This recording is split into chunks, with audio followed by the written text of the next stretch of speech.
There we are. Yeah, I didn't unmute the microphones because I'm an idiot. I was saying that this is Friday night and this is a chill stream, but this is not Friday night chill stream. Magical Motto, this isn't PS5 Live, this is Sega Dreamcast. Whatever, man, go back to playing COD. Let me get the I will say congratulations because you unlocked everything you wanted to as well. All the camos or something. Right, why am I 13 Sentinels? Because I was playing that. I finished 13 Sentinels. Okay, thanks for that. I do genuinely look forward to Loopy popping her like figurative head into the chat to say something and then snarky, yeah. All right, it's like fuck's sake. Let's just jump into Sonic, shall we? Right, why am I playing this? Because it's fucking whatever. I don't give a shit. Okay, I have changed my video settings as well, so now it's even more upload. And fuck you, YouTube. You can handle it. I know you can. I'm not recording yet because, like you were saying, I'm doing too much stuff on my computer at the moment. Ooh. Oh yeah. Check this out. Acquired additional content. Yes, I got additional content. You know what it is? It's a fucking Santa hat. I can't see it. You're not seeing it yet? No. Wait, can you even see the game yet? I can see the game. Go extras what again. What are you complaining about? No, wait, go extras. Because this is a well-designed menu, you can totally not see it here. But there's no, aren't I supposed to see, it doesn't show you That's what I'm saying, it's not a fucking well-designed menu. What the fuck? I know, right? Like, fuck it. Okay, Loopy, Ash, guess what? Kuxel actually made me realize that the Switch hardware is better than I thought. I lost in a battle of ego. Lamau. Yes. Wait, how did you fucking convince Loopy that Switch hardware is better than first thought? Okay, so what was it you were playing on it? I've forgotten that already. I've forgotten what the fuck I was even doing anyway. The Switch sucks balls, man, in terms of its like technical capability. Well, first of all, it's 5 years old, right? But what was it? I've forgotten what you were trying to even play. It was 5 years old when it came out, man. The hardware was fucking like, it has a fucking, doesn't it not have a mobile phone chip in it or some shit? I don't know. Yeah, it's ARM, isn't it? No, ARM's not. I'm not gonna be rude to ARM and be like, if it has an ARM chip, it's a mobile chip. Because my MacBook, which fucking does shit tons, is using ARM. Do you know what? I'm gonna lower this fucking capture. And it's trying to sound like Nier Automata. Listen to it. Mate, I do not have a problem with that. I know, I'm just saying, it's trying to sound like Nier. It's a good thing. Okay, I did learn something in the off time, which is that if you... Wait, no. If you do an infinity symbol, you now have infinite boost. Oh, is that a cheat? Yeah. It's an actual cheat. Like, they don't tell you this. Whoa, and that I didn't know there were I didn't even know there were cheats in this game. Whoa. You just have to do it once? Yeah, and there you are. Infinite boost for a while. And you can just keep doing it. Wow, that's actually... Why is the Santa... Why? Yeah, Santa outfit. That was the outfit. That's DLC, so I thought... It's free DLC. I wouldn't pay for this. Do you know... Right, have you seen my... Merry Christmas. You motherfuckers. Bah, humbug. Fuck Christmas and anything that to do with joy and happiness in the world. Ebenezer Scrooge, everyone. You can Ebenezer Ashmanix. Guest You on my can channel fucking today. trademark that goddamn quote. Ashmanix says, "Fuck all of yous during Christmas." All right, here we are. Do you know the game 2 Point Hospital? Right, I've been streaming that a bit. Yeah, I'm just checking the chat. Loopy says Genshin and other games. Yes. Because you were trying to run it on a Switch and it was running better than your phone or your computer or something. I can't remember what it was.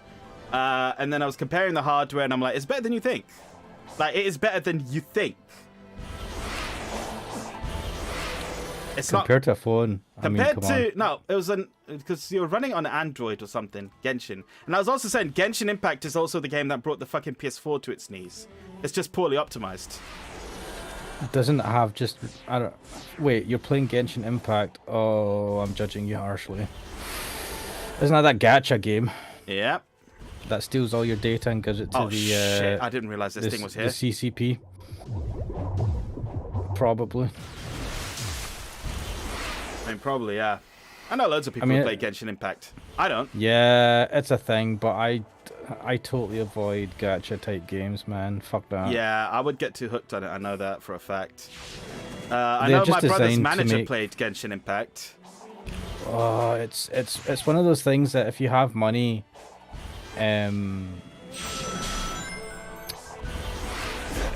you get more out of it, but you're still spending loads of money. But then the problem is there's so many people that have gambling addictions. Yeah. Magical Motto says, I told the developers that I like the porn off their game. I'm pretty sure they know. Like, there's so much of it out there. Oh, come on. Have you seen the fucking models? Of course there's going to be They know, yeah. They're hoping for it. Yeah, they're hoping for it for the free fucking publicity. All right, here we go. What's that character? The one with the purple outfit? She's a witch and she like has the hips. Do you know what? To die for. I'm not familiar. I am actually not familiar enough with Genshin to know. So I'm gonna find right out. I'm gonna find out right now. Mate, I have never played this game. Wait, hang on. Genshin Impact. Witch with purple outfit. Purple dress. Yeah, just say purple dress, right? Right. Okay. No, that's not fucking Genshin Impact. Let me check this. Alright, I'm gonna need more than purple. Hang on. Genshin Impact. I'll just search Genshin Impact. Wait, what's this character called? Who's Mona. The purple girl? Is it Mona? Shit, no. Wait. Oh, fuck me. Is it Mona? Just tell me that. No, I don't know the name, so I'm just checking. Because Magical Motto says Mona as well. That's the one I've got. Fucking so many characters in the goddamn game. Like, I'm on the wiki. Give me a sec. That was yes, it's Mona. So the big she's not big tits. She's got normal tits. Anyway, the librarian. What's Loopy talking about? I don't know. Might actually be a story. Right. So Mona, yes, but she doesn't have big tits. Oh, actually, now that we're on the topic of fan service, look up other Vanillaware titles because I've been playing 13 Sentinels and there's not a lot of fan service in 13 Sentinels as it is, but they are known for fan service. Check out Dragon's Crown and look at The Sorceress. Well, this sounds familiar. Why does this sound familiar? Because you've probably heard it before. Oh, I've seen this. Yeah. They've got giant boobs. Well, more than and that. there's just like the muscly women.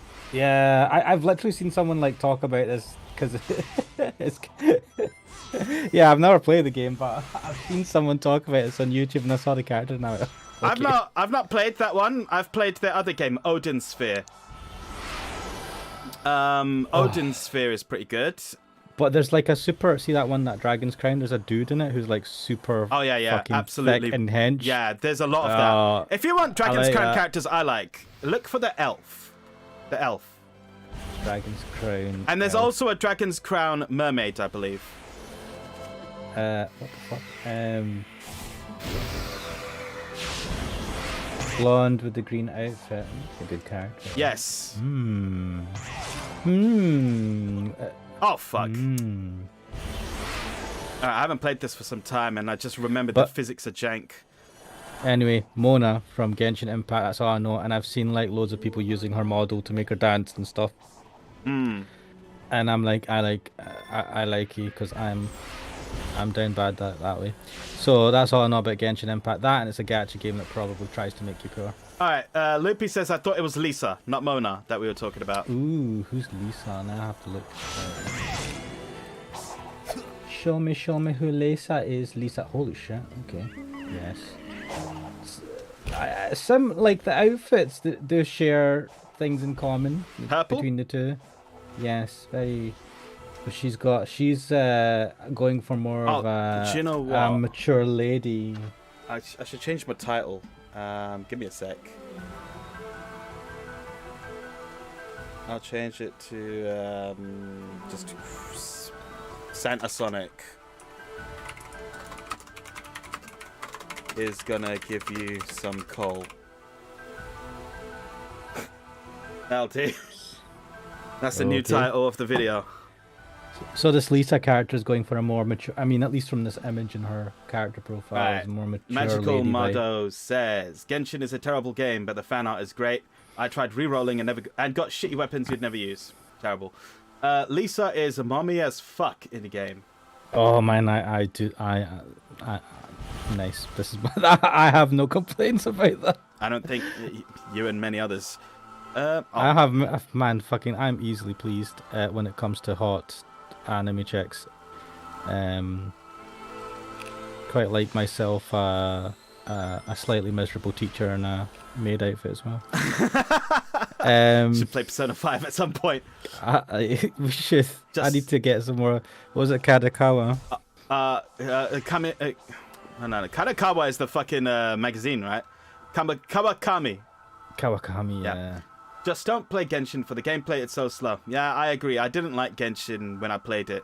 And it's very similar to Breath of the Wild, but I would say just play Breath of the Wild then if you want that experience. But it doesn't have, Breath of the Wild doesn't have hot chicks. It's got Zelda in it at least. Mate, you don't play as Zelda though. No, you don't play Zelda. So you don't never get to play see Zelda her... unless it's the fucking CDI game. Oh, yeah, so you don't get to play as hot chick, like wiggling her hips all the time. Obviously, they've clearly made the game for the fucking down bad gamer. Here is Magical Mardo's review. Genshin is Chinese Breath of the Wild with microtransactions. I know very little of Genshin Impact, but from what I know, I would agree with that. Wait, what the fuck just happened? Did I just collect an emerald? I thought this was a level. Yeah, you collected an emerald. Fuck. Alright. That means I now have to explore the map. Lupia said, I can mod it. I have a modded Switch. Bow to me, Ash. We will bow before your modded Switch. I bow to no one, except for Mommy Lisa. Is that a step on me moment or what? Yes, whatever. I will bow to any hot anything. What the fuck? Oh, but I was about to talk about my computer woes. Yes, let's have an update from you. Some stuff has happened regarding your motherboard or build, or rather. So last time we checked in with you, last time we checked in with you, your second motherboard that you acquired blew up physically. At least I suspect it's a motherboard, but now I'm wondering. Okay, so then it exploded, right? Something exploded in the motherboard, on the motherboard, in it. And there was smoke. So third motherboard, I got it. I would switch it on. The fans would kind of come on for a bit and then switch off. And then there was no, like, the motherboard has diagnostic LEDs and they wouldn't light at all, which was odd because the motherboard before, which was the same model, would light up the diagnostic LEDs and then post and then give an error or whatever. It would show an error by like flashing one of the diagnostic LEDs. This thing didn't do jack shit, and I was like, what the fuck? It's clearly on. Yeah. Because the case fans go on when I press the on button on the motherboard itself. The case LED power light switches on. So like there's things working. I was able to flash the motherboard using the USB flash port in the back and stuff like that. Like all of that worked as expected. Yeah. And yeah, I couldn't get anything on my screen, and I was like, what the fuck is going on here? And I couldn't get any of the QLEDs, the diagnostic LEDs to light, which they should every time you switch on the computer. Right. And I'm like, what the fuck is going on here? And I was racking my brain. I thought maybe the PSU is fucked. So I tried 2 other PSUs. That same issue was happening, and I was like, maybe it's a RAM. I took the motherboard out of the computer, put it on a cardboard box, plugged in the CPU, and that's it. CPU and CPU cooler, and plugged it into a PSU and ran it, and it was the same issue. And I'm like, I actually felt sick, man. Yeah. Like I'd gone past the point of rage to like, just like misery. Because it's not even like, oh, it blew up on my face, this is broken again. It's, I don't know what the fuck's going on here. It's kind of on, but not doing shit. And I don't know if I'm being an idiot, right? So, but Magical Mado says, who got the board pregnant, and is your PSU shit?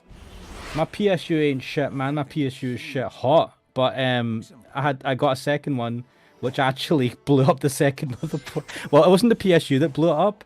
It was, I think something went wrong on the motherboard, because this motherboard model has two 8-pin CPU sockets as well as the normal 24-pin. So like usually you only need to plug in one, right? So you have two, you know, the two main cables that go into the motherboard. There's a 24-pin and an 8-pin CPU thing. The power sockets, yeah. Yeah, you only need to plug those two into this motherboard as well, but there's an extra 8-pin CPU socket if you want to like extreme overclock or some bullshit. So I was like, do you know what? Maybe there's not enough power because the second motherboard, when the computer was running for about an hour or two and then just died randomly in front of me. Yeah. I was like, what the fuck? And then I got a second PSU which had the two CPU cable things. And I thought, you know, I'll try the second one as well. And then when I tried that and I pressed the on button on the motherboard, something exploded and gave off a lot of smoke. And I suspected it was a capacitor in the motherboard. Could have been a CPU, but when I think about it, the CPU doesn't have any burn marks on it, so... So probably not the CPU then? But this new motherboard, so the third motherboard, which I bought from somewhere else, I've probably fucked myself over because if the second motherboard was fine as well and it was actually the CPU at fault, I'm going to get two motherboards back. But anyway, third motherboard, which I bought from someone else, same model. So question, when you say someone else, you don't need to name or shame, but are these like individual sellers or shops? No, shops, and both of them have been really good to me. Right. And have been great. I'm not naming them because I don't want to shame them. Yeah. I'm just... I don't feel like naming them. You don't think the buying or experience itself has been terrible necessarily? No, it's been great. No, it has been great. They got, when I bought from them, delivered it quickly, and when I went through the RMA process, both of them were really quick. The issue I had with the first one was they were using Yodel, and fuck Yodel. Oh, right? Yodel is a UK-based shipping company. Bullshit delivery company. Like, fuck delivery them. company, which does seem to be absolutely terrible. Because I remember when Amazon used them, I never got anything. I think I was trying to buy some Ranma manga, and it fucked up. They just kept losing it. They're shit. Oh, what fuck the fuck? them. Oh, I fucked it. But the I mean, it's highly unlucky it's a CPU. But what I did.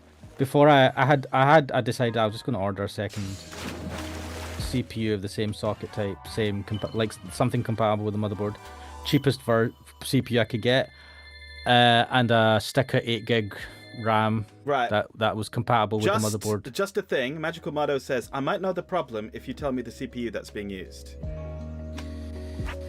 It is the Intel 13900K. I went overboard and decided to go for the highest of the high because I'm a fucking idiot. Totally regretting it now. Right. I've also realized that, you know, I mean, this might not make a difference, but all the other motherboards I bought in the past have been motherboards that have been out for a while. Whereas this is new, right? Yeah, these are relatively new. Right, so Magical, have you tried to update the motherboard BIOS first? So I did do that. There was an update for that motherboard. And I used a USB stick and flashed it, but even then when I switched on it was the same issue. And I think it's either one of two things. One, I'm doing something fucking stupid, which I don't think I am, because the other motherboard, unless it needs, I didn't put in a hard drive, and I'm wondering if like not having any hard drive or NVMe drives stops it from doing a post. So, not having any drives. Yeah, because the thing I was trying to do is just like I want it to go through post, right? And I'm like, it should post without any hard drives because it's just going through the BIOS, right? But different motherboards are a bit different, and I'm wondering if I should have at least connected a hard drive. Yeah. Oh my god, if it's that, I will fucking lose my shit. But I'll be happy at the same time because it means my CPU works. But third motherboard, I went, I don't know what the fuck's going on here. I give up. I RMA'd it, sent it back to the seller. They checked it, and I got an email today saying, yeah, we tested it. Intel 13900K, I don't know what, it was a 3080 graphics card, 16 gigs of RAM or something, and they said, yeah, it worked. And when they ran it, they said it automatically installed There was something automatically installed which was part of the motherboard, and I think it's because I flashed it to the latest version, and when I flashed it, it did say that when you run Windows, download in, I don't know, Intel ME or some shit, and it will update it or some Oh, is pish. it like the fucking? Oh, what the fuck? What the fuck? I Damn don't it. know. I was about to say, was it like one of their own like proprietary software bullshits, like Asus AI, So it wasn't whatever it's called? Asus, it was Intel's, and I think it's something to do with I think it loads something that will update the BIOS from Intel's point of view. I don't know. Yeah. But they said, but it booted. That's the thing. They put in a 3900K, which is the same thing I had. Yeah. And it booted, and I'm like, did I use the wrong fucking? There's two ports, right? HDMI and DisplayPort. And I'm wondering, did it, like, it didn't show me any diagnostic LEDs because I don't know why. Because it should, right? It should cycle through them. But maybe it doesn't if it works. And I didn't use DisplayPort when I was doing my, when I took it out and put it on a cardboard box because I only used the HDMI. But definitely in the beginning when I was switching it on, the fans would spin and then stop. And I'm like, why are they stopping? Right, the CPU fan and all that, and I'm like, it could just be that it's set to like switch off the fans if the CPU is not hot enough or whatever. See, that's really worrying because my CPU fan used to do that, and that's what led to the problem when the CPU fan just wasn't working for a year.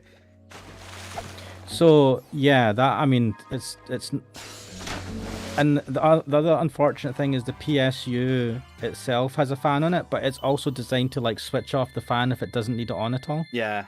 And I'm like, that's good, right? But when you try to fucking check if it's on, yeah, it's a bit power hard. Efficiency. Yeah. So when I did I did a proper reset. I took the battery out of the motherboard for about 6 minutes, put it back in, and then it seems to properly reset it. Because then when I pressed the on button in the motherboard, the CPU fans would come on and stay on. Yeah. So it must have taken out whatever fan curve and stuff it was preloaded with. I don't know.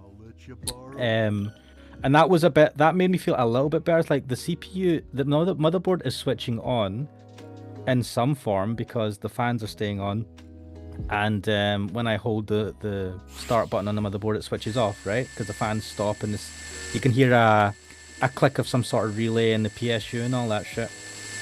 So it is like switching off, and I'm like, and I was able to flash it using the flash thing, and I was like, this is working. Maybe I'm doing something dumb, right? So Magic, can you get to the BIOS at all? So this is the thing, I can't get anything to display on the monitor, and now that I'm thinking about it, maybe I should have used, I only used an HDMI cable, but maybe I should have used an HDMI cable and the DisplayPort and see which one works. Ah, yes. Because and I'm talking about the inbuilt DisplayPorts, right, in the computer. I think back in the day you'd have one, right? And this one has two, and maybe I was using the wrong one. When you reset CMOS and all that, maybe it defaults to DisplayPort, whereas I was using HDMI. I don't know. So, all right, Garrett Bread X. Hello, man. Oh, I haven't been recording this. Oh, fuck yeah. Oh no. All the stuff has moved as well, so I can start recording it now. Yes, I have been. So, just to talk about what I've been doing while you've been talking about your experiences, I fished, and I realized I learned earlier that while fishing you could just get all the items you need to unlock the story, so you don't have to explore and do the levels. So I've just done that. Now I just have to go collect the Chaos Emeralds. Please, I didn't fucking. I'm looking at the screen. I didn't even register any of that. I'm an idiot. It's fine. Hello, Garlic Bread X. like, yes, we got Santa Sonic today. Yes. It's a very Christmassy feel. Merry fucking Christmas. I'm the Grinch at Christmas, man. I give zero fucks. Well, I don't know. I don't even know why they bothered. Well, actually, I do know why they bothered. They're like, hey, let's get people playing Sonic again. I also noticed I found a fucking level now. That if you just go out here and you check the I think it's the store, was it? It's over here somewhere. Yeah, there's a roadmap. Now, it doesn't fucking tell you anything, but looking at the picture behind the bloody text, if I can get out of the way. I can't get out of the way. Looks like there's an update, which to me looks like the boss fights will be able to be fought again. Because right now you can't refight the boss fights. That seems like a pretty big omission from a fucking release of a game. Tell me about it, man. I was like, you can't redo the boss fights. Fucking hell. The boss fights are the best part. Lippy asks, are we all spending Christmas alone?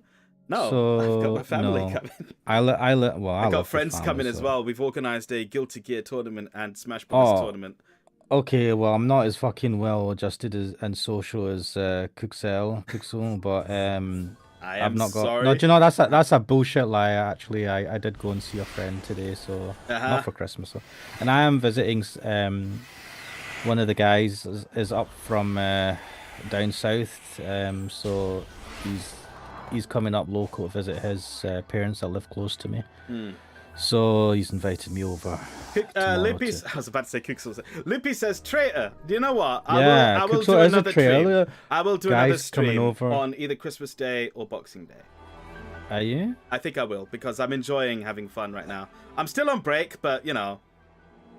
Well, if you don't manage to do it, because I was thinking of doing that as well. Yeah, you can do one as well. Or we could just do one together. Yeah, why not? Fuck it. I finished 13 Sentinels, right?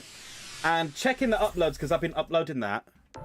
The fucking YouTube is like, hey, your 13 Sentinels video is partially blocked.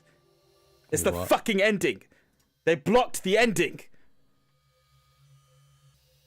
Oh my god, seriously? Yeah, but it says here, I was checking the details, it says here, cannot be viewed in some territories, Japan.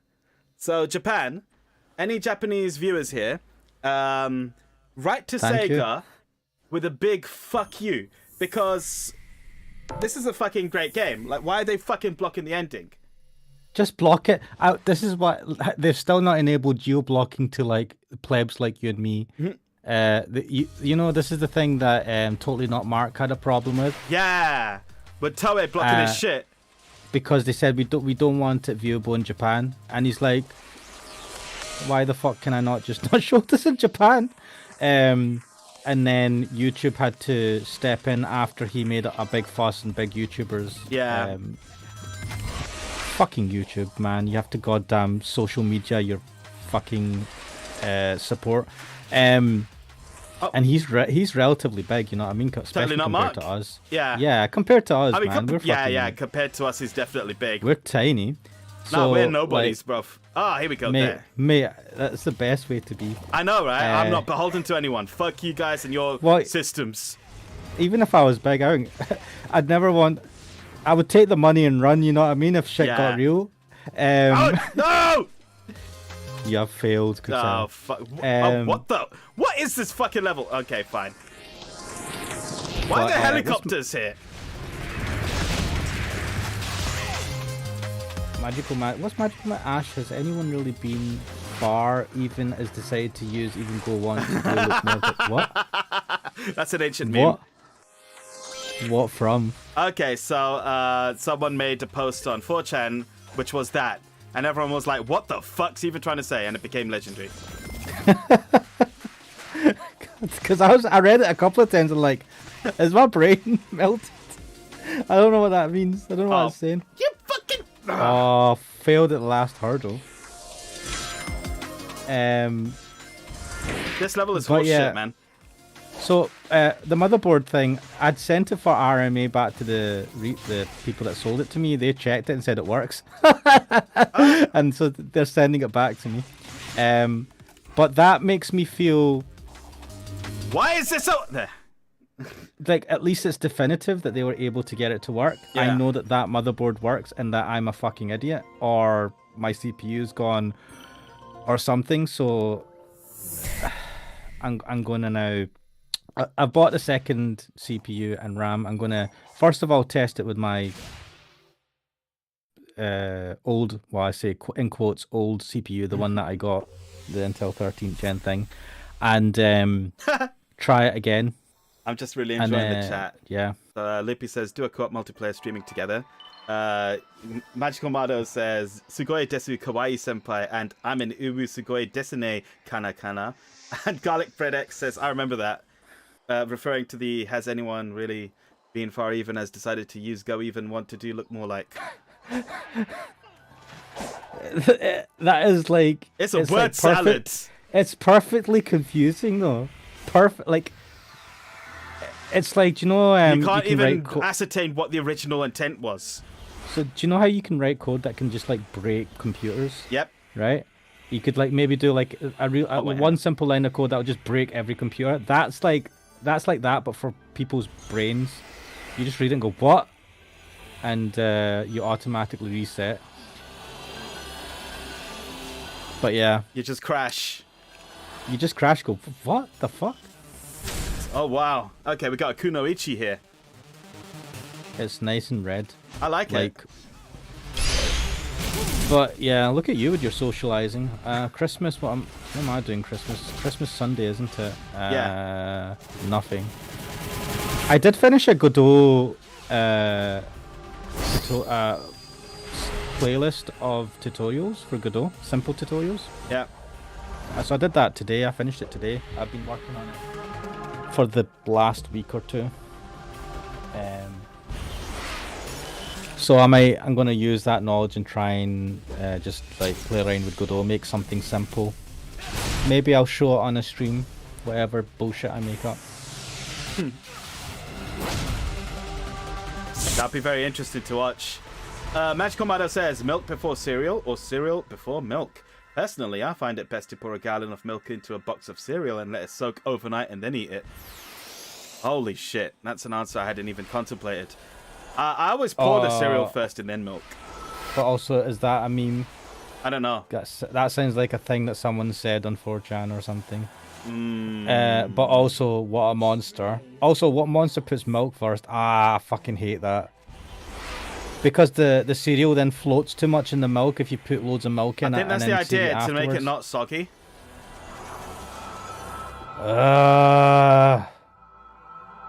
No, that's your OC. Haha, yeah, I thought so. Original content. Yep. You heard it first here, folks, on Kuxo stream. Magical Mados. You guys need to be on the internet more. I used to be on the internet too much. I don't want to be on it too much anymore. I'm on it the perfect amount. No, I was not. I used the internet a shitload, but I was not on the internet like I think Kuxo was. Because I was like, I mean, I was probably on the internet a few years. I'm a traitor, apparently. I don't count. Or what? Okay. I think I was on the internet before Kuxo was on the internet as well, probably. You probably were, considering, yeah. And, but I was never... Preparations are not complete. Continue exploring the island until then. Fuck. That means I have to collect more bullshit. Yeah, but like, where's the fishing I think I was on the internet when it was just like weird and random, and there wasn't like 4chan wasn't a thing back in the days of the dinosaurs and shit. And then stuff like 4chan and that. God, can you imagine that, a time before 4chan? Yeah, I was on internet that time. It was when it was utter fucking web 1.0 bullshit websites. Yeah, Loopy, feel young. Let me feel young. That fucking hell, I don't know what I was going to say there. Mado says I'm on it too much. Yes. You probably are. If you feel it, you probably are. God, though, I remember making a very simple web page using whatever the I remember having a cracked copy of Dreamweaver. I remember Dreamweaver. For fuck's sake, Dreamweaver. When I was in school, we had to use we were making a website for IT or something on the fucking school computers, first of all. The same computers which me and my friend would like have races to see which one would not turn on first. Oh my god. Yeah, because like we would wait sometimes. For the whole fucking class period, and the computers just wouldn't turn on. They were horse shit, garbage, absolute shit. I have never seen computers that shit before or since, thank God. I mean, you won't, mate, because at that time computers in general was shit, but schools would have like the most budget bullshit PCs, yeah. Yeah, because they didn't know jack shit about what type of PCs to get anyway. Loopy said, man, our college still asks for Dreamweaver. The thing is, Dreamweaver used to be Macromedia Dreamweaver, I believe. The company that owned it. created it was called Macromedia. I might be wrong there. Macromedia were quite big. Didn't they do Shockwave? Fuck. I remember.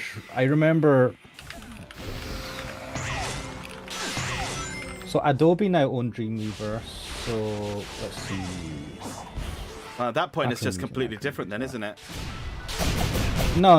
Adobe bought them over and just took over. It's different now, yeah. Like over iterations, but they bought Macromedia. I'm assuming if they got Dreamweaver. Let's see. Macromedia products. See list of Macromedia software.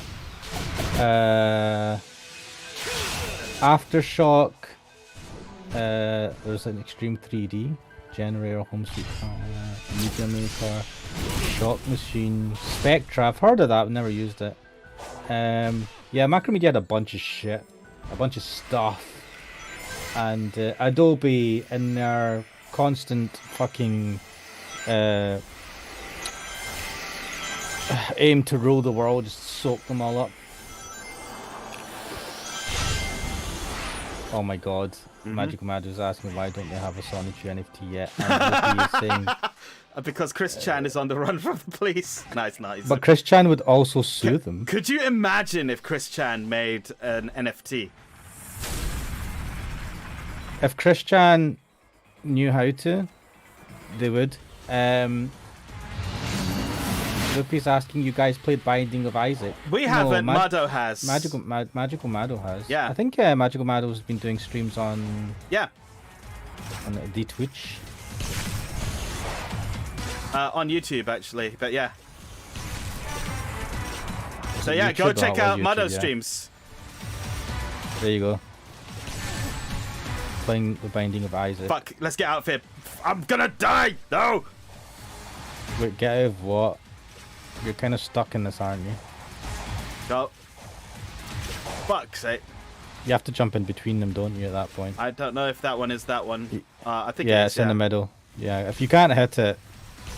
Fuck!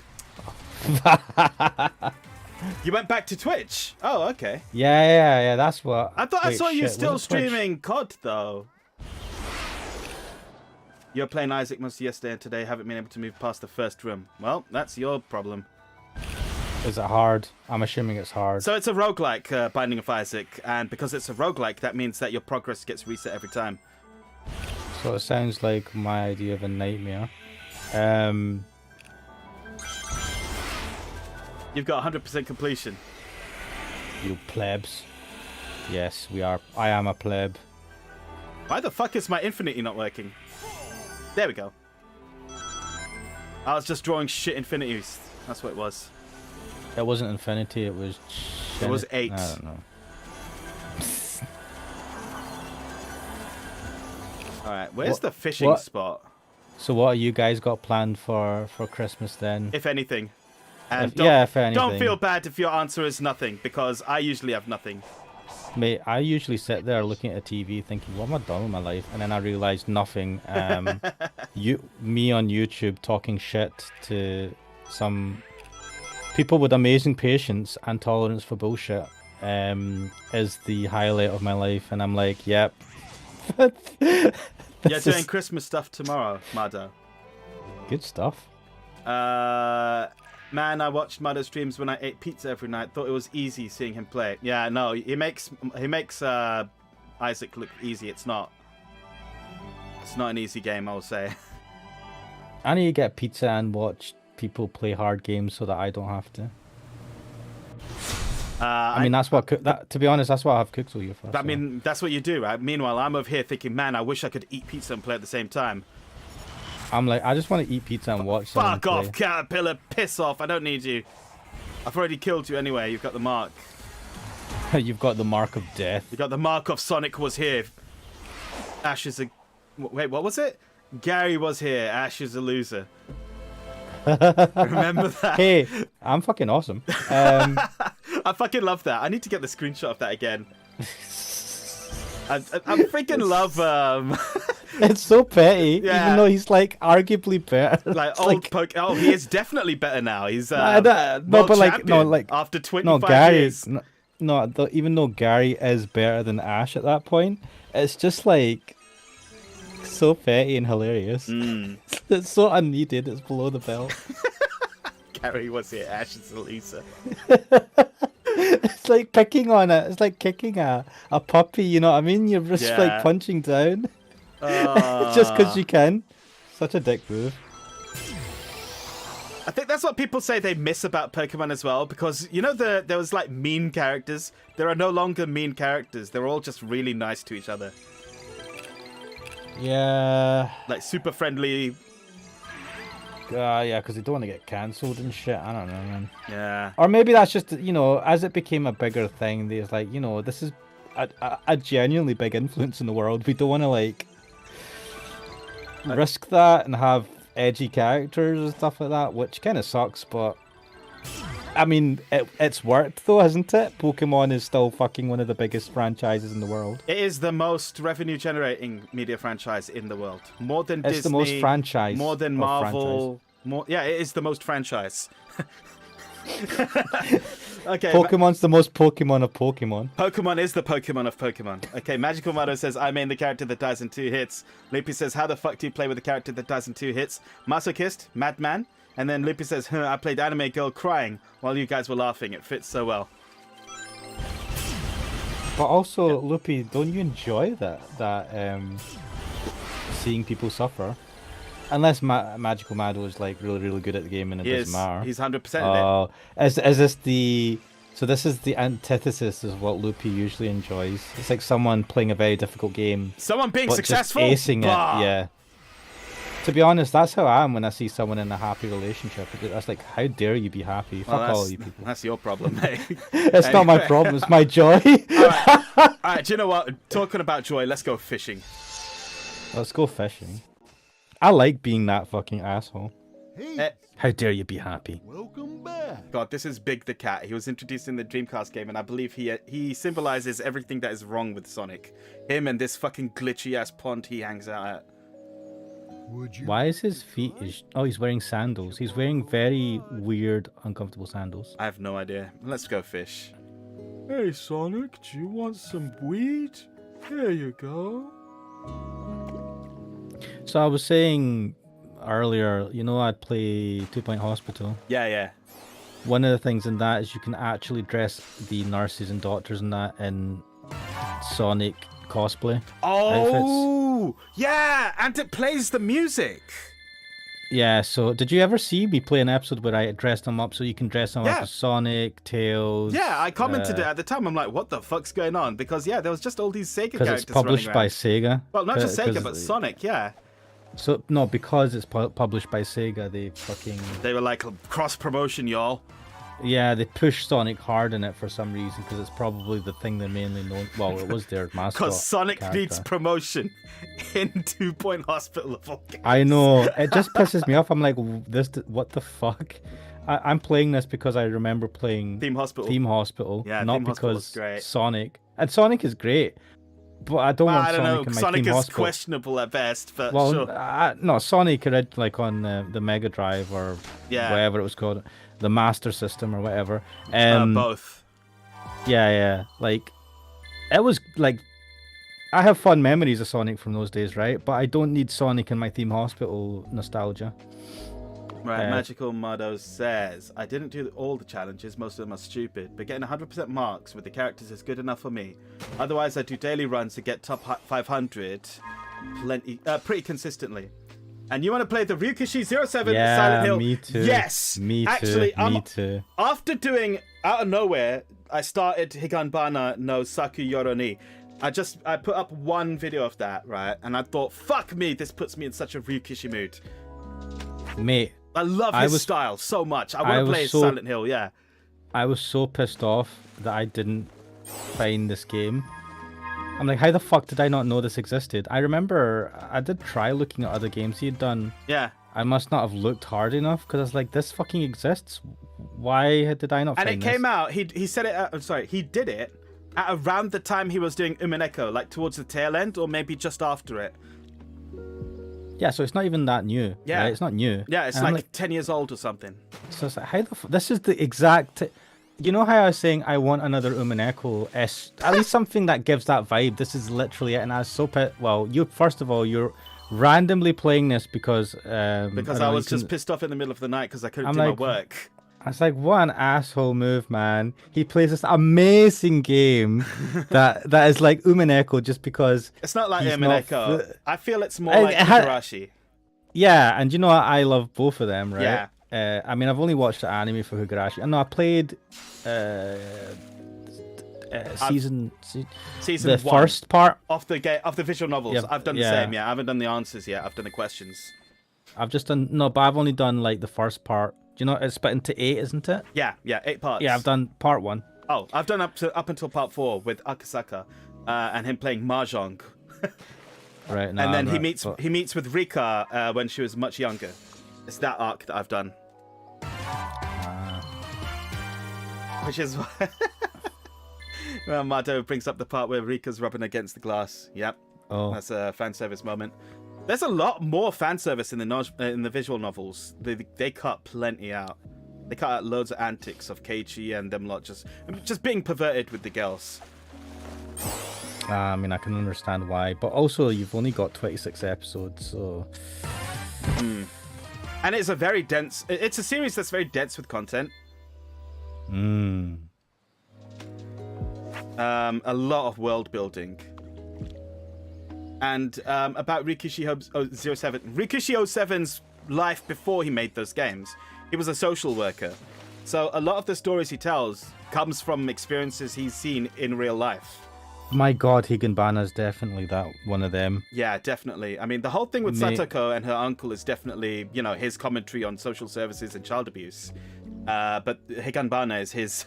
It's all in school and it's all about bullying, apparently. Different kinds of bullying. Mate,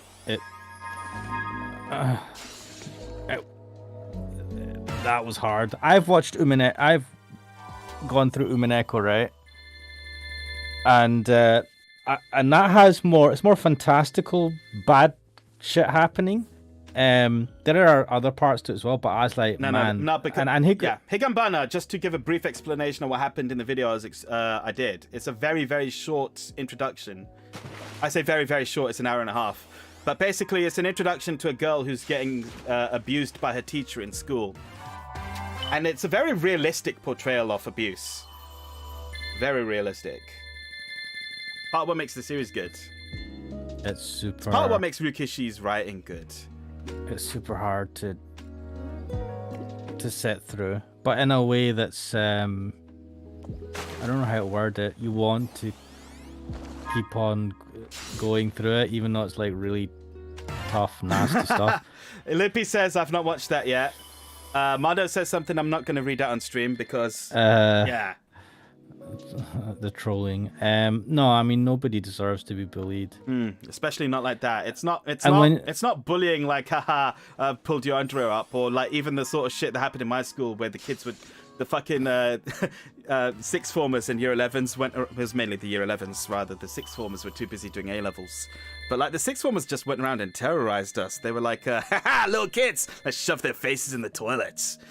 I just remember, because we were small back then, we were running a lot from the fucking year 11s. But it's a different, so this is the thing, there's bullying and then there's but if you're in a group and you're being bullied together, it's a bit different. You feel at least that you've got other friends and you're in it together. Why is there an alligator? It's a very realistic portrayal of an alligator next to this cartoon hedgehog. What the fuck? I swear. This game is a fucking acid trip, man. I know, right? But yeah. It's not exactly bullying. I mean, it is bullying. It is bullying, but so there's different types of bullying. But the worst type is when someone is isolated. I think isolated and targeted, and I've seen that. Yeah. I mean, I've seen that myself, and it's the worst type because those people, and you know, it really. It really fucks with those people, and unfortunately that stays with them in some form, I think, for the rest of their life, and not in a good way. Yeah. School is fucking terrible. And you don't realize how absolutely fucking awful school can be, right? To people like that who are bullied or whatever. Until you see, until you grow up and you become an adult and you're like, fuck, that was bad, man. You think back and you go, oh, that was funny, and you go, wait. You think about it and you go, wait, that was fucked up. Mate, like, even amongst like bullying, like, there's some there's some fucked up shit that happened in school. Garlic Burnett says, wasn't there an alligator character in the Sonic 2? Yes, there was. I've forgotten his name, but there is an alligator character. Yeah, there's some fucked up shit that happened in the schools in that area. We know, we've told you some of the stories. Yeah, you have. You told me about a specific one. I was like, what the fuck? I think that's the one I'm thinking of right yeah, now. I know. As well. There can only be one. Yeah. That one is fucking immortalized in the internet. It's been immortalized. No, apparently they took down the definition from Urban Dictionary.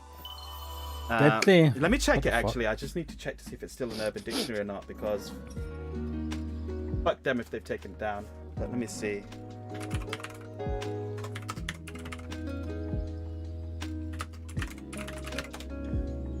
Oh no, it's still there.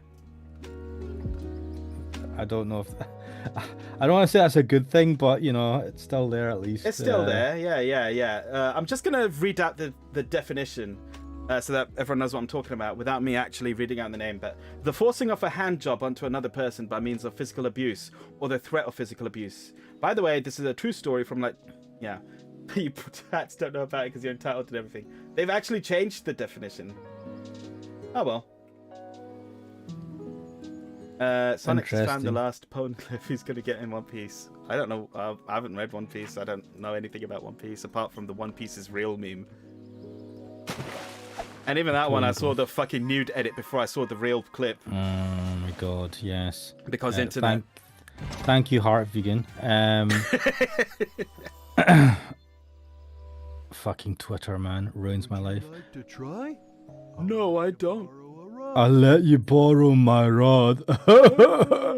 Sonic fucking fanfiction galore. There's gonna be fan art of him pulling this dude's It's rod. Sonic. There's fan art of everything you can imagine. Oh, I can get powers as well. Okay. I keep getting memory tokens. Phone glass are ancient stones that you read to get Laugh Tale, where One Piece is. Okay. Wait, how long is this supposed to run for? Why is it taking so long? I'm just letting it drain. Oh, okay. Wait, can you not skip it? Would you like I mean, you don't need to. It's still draining. What the fuck is going on here? Why can't I just do this straight away? Good work, guys. Sonic team. Thumbs up. Good job. You did good. They really should have had one more year to cook this game. You made game. I'm gonna complain. I've never made a fucking running game before, so. But still. Yeah. God, someone was high when they made this game. Yeah. Anyway, I would highly recommend that Higanbana video. Tooting my own horn. I think it's a good series. I think it'll be good. Wait, where did you get it from? I found Where it on the is internet. available? So it's not for sale. It's a Dojin game that he made and hasn't been sold anywhere in English. So I had to find a patch. An English patch. Oh, this is probably why I didn't play it. Because So it required a couple of steps. So I had to go on a very particular website where you get anime and games and stuff by means of downloading. Har har har! Yes, by means of downloading. Sailing the seven seas. But unfortunately, I can't get a legal version of it in this region. So what am I supposed to do? Can you get a legal version in Japan? I don't know. Like, is it actually still sold? Because I don't. Let me That's see. the real question. Let me actually see. Is it actually still sold? Because I don't think it is. I hate that. I'm like, why don't you? It's a Dojin game. Alright, someone on Reddit asked 7 months ago, where to buy Higanbana? Have you tried Japanese online stores? It seems all the Japanese stores linked on the official JP site that still operate only have physical CDs that can only be shipped within Japan. Man, what? Do you know, if I ever make a shit game, right? I'm just going to be like, sell it everywhere. I want the money. I don't give a fuck. Even if there's no translations for that country's language. Just sell it there. Literally, I don't give a fuck. But I want the money. Sometimes to sell in a particular region, there's a stipulation that you have to have it translated into that language. Mate, I'd still be like, it's on a website. That if was someone from that country. That was a reason why a lot of games didn't come to Europe early on, because they had to do French, German, and Spanish and stuff like that translations. And I think that's also the reason why these days, when they do classics releases on PlayStation consoles and stuff like the PlayStation Classic or the fucking PlayStation Classics on PSN, they put up ROMs of the European versions, even though no one wants them because they run at 50 hertz instead of 60. Seems that Sony just puts them up because they've got all the English language, English, French, whatever, and they're like, fuck it, just put that up. Yeah, I mean, it's easy for them because they don't want to have to do like Extra patches work. and translations. Yeah, and I get that. And they don't give a fuck. Oh, it runs 17% slower? Well, fucking. Well, you're still going to buy it. What are you gonna Get do? fucked. Not play Tekken 2?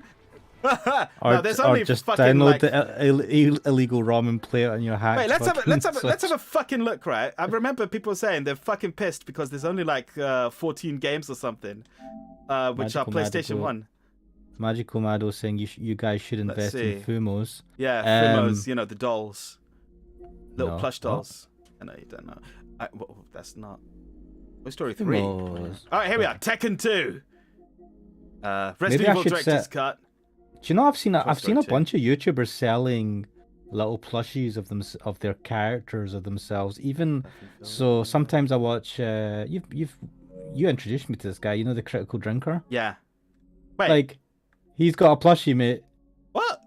Yeah, he sells fucking that. Wait, is it like a Fumo or is it like a fucking Funko Pop? No, it's a plushie, mate. So let me send you a link, right? Oh, Loopy says, or do what shitty visual novel translators do. Machine translation as fuck. It's horrible, but it's sold as official translations. Yeah. Wow. Fuck that. You can get away with that. You can machine translate it. You can just fucking put it through Google Translate. Yeah, I'm gonna up the volume because there'll be a cutscene. Mado says, it's not a Fumo unless it's part of the Fumo series. Fumo. Yep. I know what you're talking about. You can proceed once you find a way to activate the starting device and power the statue. Sure would have been smoother sailing if we'd been working together from the start, but... Well, I guess I had to earn your trust first, huh? I had to wear Santa hat. Fucking hell. She likes her little Santas, eh? Weird fetish, Do you know how to but... activate the starting device? No. I figured out everything else up until now, haven't I? Hit it. No, let her tell you, you dumbass. Ah, for fuck's sake. I know what to do. Hit it. See, it works. Wait, what? What the fuck? We didn't even do anything. Press the button. Wait, what? Okay, Wait, fuck. why do we have...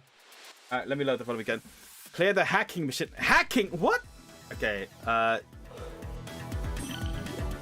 Okay, you have to hack this. Oh, what? Mini game. Oh, it's this. Random.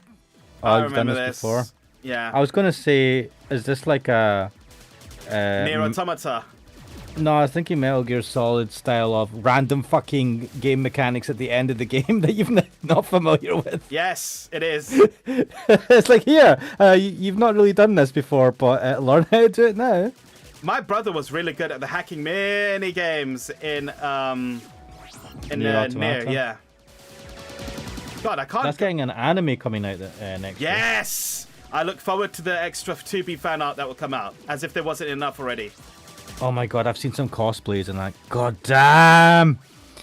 Oh, 2B is awesome. Mm-hmm. Cosplays, fan art, like Everything. people redressing her actual 3D model. Yep. I am down bad, seriously bad, and I'm okay with that. Hey man, Yoko Taro approves. He asked for it. He wanted more.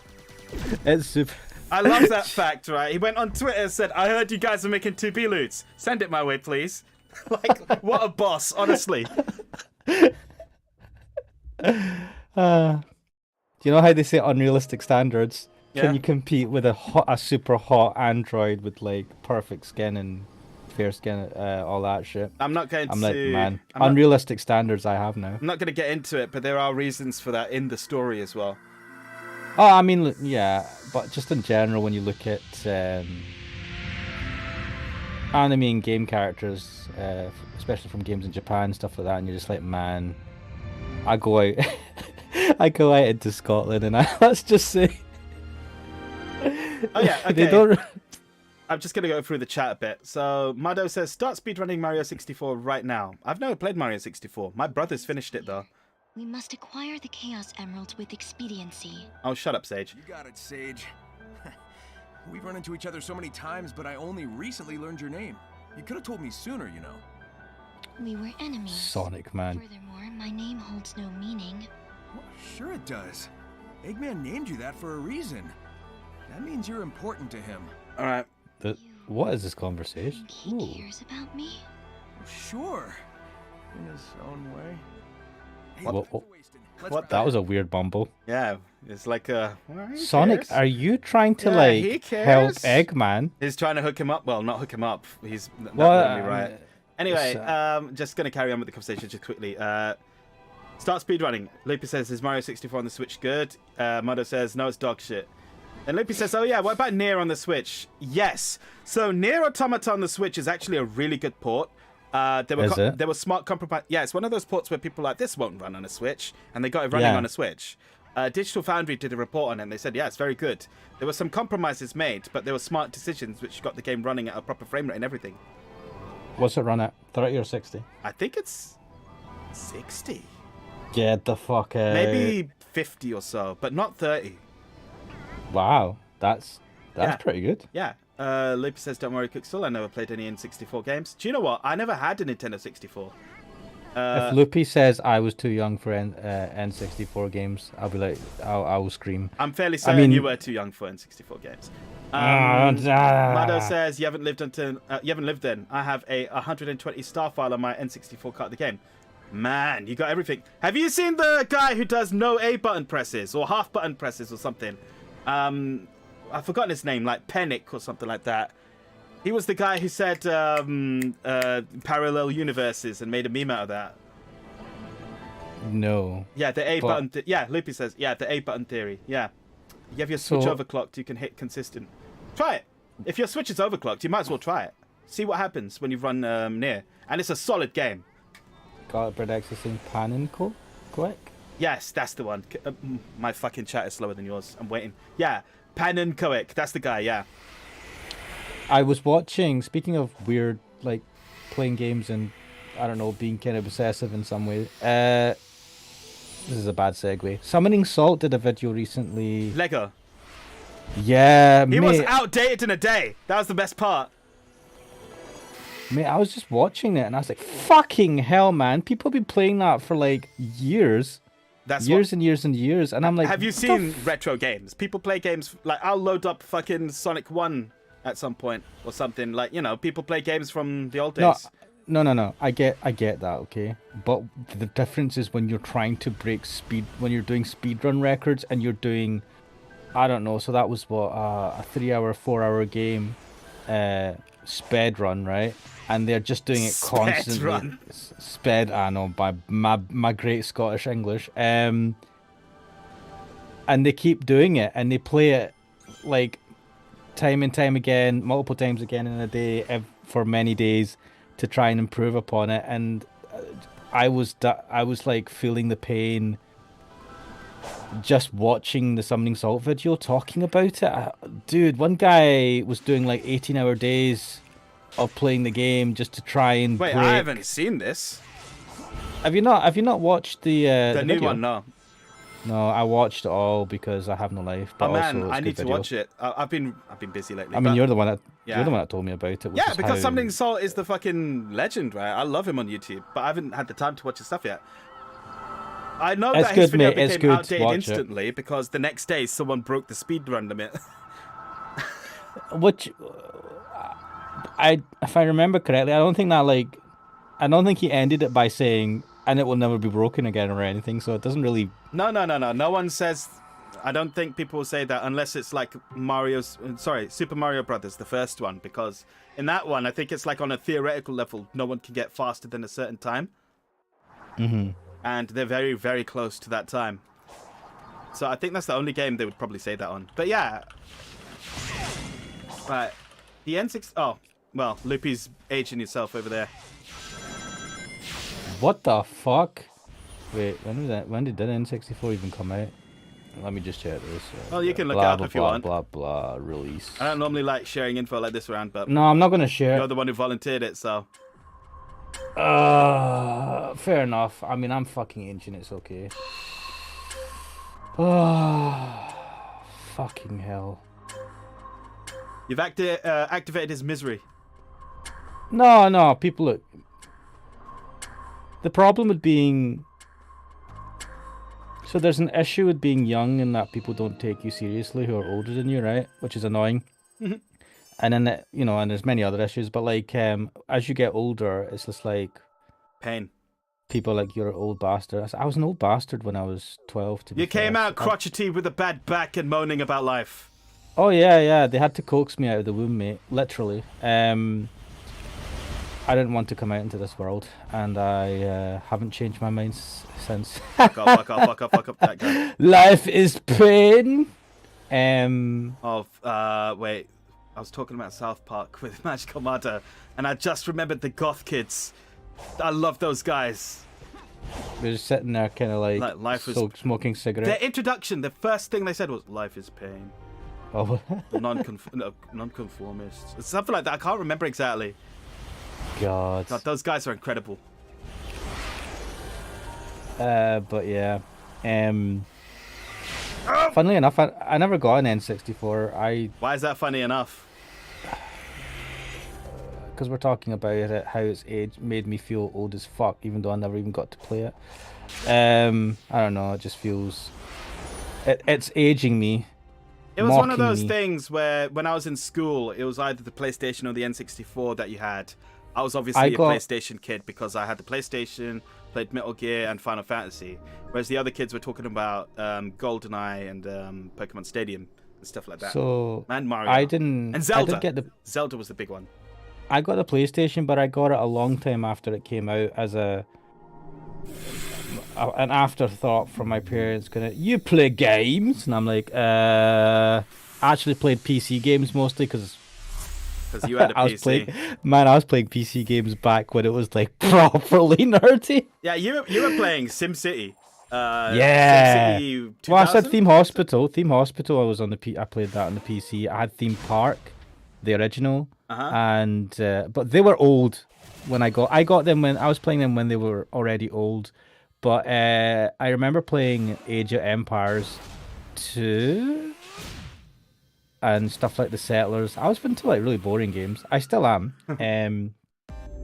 Loopy saying, I had the PlayStation 2, but I never played any Metal Gear. I feel like my childhood got robbed.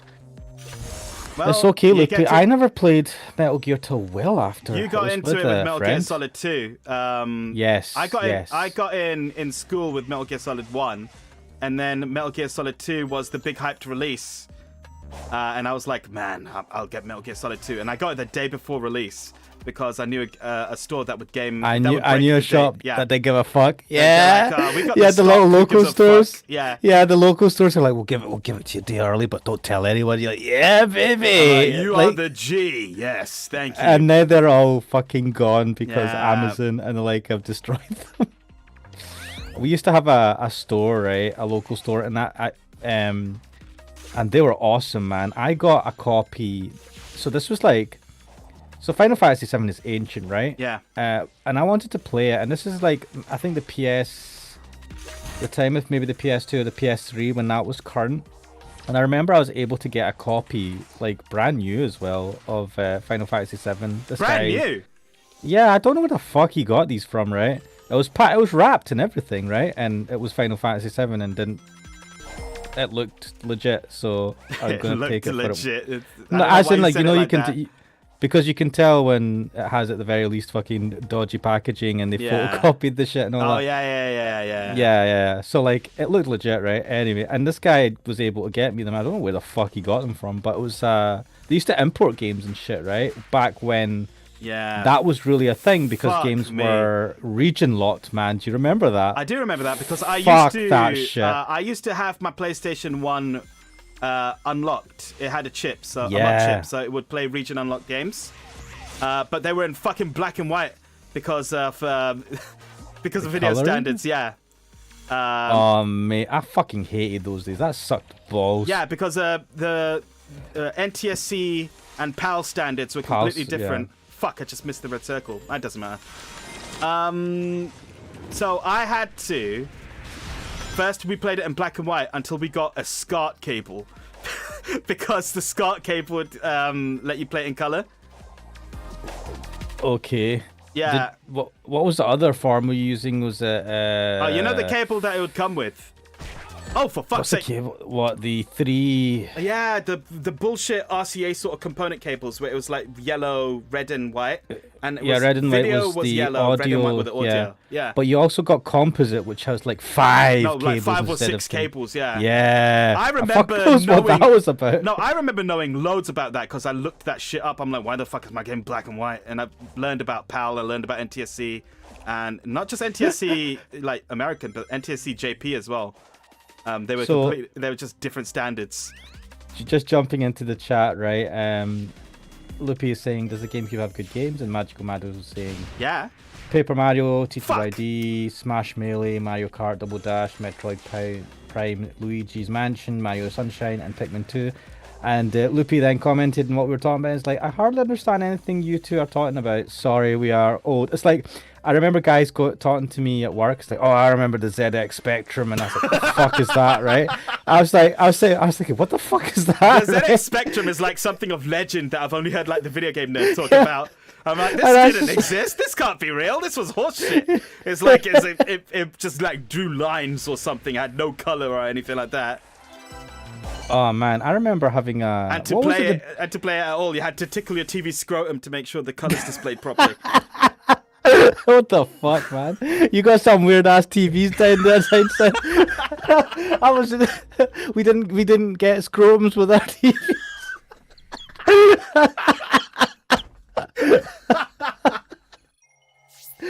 Oh my god. Hang on, let me see.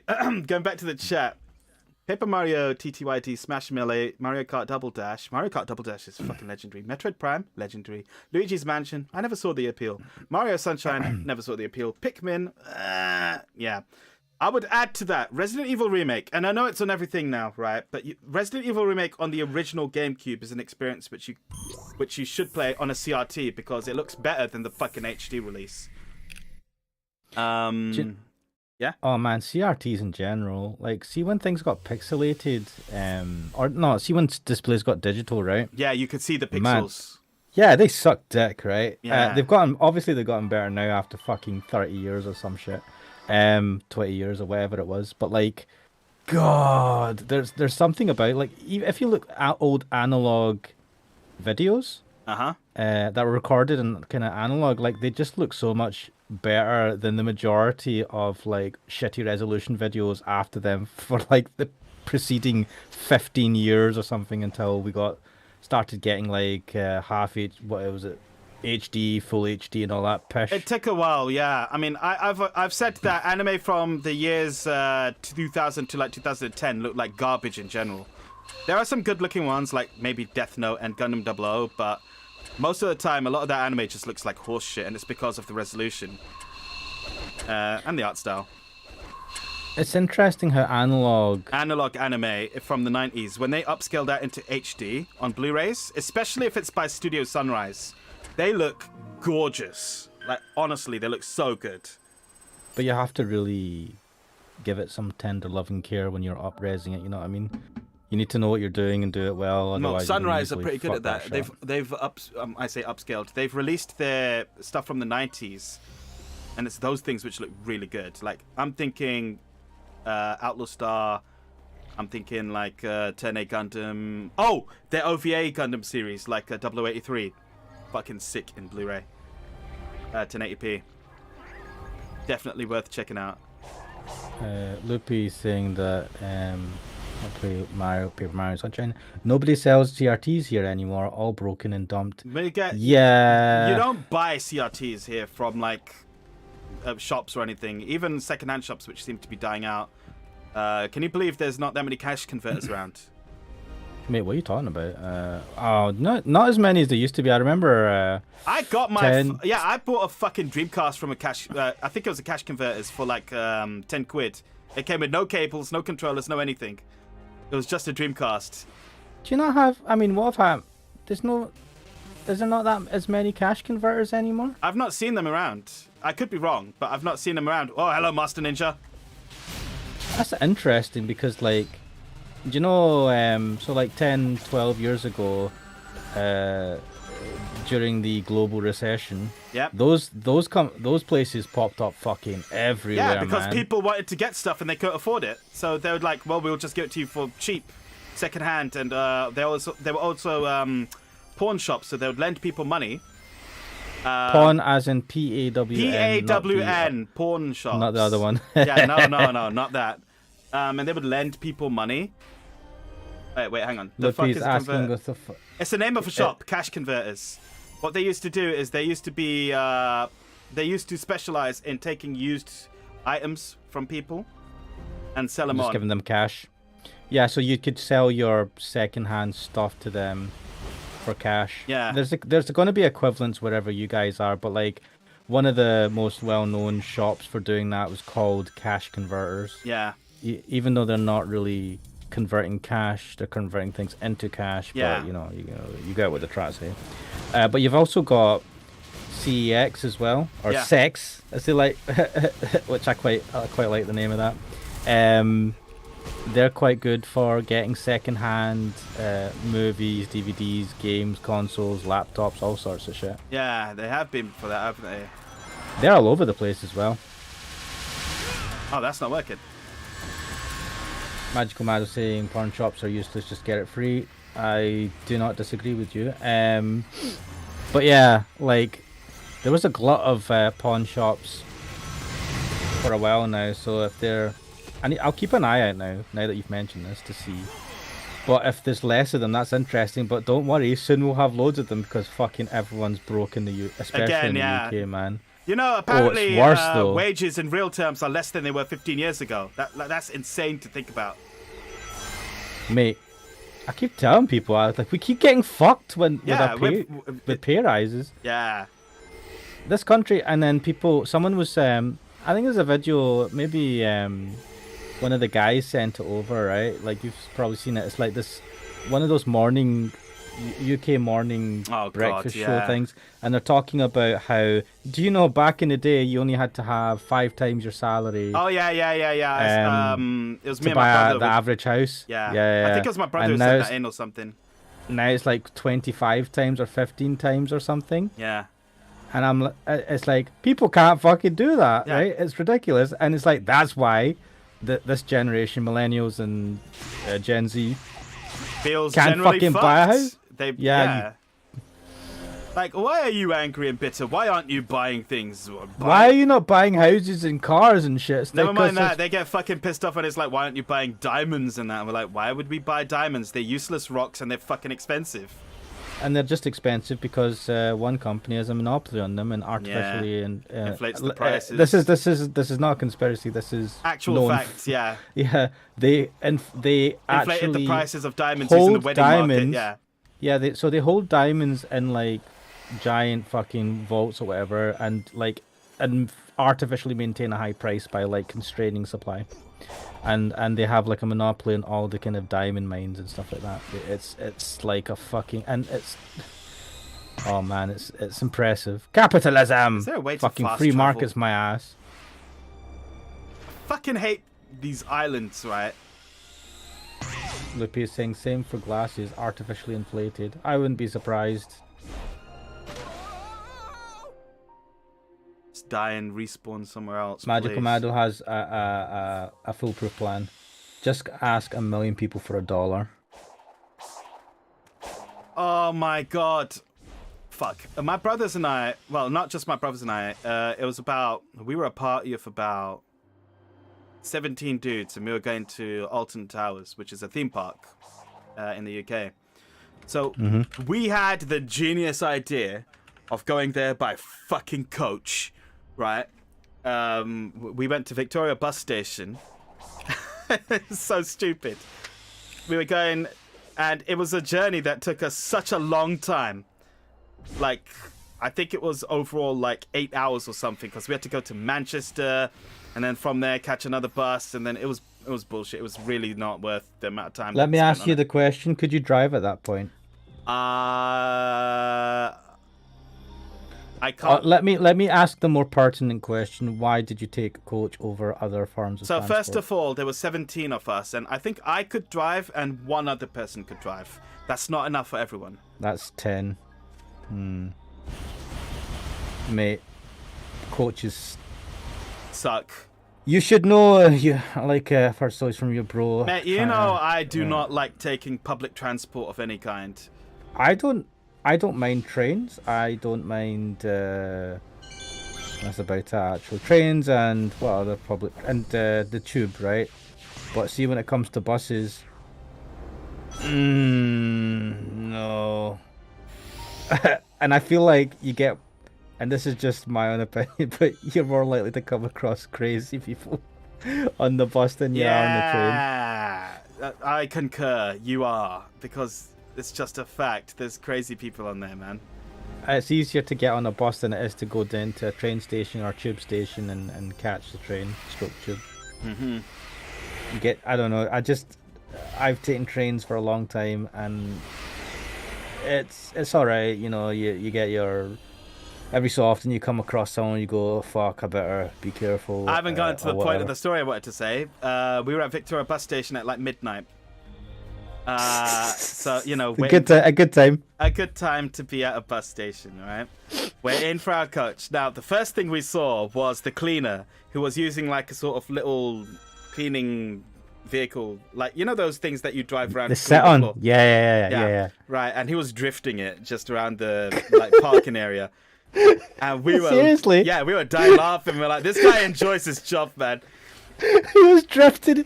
He was drifting one of those cleaning things. Fucking cleaning things around the car park. Yeah. Right. Fucking hell. We were like, what the fuck? The other thing that we saw was some guy came to us, right? Smelled of piss. Looked unclean. Shaggy hair, wearing a... Do you think they were homeless? I think he was homeless. And he came up to us and he said, hey guys, you got any money? I'd like to have... And he actually named a price. It was something like... I think it was like... Because there's 17 of us, right? He said something like, I'd like to have £2 or something, if you please. And then he goes, between all of you, just if each of you gives me 5 pence or something like that, or 10 pence. This bro's calculated it in his head. Yeah, he's looked at us and he's thought about a sum of money that's not entirely unreasonable, but, you know, at the same time, it's deeply uncomfortable to deal with. So, you know, you just reminded me of that. Oh man, have you heard there's a Scottish comedian called Kevin Bridges? I love him. He's amazing. He tells a story where he's like, I'm at the bus stop. Bus stop with... Yeah, I know which one yes. this is. I love this one. and so he's at the bus stop, right? It's late at night. I'll summarize. I'll ruin this, right? But it's a great story. You should listen to it because his delivery is incredible. Oh, I've not seen much of him recently. Kevin maybe Bridges. because of the... Yeah, I think the climate for edgy comedians, it's much more of a minefield nowadays. So I'll just quickly state that I've been watching what the fuck's his name? Howard, what was it? Fucking... Oh, I know who you're talking about. The one with the lazy eye. Yeah, Howard. Fuck, what is his name? Howard something. Andy Howard? No, it's not. Well, whatever. Anyway, I just wanted to say that I've been watching him, and he's a little bit edgy, but he's pretty good. He's family friendly, edgy, though, I feel. Yeah, he's not going to say stuff. He's not going to be like, oh shit. He's not going to be like Frankie Boyle. Russell Howard, yeah. Oh my god, Frankie Boyle was making jokes about, what was it? Katie Price's son who has a disability, and I'm like, Even I was like, the Scottish people are pretty good at doing edgy jokes, right? I fucking loved his one about Margaret Thatcher. Oh, what was it? Well, it's the cost of the funeral. He said, for the, I think it was something like 3 million quid or something. He goes, for 3 million quid, We dig her to the pits of hell and personally hand her over to Satan himself, or something I like don't know that. why you had that Irish accent there, but Irish accent, Scottish, yeah. Fuck.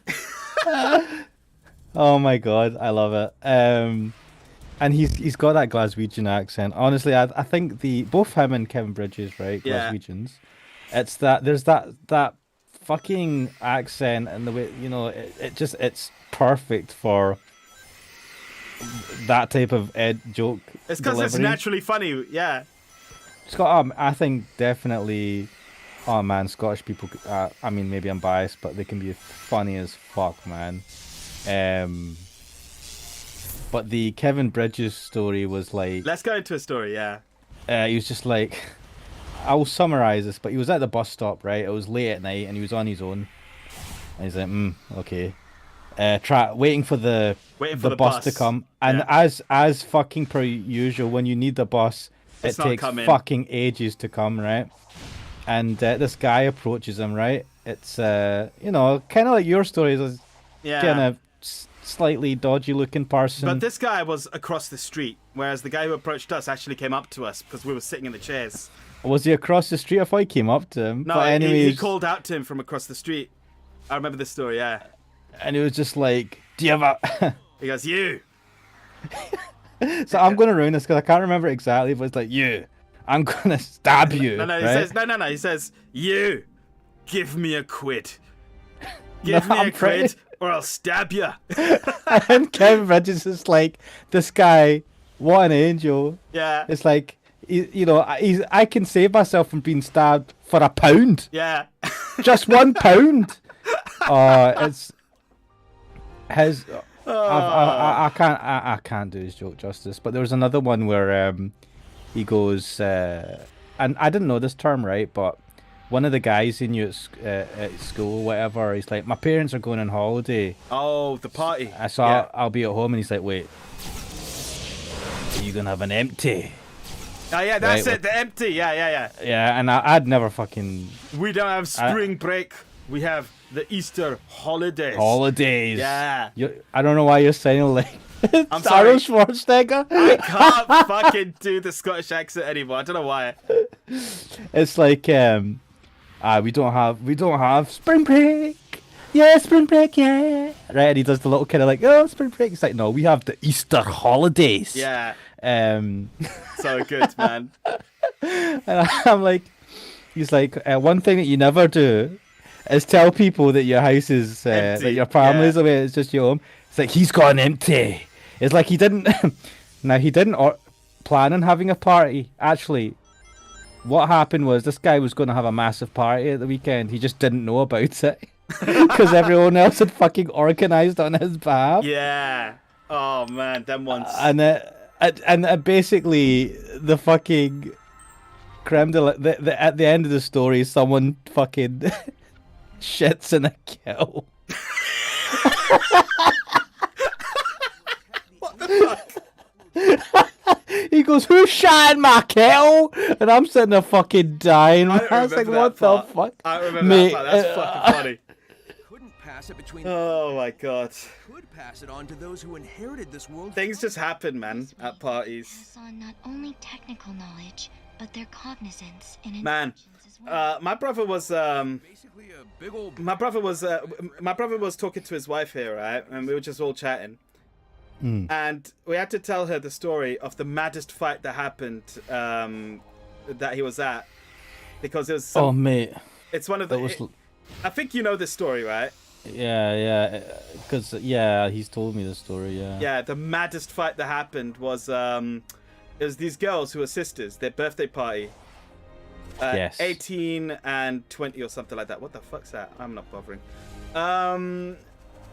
And recently, like before the party had started, the girl had broken up with some boy who was apparently like the biggest don in fucking East London. And I don't mean that literally. I mean he was a rude boy. Maybe 20 or something, right? Translate rude boy to the to people like me, and let's just say a scoundrel who goes down to the streets and, you know, he's apparently involved in gang violence and bullshit. I don't know why when you say rude boy, I think of people who are like wannabe hard guys. They are that as well, like wannabes as well. But I But don't also think some of them are genuine hard ass. This one apparently seemed like he was genuinely hard ass. Okay, so girl had broken up with him, and he's like, I'm gonna fuck your party up. So she got, instead of professional security, she just got some dodgy guys from school to be security, right? First of all, can I just point out and that none of us would be able to manage this. Like, I like how she was able to get a fucking second group of like school hard boys to like protect her and her party. So, can you imagine us trying to do that? Well, I don't know, man. I wouldn't be able to arrange that sort of thing. But I do remember, like, the maddest party that happened. Sorry, the maddest party. One of the maddest fights that happened from my school was not this one. It was a different one, but it ended in a similar way. I'll explain that one afterwards. But this one, so she's at the party, which is being held in a church. Fuck's sake, nice. It's in a church. That's an interesting place to have a party. I didn't know that, but also cool. No, you can rent out churches, and it's just like a hall. You can have a party, right? So, are they still like? Are they churches that are being used as churches, or like? They're not like churches, like in the classical sense with stained glass windows and that. They're just buildings that people do like communal stuff in. Okay. Okay, so it's just it's nothing fancy. It's just a hall when you hire it out. Can I just say that Magical Madigo did say I like Chappelle, and Loopy has said yes. Explain it well, because I'm rude too. Yes, but you're about not the rude boy thing. All right. So the thing, right, is when we say rude boy, it's a very specific thing. It's like fuck boy. It's like fuck yes, boy, the actually, American fuck boy. Yeah, fuck boy is actually kind of similar. There's overlap, There but they're is not overlap. actual. They're Yeah. not boys that are getting lots of. I mean, maybe some of them are, but it doesn't mean boy who fucks. It's no. It's rude boy is like just a bunch of those sort of twats in school and slightly after school, where they're just going around like thinking driving they're cool, fast and doing trying to be potentially illegal things and trying to be a nuisance. Anyway, cool. And so trying to impress girls. yeah. So anyway, those guys, she got some of those guys from the school. Dropout retards. Yeah, that's a good way of putting it. They're not necessarily though. Some of these guys go on to have quite successful careers. Yeah, they're not stereotype at all. Yeah. But... So anyway, a lot of them end up in business actually. Anyway. You need to be an asshole to be in business, to be fair. But makes sense. Fair. Okay. So oh shit. Oh well, this is awkward. Yeah, the worst part is I'm not dead, which means I can't fucking shit. force it to respawn me. Saved by the nope. I thought that would jump you back up. Anyway, so she hired, I don't even know if there was money involved. Maybe sex, I don't know. She got a bunch of boys from school to be security. Maybe it's her new boyfriend's crew. It might have been her new boyfriend's crew because she dropped one guy and was immediately sense. with another guy. Yeah. Now that's part of the problem. New guy's crew. So she invited her boyfriend and a bunch of dudes at the party. Now, birthday party. My brother went. He wasn't very close with her or nothing. In fact, I don't think he particularly knew her. But he was going because his friends were going and it was a big party. And they're like, we're going to have some fun, like, whatever. So they got to the party and it's just dudes dancing in the middle. And, they're drinking alcohol and all that sort of stuff. And my brother's just sitting there like, this is shit. Spring break. Yeah, it's spring break sort of thing. Now, while this is going on, it's 9 p.m. or something is when the party started, right? So they're just having a time at the party. Then about at 11, things heated up when the ex-boyfriend came in with 20 or 30 dudes, all wearing masks, face masks, balaclavas, whatever, right? Hoods. Some of them had brought bottles, some of them had brought bats, some of them had sticks, I don't know. They had weapons, basically, right? And they came in, the so-called security, and I use air quotes with that, came in as well, and they're like, oh, what the fuck, man? And then they just immediately went to the dance floor and started beefing, and it was like 40 or 50 guys having a brawl. in the center of this dance hall. My brother and his friends, along with other people like girls and that on the sides, as bottles, glass, and just like shit is being thrown around everywhere. There's these idiots in the middle just fighting, people being thrown, blood being spilled. A typical night out in East London. Also, this isn't a church, remember? It's in a church. Now the DJ, the MC, He knew what was going on. He's like, fuck. And he reached under the table to press like the security button, which called the police. Oh wow, he actually had a security button. They Well actually done. had the emergency thing, which called the security. What that also did is turn the lights on. So it was dark at first when the fighting started, and when the lights turned on, you just see all these guys going, what the fuck? And my brother tells me, like, you just see people being, like, guys being thrown to the floor and go, what the fuck, man? And they're throwing a bottle and breaking glass and, all kinds of bad shit going down. And they're worried on the side, like, fuck, we don't want to get involved in this. The girls who had taken their shoes off because they had high heels, just trailing blood because it's, like, Because broken of walking glass. on broken glass. Yeah, broken glass everywhere, yeah. So this was quite a long time ago, as my brother put it. He goes, this was a time before Uber came to London, so you couldn't just call an Uber to go home. So they had to get their friends. He had to get one of his friends' his dad to come and pick him up. His friend's dad, and his dad came in the car and was like, boys, get in. So they quickly jumped into the car, and as they were driving down the street, this is when he realized how serious it was, because for an entire mile as he drove down the street, there were just dudes with bats and sticks and hoods up and masks on for ages. So, like, he's looking down the street, it's just guys after guys after guys. He had manned all of East London for a fight. Right? And to this day, that is probably the single worst fight, like the maddest fight we've seen.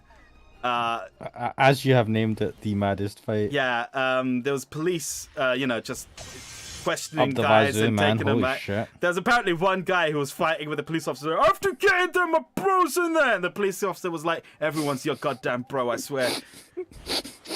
Do you know, I've not been involved in anything as wild back in the day because I just kept to myself. But I remember hearing this story years and years and years. There were all like not sorts. long after. Like this was around when it happened. Your bro talked about the story, and I was like, holy fucking shit! Only you, mate, can get involved in this in such a like side kind of don't even know anyone, just happened to be here. just How did the fuck happened, how did I get involved in this? Oh man, one of the other guys was telling us this is not as mad, but it's intense. About a fight. Again, two guys having a fight in school, probably over a girl, though we don't know all the facts. I'm just going to say that Loopy did say that they would have wanted to join the fight. To be fair, a certain part I of me get would that. have liked to have joined it as well. I get that, but the problem is if they've got weapons and stuff and it's like it's street fighting, it's not combat, it's not like some sort of let's have a karate match. Well, that's the proper thing. fight. That's the thing, because my school, we had a rivalry with another school, and sometimes, like, I remember the guys from the other school would come with dogs and bats just to Where fight did they get with the us. fucking? They just oh my days. What? Fucking dogs. Yeah, dogs and bats to come and fight with us, and sometimes the teachers wouldn't let us out, and we're like, oh, for fuck's sake, just let us out. See, We like- want to go home. We want to stay in school for longer. See if it's fists, right? Yeah. See if it's just I'm gonna Fists beat the is shit out of normal. you, Fists is normal. and you beat the There's been shit out of plenty me, fist right? Fights, yeah. Then you'd be like, yeah, jump. Well, do you know, I wouldn't jump into that back in the day. I would have fucking kept aside. But like, I get the kind of jump in and we'll have a fight, right? Yeah. But as soon as you get weapons and fucking dogs and shit, that you're just like, nah, mate, because someone's gonna take it too far and fucking. That's the thing. These guys are taking it far. Like nowadays, there's a lot of obviously knife crime in that. Things just keep escalating. That's the problem with this sort of culture. But you know, we were in school when it wasn't so bad. I mean, I say that. Fucking, there was one time when every day there was a story of some kid getting stabbed in our area when we were walking home from school. Loopy says, "That's what I want, not a pussy fight." Explain to us a pussy fight. Mate, I ran around school to fight someone with one of those long iron rulers. I'd want to be one of those. Yeah, I know you would. Holy fucking shit! But also, like the thing is, there's definitely a part of me that goes, "Fucking yeah, fucking get in there!" Like, about give time. You Time for give some you a action. Glasgow smile, a fucking headbutt you, bastard, Yeah, right? but at the Glasgow same time, kiss. yeah. But It's kind Oh, of one hard to sec. accept they're from space. Yes, they were central to the ancients' power and native to their world. They are the only things that Space can emeralds. awaken all the functions on the island. wait, did he just confirm that they are from space? Because remember we had this conversation. Yeah. Without the emerald's power, the island's functions eventually shut down. That is why I drew them here. I hope to use the ancients' technology to stop the emergence of their old foe. Notice how she's going, like losing the evil Yeah. shit I have when noticed she that. taught you. Mado says, I'm a lover, not a fighter. You know what? The thing is that nowadays I just wouldn't get involved in any of that. Because of that escalation. The thing No, is, not right? just because of even- the escalation, but like, you know, as I get older, I'm like, nothing's worth it. Like, what's the point of all that? You don't get anything So- out of it, apart from maybe a bit of fun, but that's it. For me, if it was going to be fun and you have a fight and, you know, it's like, they're not going to try and fucking kill the other person or try and, like, seriously, like, I should hope you're Put- not going to try and kill the other person. try not. But the thing is, it gets. some of the new kids, they're fucking like that. They just want to fuck each other up that badly. But even if you're not, right? If you say you're a boxer, a professional boxer, and then you fight someone bare knuckle, you can kill someone, yeah. you can either kill them or seriously disable them, right? Just with your fists. Like, see people who do bare knuckle boxing, they Yeah. are fucking never fight with a boxer. They will fuck you up, right? Like someone who does boxing. Nah, mate, all the days of like school fights and that are well behind me. I'm like, nah, just not anymore. But like, fuck it. yeah. So like, this is at school, right? You can see. So like, I knew that. Like, a part of me wants to lose There is a chaos The- world inside. Your power is required to access to like let loose and go fucking mental. Yeah. But then the problem is, I might get fucked. Yeah. I would get back in the day. I would get fucking annihilated, right? And even I mean now, I'd like everyone likes to think they'd be a good fighter. You like to think you're the hero of your own story, but you don't know. Yeah. And then I know what would happen. I'd walk in and some randomer would just knock me out in one shot. Yeah. But the other thing is, so one thing is you don't know what they're coming in with, and they could bring out a They weapon could fuck and you get up, serious. man. Yeah, or just like fuck you up barehanded, right? The other thing is, you might lose your, like, say you get the upper hand, you might lose your shit and just like seriously fuck someone up, and then that's you getting sued, another thing taken to keep jail. in mind. Another thing to keep in mind is when you're in professional qualification, professional jobs, right? A profession. A profession. When you're in a profession, you have to watch out because if you have a regulatory body, they'll be like, "What the fuck are you doing? You should be exemplary." They'll take your They license can take your or license away. Yeah. Yeah, your ability to work in that field, because your conduct inside and outside your Has to be profession good. is Yeah. it's not worth it, right? It really and so When when you you're have actual younger, fucking stakes. yeah, when you're younger, you don't think about these things. You go fuck it, and if you get away with it, props to you, mate. You know, you get away with it without it getting serious, without getting seriously hurt or seriously hurting someone. You're like, it's a good story, bro, right? But it doesn't end well for a lot of people, and when you get older, you realize, mate, I'm not fucking dying on this hill. Yeah, it's never You know, worth it. you choose the hills that you want to die on. You know what I mean? And most of the time, I'm just like, I just want to go home and be a fucking loser and watch anime and simp over fucking 2B and whatnot. yeah. You know what I mean? I know exactly what you mean. I'm like, yep, that sounds like the good life. I just want to chill. Like, as you say, and this keeps popping up in my head, life is too short and too shit to spend it miserable, or, and in this case, angry, Yeah. or with a fucking concussion from fucking having a fight. Injured. Life is too short and too shit to spend it injured. And you might get seriously injured. There was like that clip that someone sent of a boxer that got, or an MMA fighter, he got punched in the back of his head, which you never should do. That's like a really sensitive thing. And hang on. Mado says, I've heard boxing gloves don't cushion the blow, just cushions the fist to let you hit more. That's fucked. Earlier you said I had No. I feel like they do, because if you bare knuckle punch someone, you can fuck them right up, man. The bones. I have no Because the speculation on our present circumstances either. Ah, yeah. So you're saying there maybe is a chance. I am saying we are in a desperate situation. The threat we face is beyond imagination. I actually can't remember what the threat we face There's is. even a 1% chance I can turn that. There was some sort of evil that the ancients were I taking won't on. disappoint Oh, we've awoken an ancient evil. Yes. Probably, usual. Scarlet Predicts says, yeah, the gloves are there to protect the fists. Because like it does distribute it across a bigger surface area than just having smaller fists that are bony. Mardo says, blunt force trauma will fuck you either way. Yeah, I agree with that. I would never want to be a boxer. It looks cool, but like I've seen if you know that how professional American footballers end up with like with concussions, really, yeah, but it fucks them up in older age because it creates micro fissures in the brain or something. Yeah. Yeah. There was a movie about it that ironically now Will Smith was in, considering he gave fucking what's his concussion. Did he actually give Chris Rock a concussion? No, All I know is he slapped him across the face. He gave him an almighty slap though, which could have. I don't know. Man, I just remember there was that fucking player in Elden Ring who went around with a character called Will Smith. And what he would do is he would hit someone and then just yell at him and then leave. Fucking love that. I know. Oh, is he being Oh Tsundere? my god. Is Eggman going to kiss Sonic and make up? I found it for you. What? What did you Go find? ahead and beat that giant. Oh, we got an emerald. You're giving Sonic an emerald? Oh, I think we can have a Oh. boss fight.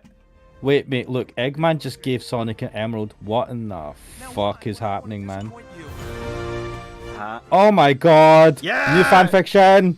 New fanfiction. Wait, I didn't save the game. Fuck! Feel bad. Did you just admire Sonic's ass? I think he did. Does Sonic even have an ass? Mate, he was looking at Sonic from behind. He was admiring that gold ass. Okay. Wait, hang on. Wait, what's going on now? We got Is another this the boss Great fight. Evil? Ooh. I am the ultimate evil with my giant cock gun. Hello, Supreme. Lovely. Alright, let me save the game because I want to be able to come back to this later. Save data. You fuckers. Damn 'em. Where did it last save? Oh, well, at least there'll be some sort of DLC, I'm sure. So this is the ultimate bad guy. Apparently. I was hoping he would say something, Have they all? None of them have said anything. but he's the ultimate one, right? Hang on. Wait. This is fucking did I Dragon hit- Ball Z, man. Wait, is he like a mixture of all the other bosses? Who knows? Because I recognize that attack. But he doesn't have the giant blade spinner. Or maybe is that going to appear at some point? Maybe. Oh, fuck. Look at the rockets he's got in his back. Fucking hell. I am Supreme, an overpriced clothing brand. Eat my Oh, overpriced fuck. t-shirts. He knocked me out of my attack. He's just that powerful. I locked onto the wrong thing. Yeah, I was wondering... Wait, what the are fuck's you- going on? Uh-oh. Oh, fuck. I can parry, don't worry.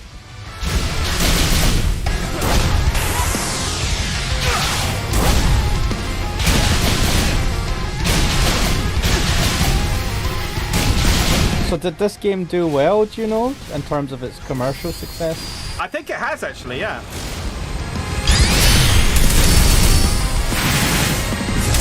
There we are. I don't know exactly though. Oh shit.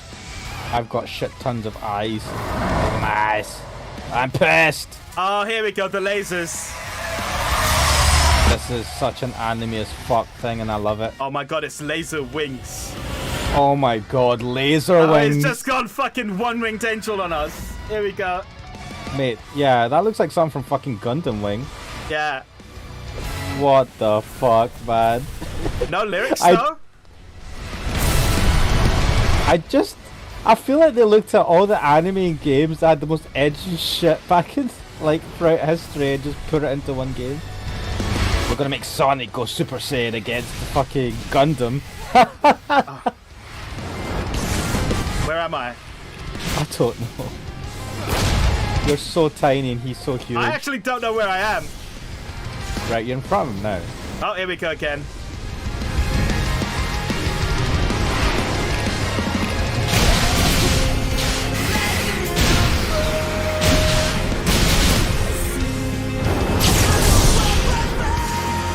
Oh. Lyrics.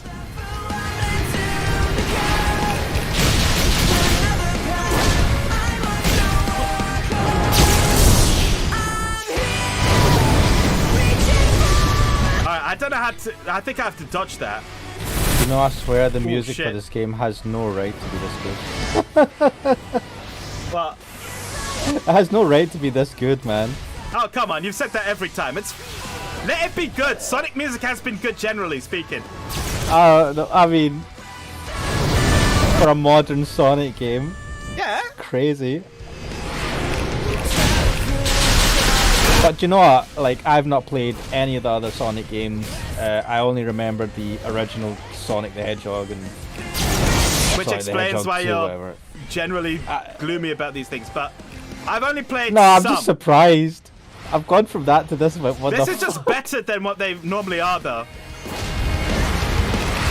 I love how batshit crazy this is. It's fucking good batshit crazy. It like puts a smile on my face. Yes, absolutely. As it should. Like, what the fuck is all of this? Aliens. Alien emeralds.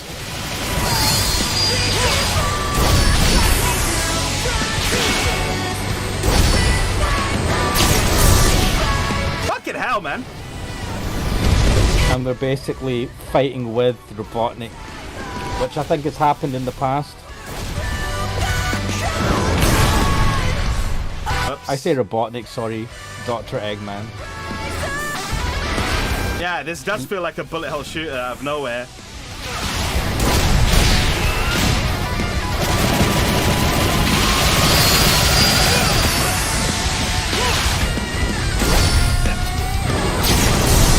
Oh, it keeps happening.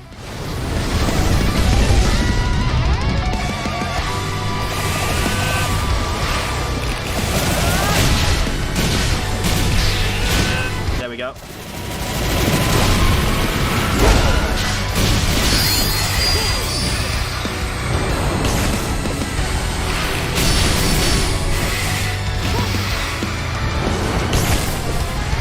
Where am I?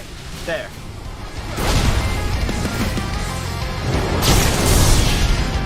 I don't even know where I am sometimes. I'm like, I can't see myself on the screen. Press the button, press the button, just press button. Just hammer square until you win. Yeah! Like old Street Fighter games, man. Just keep hammering the buttons. But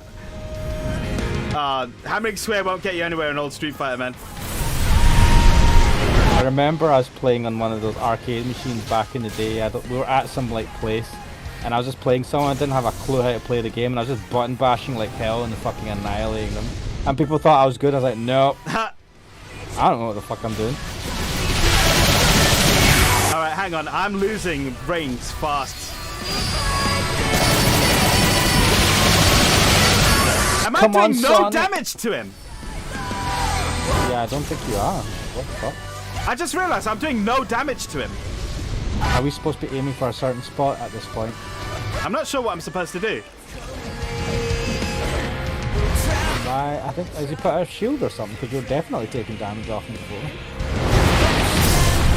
Let me see. Am I supposed to do this around him?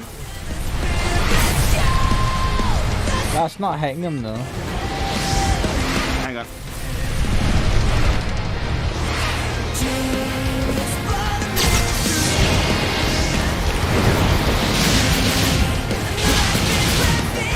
No, that's not taking any damage. That's not doing off any him. damage either, yeah.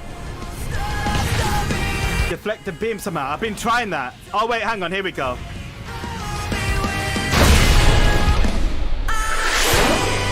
Holy shit. Alright, this seems like what I'm supposed to...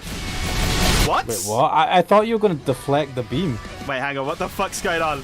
We totally ignored the beam. I don't know. It's just like... Okay, now I'm doing damage. Mate, what the fuck is going on? I don't know. I don't know what's happening.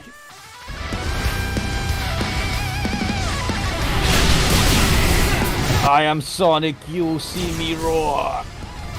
Again. Or hear me roar. Alright, let me just get close to him.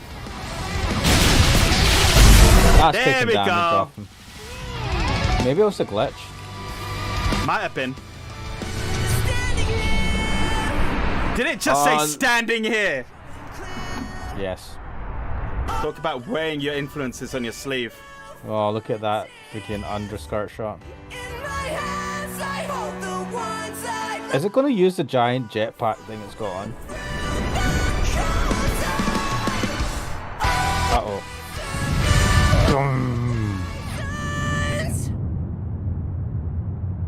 Is that Are you it? going to Surely that's face not in it. the floor? It has to be another boss. Nah. It's definitely... Wait, yeah, it's not... It's That's not too totally easy for blown a up. final boss.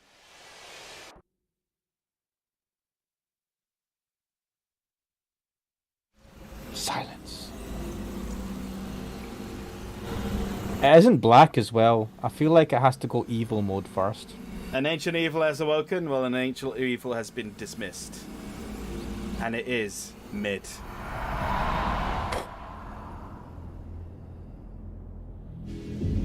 Also, I still think the fight before this one was better. Yeah, that's how I'm thinking. Even he's like, is yeah, that... it's like, that was too easy. I went supersonic and everything. All we did was chase it out of its shell. It's retreating into space to regain its true form. Even course. supersonic won't be able to stop it. I know what I must do. I must leave you. I understand. Go. Fulfill your function. Is she like his daughter in a sense? He's Feels acting like it. it doesn't hurt, but It hurts, man. Oh shit, she's taking over? Yes. she could do this. Why did she do this from the beginning? We killed the other ones, I suppose. Hurry. Or we... No, we didn't kill it. It's escaped to space. Ladies first. Lol. Yes! Use the fucking jetpack, baby! Even though it's designed to, like, not actually... That's a really You bad were waiting for the jetpack. jetpack. You were waiting Yes. Dear daughter. Shit, I was right. Yeah. This is... That's adorable. Eggman. Oh, Hope across age. To the fucking moon, fellows! Mate, there's another planet? What the fuck's I that? think that's the thing. Space Evil Planet. Hello? Oh my god! The end! Oh, it's the This game's- sniper. What the fuck? Are you going to let him do it all over again? Who are you talking to? Your help. We can end this. Please. Oh no! Are you serious? What, it's turned into a fucking space fighter game. Yeah. Give me your energy! This is totally a fucking Dragon Ball moment, yeah. You know what this is? This is the ending of Battle of Gods. Oh, this is great. What? No. But why is he talking to the aliens? Because she's controlling that thing, not the aliens. Hang on, wait. Did she just like baseball throw this Sonic to Oh, fucking... fuck. Hang, wait. There's quick time events. Yeah, QTEs. Yeah. Shooting star. Man's Look just at gonna that. Make a fucking- wish. It's just gonna bust Make a planet. Make a wish, kids. Wait, what the fuck happened? I don't like it, it's like, oh, we've ended, but he's just landed on the evil planet. Wait, did he just... Yeah, it just punched through it. He just punched through a whole planet.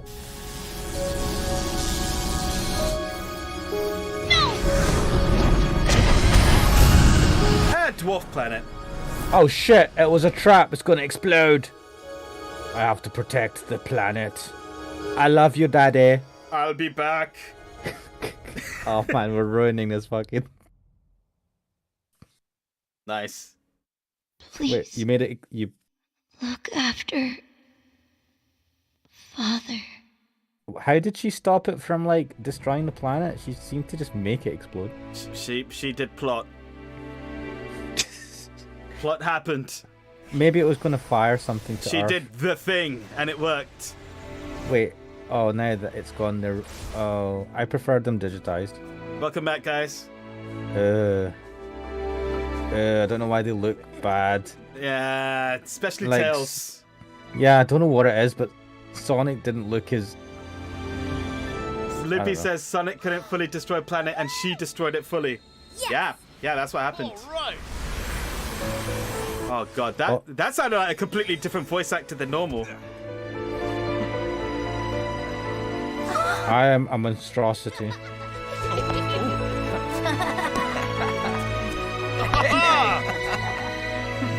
Yeah. Well done, guys, and you didn't have a terrible, glitchy, messy game engine at this time. We did it! We've just got bunches of fragments flying to the Earth that's probably going to cross massive destroy craters all- of destruction. Like the ending of Deep Impact, right? Oh my god. You fucking sacrificed your daughter, you jackass. You should have went I yourself. don't think it was a literal daughter. It's more like a memory of I her. know. Yeah. No, he created her, right? She was a program. She or was over something. here, wasn't she? Yeah, he created her. She was a program thingy. Uh-huh. I think that was designed to help him or something. That he designed. Man, to I help need him. to watch Sonic 2. Oh shit! Dang. What the fuck? Do you know what? It feels like there's supposed to be more.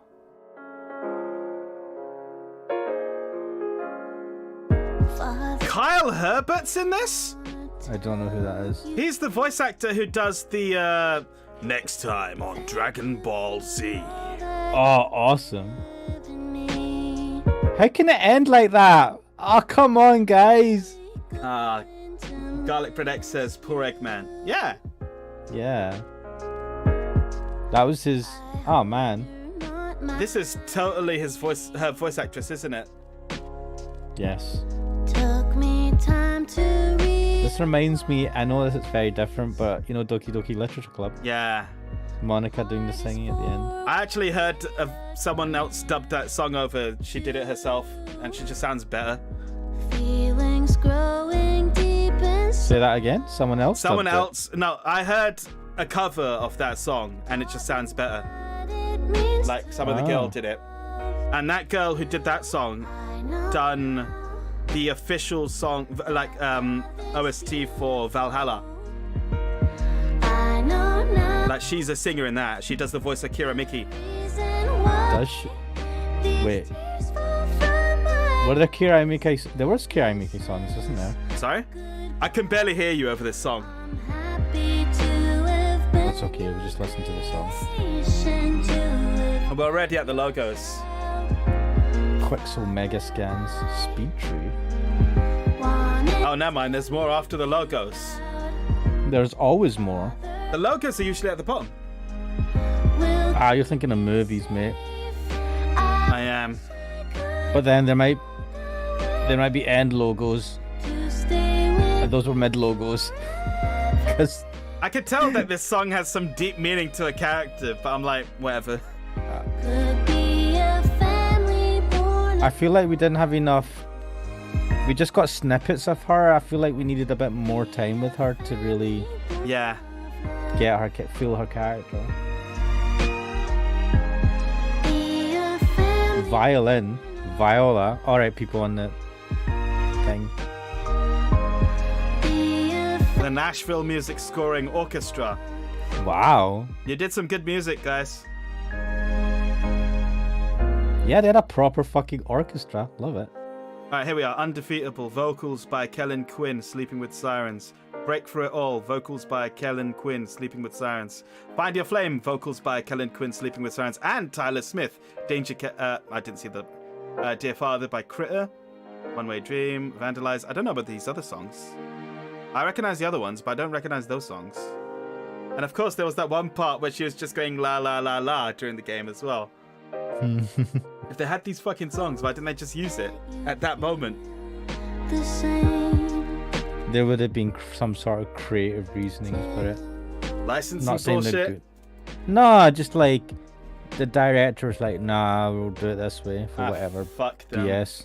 I feel like that was a missed opportunity. But also, your stream might have been taken down if there's like music in it that's Fuck you, copyrighted. YouTube. Actually, it's Sega's fault. Yeah, actually, it's Sega who's done the fucking copyright claims on my 13 Sentinels videos. Sega, we are not happy with your the way you handle copyright on YouTube. We are not amused. Here we are. Yeah, it says blocked territories, Japan. So the ending for 13 Sentinels can't be watched in Japan. I mean, how many people actually watch you from Japan anyway? I do actually have some people watching from Japan, according to my statistics, but you know. Do you? Yeah. I've not checked. Yeah, I don't think. I don't have anyone from I Japan. don't think they're here. So, you know, sorry guys, you guys can fuck off. Wait. Here we are. Hey, that's what Sega's telling them to do, man.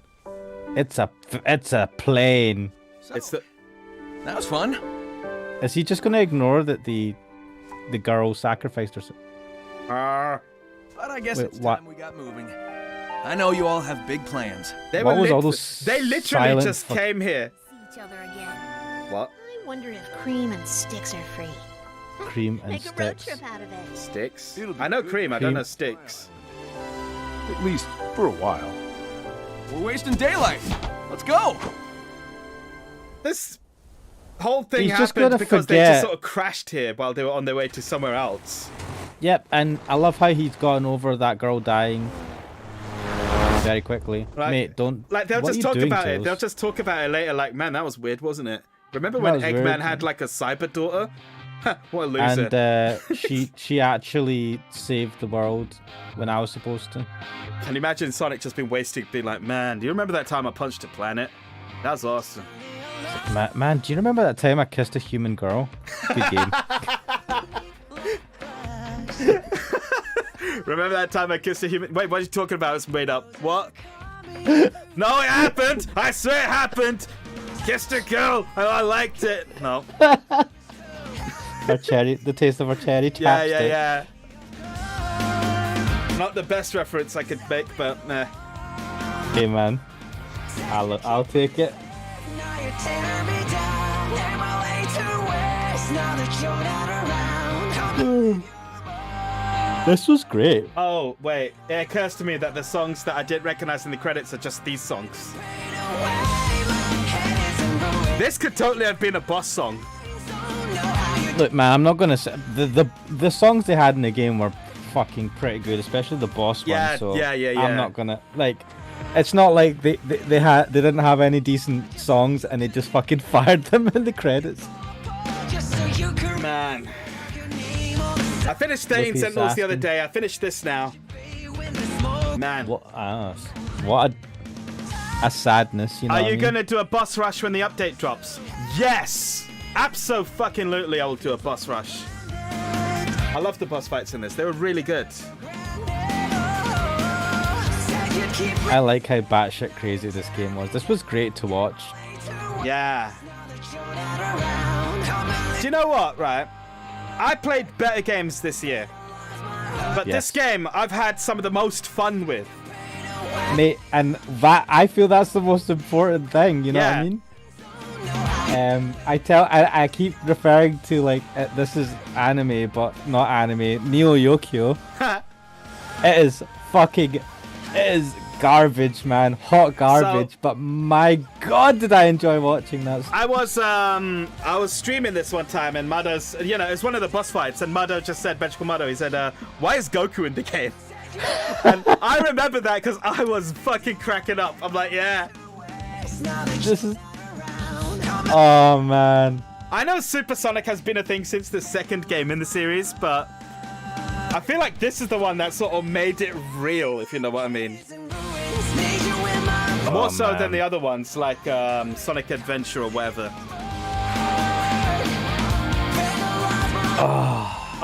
They're for the family as well. Sega. Lupi's saying, I just realized I missed the last episode. I never saw the boss fight with Tails. Oh yeah, you weren't there for that one. That was the one with the fucking pinball machine, if you remember that. Oh my god, what the fuck?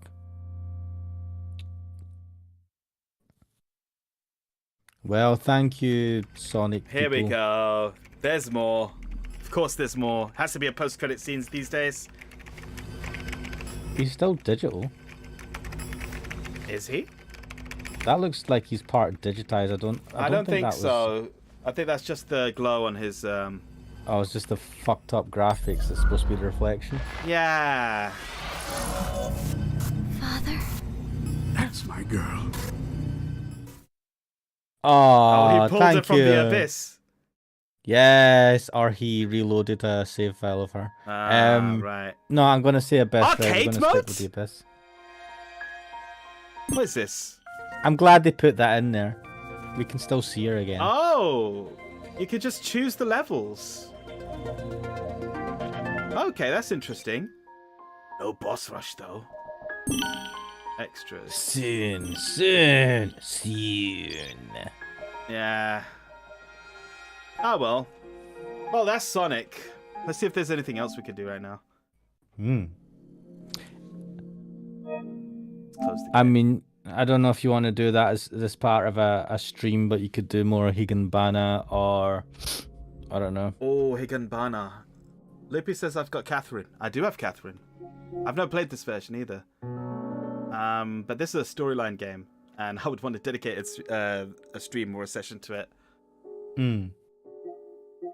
rather than just picking one up. I've downloaded Judgment because they put the PS5 version of Judgment is on PSN Premium, and I thought I should try that at some point because this game is sick. It's a really good game. When did this come out? So it came out on the PS4 in like 2019, I think. Yeah, 2019. Yeah, because I played this during lockdown, right? Oh, But just thinking of Higanbana and thinking of games. Deathmark. Did we ever complete that? oh, we finished it. We got a normal ending, but we didn't get the good This ending. good ending. Ah, yeah, you have to redo I have something. Okay. I have made a point of saying that will be happening. when No, we- it's okay. when we I get thought, back. for some reason, I thought we didn't finish it. No, we finished it. Yeah. You're still waiting for someone to travel 7 seas for Judgment. Oh yeah. Yeah.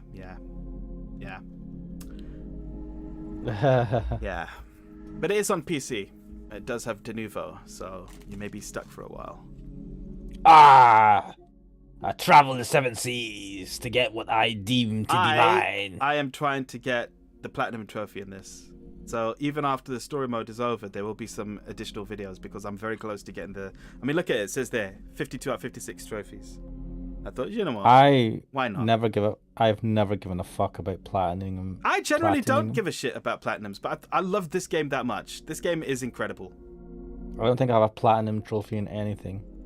Yeah. That's just the way I live my life. Let's see Not what- achieving stuff. Let's see what else there is. It's fucking trophies. Who even cares, man? I don't know. People keep talking about platinum, and it confused me. I was like, "What are they talking about?" I assumed it was the way they talked about it. It sounded like full completion, but it's like that's weird to call it platinum. But yeah, I'm assuming it's from these trophies. They put fucking Far Cry 5 on Game Pass.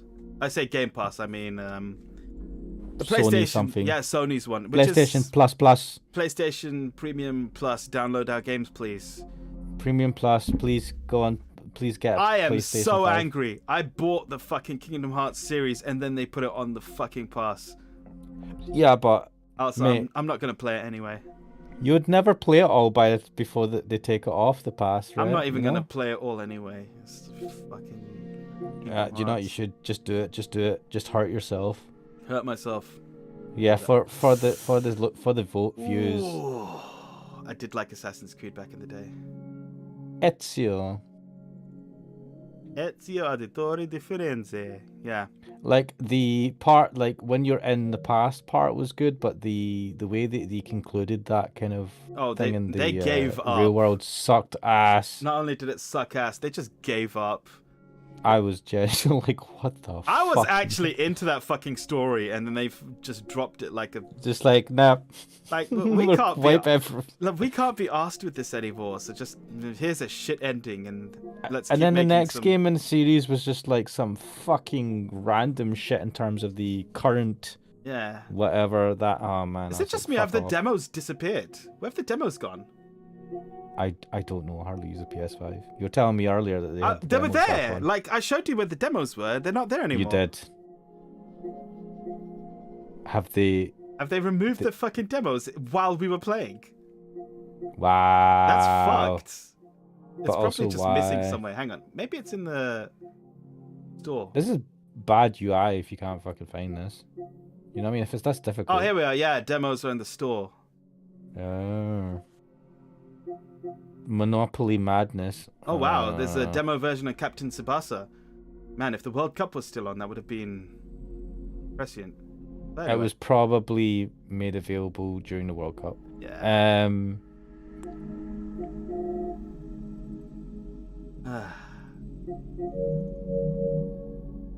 Yeah.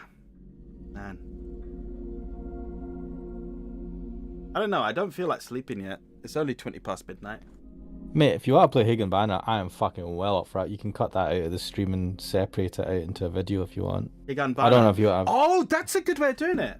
Yeah. Yeah, that's what you did before. You had Sonic and some other game in the same stream. I think it Yeah, was and do you know what? Deathmark, I and think you I'll- separated out. I think I will do that actually. Give me a moment. I have to sort it out because it's not. First of all, let me turn the PlayStation off and then I can just get onto that. So first, let's get back to the loading screen. Yes. Gotta love it when I feel like things are done in a professional manner. But they can still hear us, right? Of course, they can still hear us. I haven't muted us. Oh shit, I was going to start talking shit about Loki. Oh no. Right, okay. Let me have a see. I'll stop the recording. Okay, man, there's Lost Judgment for PlayStation for $24, but PC for $50. What the... I will play. Loki, how do you know I don't like that?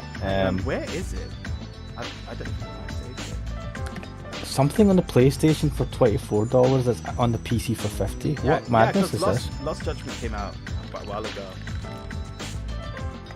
What is it? Recently came out in the PC?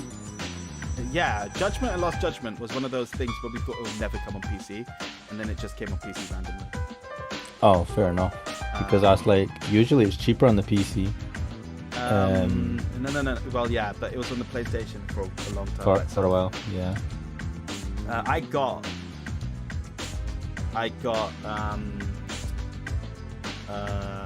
what's it called?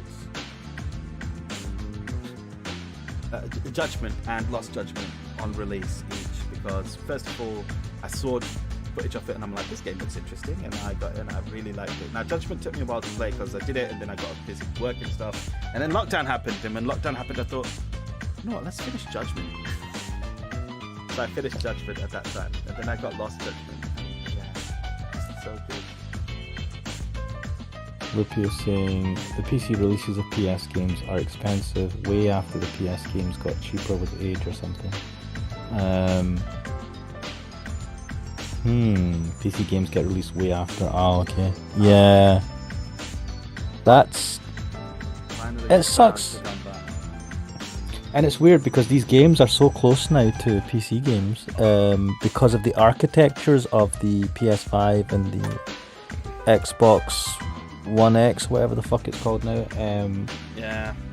It's PC architectures now with fucking PC graphics cards. So it's not like, as you say about, you know how MGS4 is probably never going to get ported because the PS3 had the most fucking unique ass architecture ever. Yeah. Yeah, we don't have that problem anymore. So porting at the very least should be significantly easier now, and they still fucking take ages. I forgot how much of a fucking hassle it was to get this game recorded. Ooh. It just doesn't want to be captured. You know, I had weird issues like that as well, and I had to use a different type of. So I didn't use the game. So this was, you know, how I was recording. Oh, here we are. Yes, I used window capture instead of Yeah, game capture. the game one didn't work, man. I think it's broken or something. Do you know? I think that happened for you with Mogeko Castle, wasn't Yeah, it? yeah. I had to use a window instead of a game one. Okay, so what I'm going to do is, yeah, this seems to be working, and better yet, even if I exit full screen, it's still just Still okay. Yeah. Okay. So I'm going to get that up. Here we are. Loopy is saying, I got very upset yesterday because there's still no. You're not streaming to me, by the way, I'm but not. it is Yeah, on I the need to get that up live now. stream. Yeah. I got very upset yesterday because there's still no Red Dead Redemption for PC. What? Unique for dumb fuck reasons. Yeah. Right, 1 second. I'm just gonna pop down and get myself. Oh, I just saw the critical drinker plush that you put. Yes. Yeah. Like, and he got a newer one where he's got. I don't know. And I was like, who buys? I like the critical drinker. I mean, if you don't like him, it's fair enough. But like, I like him. I wouldn't buy a fucking plushie. What the fuck? Of him. It's a bit. But apparently, I mean, look.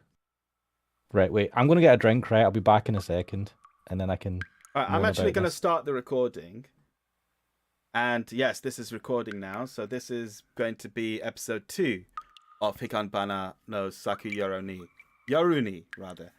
Now, I will start with the content warning. I didn't start the first one with the content warning, but whatever. We've actually got an audience this time.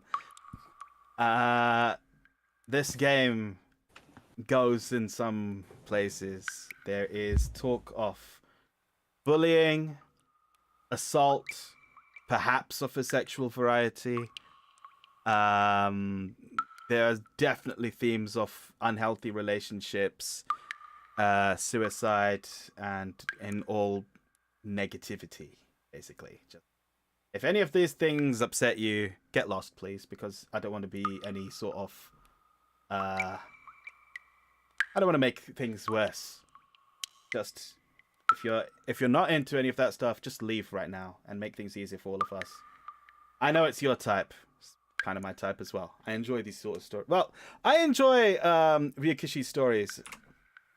He's the author behind Higurashi no Nakukoroni, Umineko no Nakukoroni, Kikonia, and I can't remember the rest of the title. It's probably the same. And this one, Higanbana. Each one of his stories has elements which he has taken from his previous work as a social worker. So there's an element of reality in each story, which will crawl under the skin of people who may be sensitive to certain topics. He is known. Well, he's going to be doing the new Silent Hill game. It was announced at, was it E3 or whatever the fuck it was? While we're just waiting for Ash. Yeah, he'll be doing the new Silent Hill game. So I'm actually very interested in seeing that. Yeah, new Silent Hill game. New Silent Hill game by Konami. And the author they got, instead of Hideo Kojima, is Ryukishi07. Which is not a bad shout. That's actually a really good choice for an author. For an author / writer / producer for a new Silent Hill game. It's set in Japan, so a lot of people are like, but it's not my Silent Hill. Silent Hill's an American town. And while that may be true, like, I feel that if you're going to get an author to write a story like Silent Hill, which is usually based on people's hidden feelings and sometimes the machinations of a secret society in a town. You're breathing hard. He's probably the right author to get for it, because he's shown he's shown some aptitude in that field before. I'm not gonna say he's a perfect author. There's a lot of fucking stilted English in this, but if he's given a good editor to help him and a decent localizer, it should be good. It should be very good. How's my breathing now? Better. Yeah, I was just going over the motions of Ryukishi07 and his previous works. I've given my content warning, so if you're, again, just to summarize, if you're of a sensitive disposition, this may not be for you. So Loopy said my type. Yes. Wait, new Silent Hill game. Have you gone through this? I was talking about the new Silent Hill game. That Ryukishi07 is the author / producer / concept.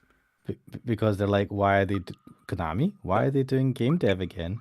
Gonna fuck it up. Oh, why are they doing game dev again? Who knows? It's Konami. Maybe they ran out of money. No, I know why. Yeah? They're fucking running out of money, or they want more money, and they're like, we've got these amazing IPs. Let's flog a dead horse. Do you know what? It could also be.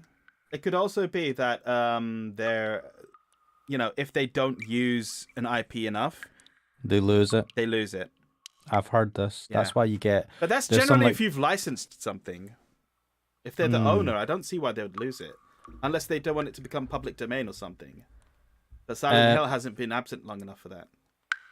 Yeah, I don't. Well, I think it has to exist for a certain amount of time before it becomes public domain. Yeah. It doesn't matter if it's not been there, if you know what I mean, or if there's big gaps. It just has to have existed. So, like, Disney lobby the American government, do all sorts of weird shit to keep the Disney character of, like, definitely Mickey Mouse and them lot, like, away from public domain, even though they're more than 100 years old and should be public domain now, but they would lose all their fucking licensing rights for those characters, and it'd be a fucking mess. Yeah. Look at that, big companies fucking bypassing the rules. But Whatever. but that's in a long time. Yeah. Konami, fuck Konami, is gonna. But this the Silent Hill F sounds interesting. That's it. Silent Hill F. But For Konami's fuck Konami. But Konami are gonna fucking get in the way. We'll see how they get in the way. There's real potential when you have an author like Rikishi on it. It's a good choice. It seems good, but I'm cautiously optimistic. As you should be. Yes. Because the older I get, You got a fucking can of drink. Oh, damn it. Mate, I'm going to need that later because I know I'm going to be stumbling over awkward sentences and dodgy translations. But anyway, before any of that, let's get into the glossary. I've got myself an iron brew. Oh, I need to lower the game volume as well. Give me a sec. Because this game... It sounds okay to me. It does sound okay, actually. I just remember it being loud the first time I did it. Yeah, it's still... Okay, I'll just lower it slightly as well. There we go. That sounds same loudness to me. So. I lowered it by 10. But, okay. Yeah, I mean, as long... It's fine to me, so it's all good. Okay, so let's go through the translations here. Meso, meso is the sound of someone sobbing. These are things which will be important, actually. Usually after losing their self-respect or from having low self-esteem. That's very specific. Yeah, oddly specific. Often the head hangs limply as the person cries. Okay. In Higanbana no Saku Yoru ni, meso meso is given the Japanese honorific suffix san, meso meso san, which is often comparable to the English Mr., Mrs., or Miss. Others include chan, a childish suffix, kun, a slightly masculine suffix that can also be used by teachers on students regardless of gender, and sama, a suffix denoting respect. Imagine someone calling me Ash Manix Kun. I'd be like, what the fuck? Alright, I'm just going to keep going through this. I feel like I should have read the Seven Mysteries one before, but here we are. Yokai, where the mischievous, malicious yokai are supernatural demons, ghosts, and monsters from Japanese folklore and horror stories. The term yokai covers a wide range of beings, from ghosts disguised as beautiful women to colossal centipedes. The most common yokai are tengu, which are long-nosed demons, oni, or ogres, kappa, which are humanoid turtles, and kitsune, which are fox spirits. Is Hideo Kojima a kitsune? Anyway, although some yokai can be beneficial like rain spirits, generally they exist to cause humans misery, either through trickery or fear. Wait, see the arrow thing? Is there more to this, or is that it for that page? Alright, no, it's that It's page. going to be more over here. Okay. The Seven Mysteries is specific to this story. So, the Seven Mysteries is a Japanese concept birthed from the... Oh, okay, interesting. The importance of the number 7, e.g. 7 days in a week, 7 wonders in the world, 7 deadly sins. This concept became... Oh, okay, so it's actually something outside of this story. This concept became popular in the Edo period of Japanese history, which is 16 to 1868. 1600, 1868. The tales of unexplained phenomena that turned into urban legends. These tales usually took place in a single area and comprised of seven phenomena. For example, the 7 mysteries of Suwa Shrine. I don't know what that is. This trend became popular in Japanese schools, and 7 school mysteries is a popular concept that has been explored in TV dramas, anime, and manga. Did they just give us the like info that Ryukishi used to create this? Maybe. I mean, Yeah. This is a fan translation as well, so yeah. Right. So as a recap, the main girl we were I was doing the narration of is Marie Moria, a bullied girl in school. She sucks, basically. Her home life sucks as well. Her life sucks. Her life sucks. I believe that her her homeroom sin is teacher- being timid. Maybe. I don't think that's a sin, but, she's timid and she gets taken advantage of. Yeah. Her teacher prevented bullies from bullying her, and then taking advantage of her feelings of gratitude, he started to molest her in a school bathroom. So when I say that's her where the sin, story starts. That's where the story starts, right? The teacher is molesting her, and then he's like, super happy with himself. Some student apparently heard her crying afterwards and came up with the yokai stories like, oh, that's Meso Meso-san. Meso Meso being the onomatopoeia for crying, as was explained. And then this, the teacher overheard the story of Meso Meso-san, and he's like, fuck, people know. I need to kill her before anyone finds out. He goes to the bathroom. Oh, wait, hang on. I need to go back a bit. Before they go to the next bathroom sort of appointment, Marie is visited by the spirit of Higanbana, which is a yokai that exists at the school. She looks like a girl with a red dress. And she says to her, you could become Meso Meso-san. So, yeah. And then that gave Marie a little bit of courage. She talked to Sensei. She's like, I don't want to do this anymore. Well, she didn't say it explicitly. She implied it. And he knew. He knew. And he killed her. He killed her. And after he killed her, some students came to the bathroom and thinking, oh, Meso Meso-san is here. They knocked on the bathroom door and he's like, fuck. So he pretended to be Meso Meso-san. They ran away scared. And he's like, yes, I've become Meso Meso-san. Then when everyone left the school, he dumped her body in a septic tank under an old school toilet. I'm sorry, it's depressing material, but it is. No, I'm not thinking of you. But Yeah. when I say that her sin was to be timid, I mean, I don't mean it literally. I mean, that seems to be regarded as a sin in this thing. That's how she's got bullied and stuff. I don't like think that. it's regarded as a sin. The sinful one was the one that's the teacher. Like, it was saying, this man is terrible. Yeah, she's pitiful. yeah, it was. Yes, I'm saying it. I don't know. Do you know? It's like my sin was being normal. Like I said, I don't know, ironic. It's the thing where she's not done anything wrong, but she's Yeah, well, I think the game advantage of. I think the game does take the opinion that she's done nothing wrong. Anyway, she's dead now. So we see her ghost crying. Her ghost is crying by the toilet, like, "Oh fuck, I'm dead," and he was just laughing at me. Higanbana comes and says, "There's a problem." Now he believes himself to be Meso Meso-san. So now there's two candidates to become Meso Meso-san. Not only has he killed her, but he is also jeopardizing her afterlife. Afterlife as a yokai. Because he's a complete bastard. But part is inadvertent, but yes. Loopy has said, what the fuck, I expected messed up, but not that type of messed up. Yeah. That's what I was saying. He deals in topics which are strangely real and can really crawl under your skin. So I'll just say that I do like the choice of spider lilies and this little opening. The same flowers from Licorice Recoil as well. The spider so lilies. I haven't watched that, but the first time I really noticed this was in Promised Neverland. Oh, okay.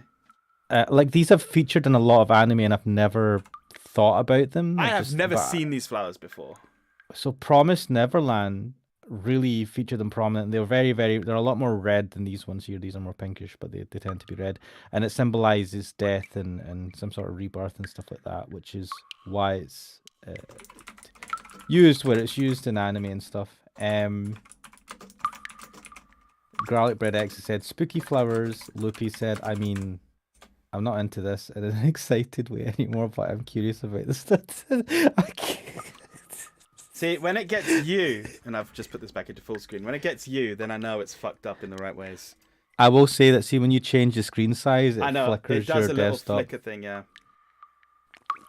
Those flowers appear as death or something. Yeah, they're associated with that. Yes, death and rebirth, but mainly death. Without further ado, let's get in. Wait, do I have to... Oh, yes, thank God. For a second, I thought the fucking game was going to make me start from the beginning again. Wow, that would be harsh. Okay, let's see. Where I am is after the teacher has killed Marie. It's the next day. Police... No, it's more than the next day. It's been a few days later.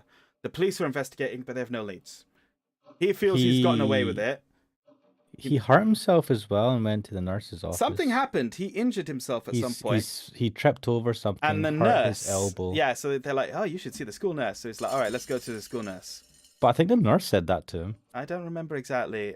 See, there was a sexy character, a sexy nurse person. Fucking God, if this wasn't such... Like, if I could actually scroll back and see the pictures and who was there, that would be helpful. This is not that helpful. Kanamori is the teacher, by the way. Kanamori is the teacher. Yeah, I do find it interesting, and I found it to be... It felt realistic that how he rationalizes his actions. Yeah. And he's like, yeah, it's fine. Oh, do you know what? I deserve this. It's only one person, but it feels so good to have power over a person. I'm actually going to go over that because I saw that was here somewhere. Your elbow inside of the infirmary. This is the teacher's internal monologue. Before I knew there was something greater than being human, in those times I always felt looked down upon by those around me. Not wanting to be looked down upon and wanting to look down on others, in those times I bottled up my aggression against them. Oh, fucking stilted translation. And by looking down on Marie, I finally felt as if I had relieved myself from that complex. I didn't think I wanted to be a killer, but if this purge didn't free me from my complex, for the rest of my life, how long would I have to live in despair? I thought about it. As for how long I could go on living if I suppose Marie's life was ended for someone else's amusement, I thought it would be natural for them to go on living seeking new ventures in life. Like the different links in the food chain, I was the predator, Marie was the prey. That's all there was to it. So you can see what kind of scumbag he is. But this type of rationalization feels very real.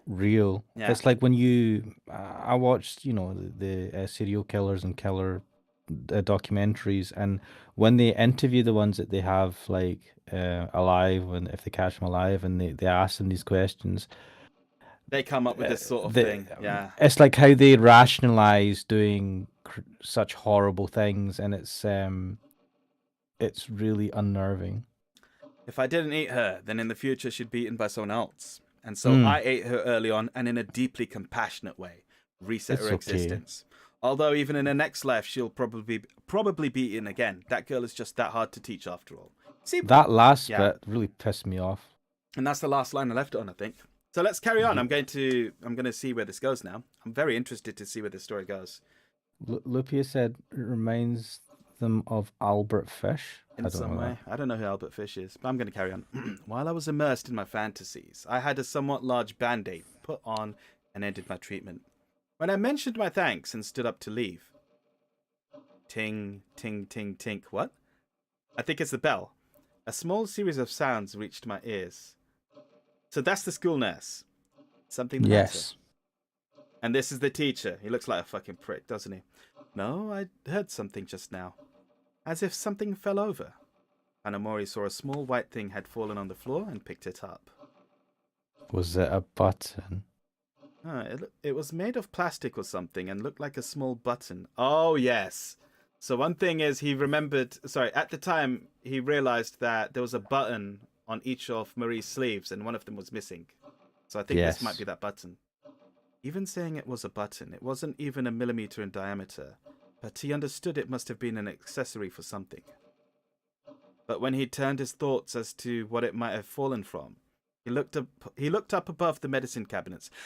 I'm sorry, there's just something about the fucking translation in this that really makes me bite my tongue sometimes. It's a lot of awkward grammar. He looked up above the medicine cabinets and he understood what it was. That was something particularly out of place in this infirmary. A Western doll. That might be Higanbana. It couldn't hide its worn-out state from its degradation over time, but there was no doubt it certainly wasn't something cheap. I compared the shape of the object I had just picked up with the doll many times, and I sensed it was certainly a button from this doll's clothes. This doll's button probably fell off. I can't take this seriously as a school nurse. She looks like a biker. It's the shadowing on her a nurse's outfit. Loopy, I made the mistake of Googling Albert Fish. Yeah, I started seeing the results and went, no.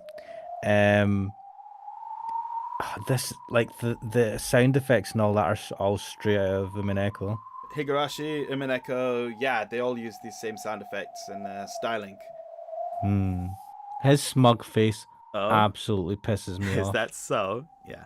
I'll have to sew that back on after you leave. Because they say this child is the master of this infirmary after all. Yeah, it's one of these yokai stories, isn't it? Oh, that's definitely Ooh. Higanbana. That's also definitely creepy as fuck. Master, this cute doll. Kanamori stood on his toes and took down the doll that sat atop the medicine cabinets looking down on them. That doll was uniquely Western, and it had a vaguely cold air to it. Kanamori had politely called the doll cute, but in his mind he thought of how it wasn't cute, but eerie. Yeah, but I've also heard about it from the former nurse, you see. She said this doll was here long before she started working, and it had been watching over the infirmary just like it is now. How absurd. Isn't it something some student lost? Well, I wouldn't think there's a student who would bring such a splendid doll and simply forget about it. Yeah, it must be expensive, right? Yeah, it sounds it. Oh, that's right. They say this doll is a cursed doll. And the students are afraid of it, you see. So is this one of the school's 7 mysteries? Now that I think of it, the doll in the infirmary dances in the middle of the night. Also, I've heard from one of the students. I see, so they were talking about this doll, eh? Long ago, a doll that belonged to a girl who died in this infirmary took her spirit and became a yokai or some such. Or some such thing. This is a very superstitious school. Yeah. Like, I get having 1 or 2 main things, but they seem to have one for everything. So here's the thing, right? They haven't specified a time period for the story, but I get a distinct feeling that this is set in a similar time period to the original Higurashi, 70s or 80s. Yeah. There's a certain lack of technology right now. No mobiles, especially. No phones, no mobiles, that sort of thing, yeah. So I'm willing to bet that it's also in the country. They haven't said where this school is. Maybe not in the country. Maybe it's like on the suburbs of a city or something, but it seems a little out of the way. Oh, that's right. I don't know who named that doll, but sure enough, it has a name. They say it's called Higanbana. Yep, called it. You called it. That's the name of the doll. That's the name of the yokai. That's the name of this game. It might be significant. Higanbana. It's not a particularly fortunate name, is it? Indeed, it just might suit this strange doll perfectly. However, isn't it wrong to be scaring the students by keeping that kind of doll there as a decoration? Well, there's also talk of a curse put on those who throw the doll away. It's not that I believe in curses, but I totally believe in curses. But since it's been watching over students in this infirmary for a long, long time, I'd feel kind of bad, you know? Okay. She sits there making sure the injuries of the students who come here don't get worse. And she protects them. Somehow I doubt that. Oh, is that so? But where does this button go, I wonder? Ah, here. I'll sew it on later. See, it's her right sleeve button. What a coincidence. Right sleeve button? Those were casual words. But it was something Kanamori... Here's another thing with Rikishi. He fucking changes between voices so often. First person, third person. It's fine if you had like the newer style things where you show the person who's talking. If you had adventure style, yeah, instead of this old style visual novel, yeah. I think that is it a gets problem confusing. just because it's old. Yeah. It's not old, it's the engine, it's just... I say old style, but it's like these original games. Umineko, I believe, is the same. It's the same way, yeah. It's the same way, and Higurashi. There's like an old version and then the new version where they had like speech boxes. So Kikonia keeps this sort of style, but modernizes it to make it better. And it has the sprites in the same sort of way, but it's widescreen and it has the name of the person who's talking. So yeah. Lupe said, I thought that was normal. There was a VN I tried to translate, which did the same too, changing from first to third. Yeah, it happens a lot, but in this format where it doesn't say who's talking, you can't. I personally do not like it when people change the voice that much because it just becomes inconsistent. See if you change the coloring of the text, even to like white is always third person. Oh, narrator. he does that in Kikonia. He does colored text at some points. I seem to remember something like that. Yeah. Because that would make it easier. Then Yeah. you can see that that's third person, and the rest are like people talking. But Yeah. Anyway, I'm gonna carry on. It was something Kanamori wanted to forget, and yet could not. Bits and pieces from his disposed memory began to stir. Yes. A regret from that night he disposed of Marie's corpse. It was an uncomfortable feeling. Just before disposing of Marie's body, when shining a light on the body to make sure nothing was missing, he certainly saw Marie's right sleeve had been torn. That night his attention was invariably divided, and so he didn't see how a single button mattered. He ignored it. But even so, it still left him with a bad feeling. That memory revived in his mind with a yelp, as if a small rock had gotten inside his sock. Oh, that's terrible. This doll's torn off button. If it hadn't been the right sleeve, he wouldn't have noticed anything. Even so, it had to be the right sleeve's button. The same one as the one torn from Marie's clothes. Her right sleeve button! At that... I want to know where this doll came from, this picture. At that moment, Kanamori felt as if the eerie Western doll named Higanbana was sneering at him.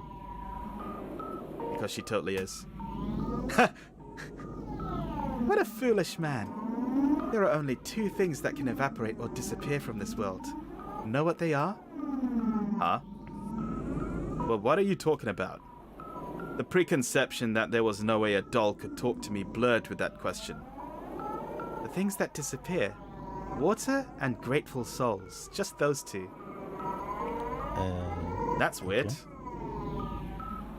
Okay. Yeah. She laughed at her own joke sarcastically. But the doll quickly froze her laughter and continued. Are you looking for Marie's right sleeve button? What is that button made of? Water? Grateful souls? There's no way a button could be made of water. There's no way a button could be made of water or souls. Have you tried hard enough? What is this conversation? If it were top quality, it might have been made from shells. Or if it was a cheap, then it might be plastic at best. Jeez, man. Right. It's made of things that aren't water or souls. So there's no way it can disappear from this world. It can't dissolve or evaporate. So it must still be where it was dropped, right? It'll be where it was dropped, always. Until it's found by someone. It will be there forever, won't it? Higurashi and Umineko characters are known for their fucking manic laughs. Or screams. Thank you, Higanbana. The meaning of those words began to pain me. Here we are back in first person. It was an inconvenience that most people would have wanted to quickly forget. And until today I had forgotten it. That bad feeling I had about Marie's button. But no matter how I wanted to forget about it, the button itself wouldn't disappear. It was surely there, even now, where it dropped. And until someone picks it up, it's waiting there even now. That's right. I mustn't forget about that button that came off her right sleeve. There was no way the button was torn off from the beginning. If she were a crude boy, she wouldn't care at all about the single button torn from her clothes. But she was a girl. Ugh, I don't like these fucking stereotypes. Like I said, first of all, it's a Japanese game. Second of all, I think it's set in the past. Also, I joke. Yeah. But still. But she was a girl. If a button was torn off, she would certainly put it back on again. Even Marie was the methodical type. She wouldn't go through her daily routine with a button missing from her right sleeve. I have done that. Well, that's what he's saying. A guy's less Yeah. thingy about their how they're kept, whereas girls aren't. They're more careful. It's interesting how he's like she's the methodical type. It seems that he knows her. He did spend some time with her. But you could Not also good say that time, but yeah. he made judgments. He was able to judge her character well to know that he could get away with manipulating her. Definitely. He didn't choose her at random. So that Which this shows. I yeah, think. yeah. So that button must have been torn off on that day. Oh, the sound effect. Kanamori Sensei? Is something the matter? What? All of these sound effects, man. Yeah. Just yeah. You might say it was made by the same guy. What? Never. He's just got the same save file, the same like files on his computer. It's like, I'll just use it again. I don't give a shit. It works. No. Yeah, because he's well known for doing the sound design of these novels. Thank you very much. I just remembered I have some business to take care of. Sorry, now if you'll excuse me. Oh god, these filters. Already the foundation for my mental state and sense of security were gone. If I continue aimlessly like this, sometime someone will find that button. Because the police have long known about the clothes Marie wore the day she disappeared. If by chance it winds up in their hands, they'll probably realize it belongs to Marie's clothing. What the hell am I doing being so carefree and letting this critical situation go? And where did that button fall off? Probably in the toilet. Where I strangled her. That place. The old school building's bathroom. In that stall. No, and yet when I left there, I was sure I didn't leave any traces behind.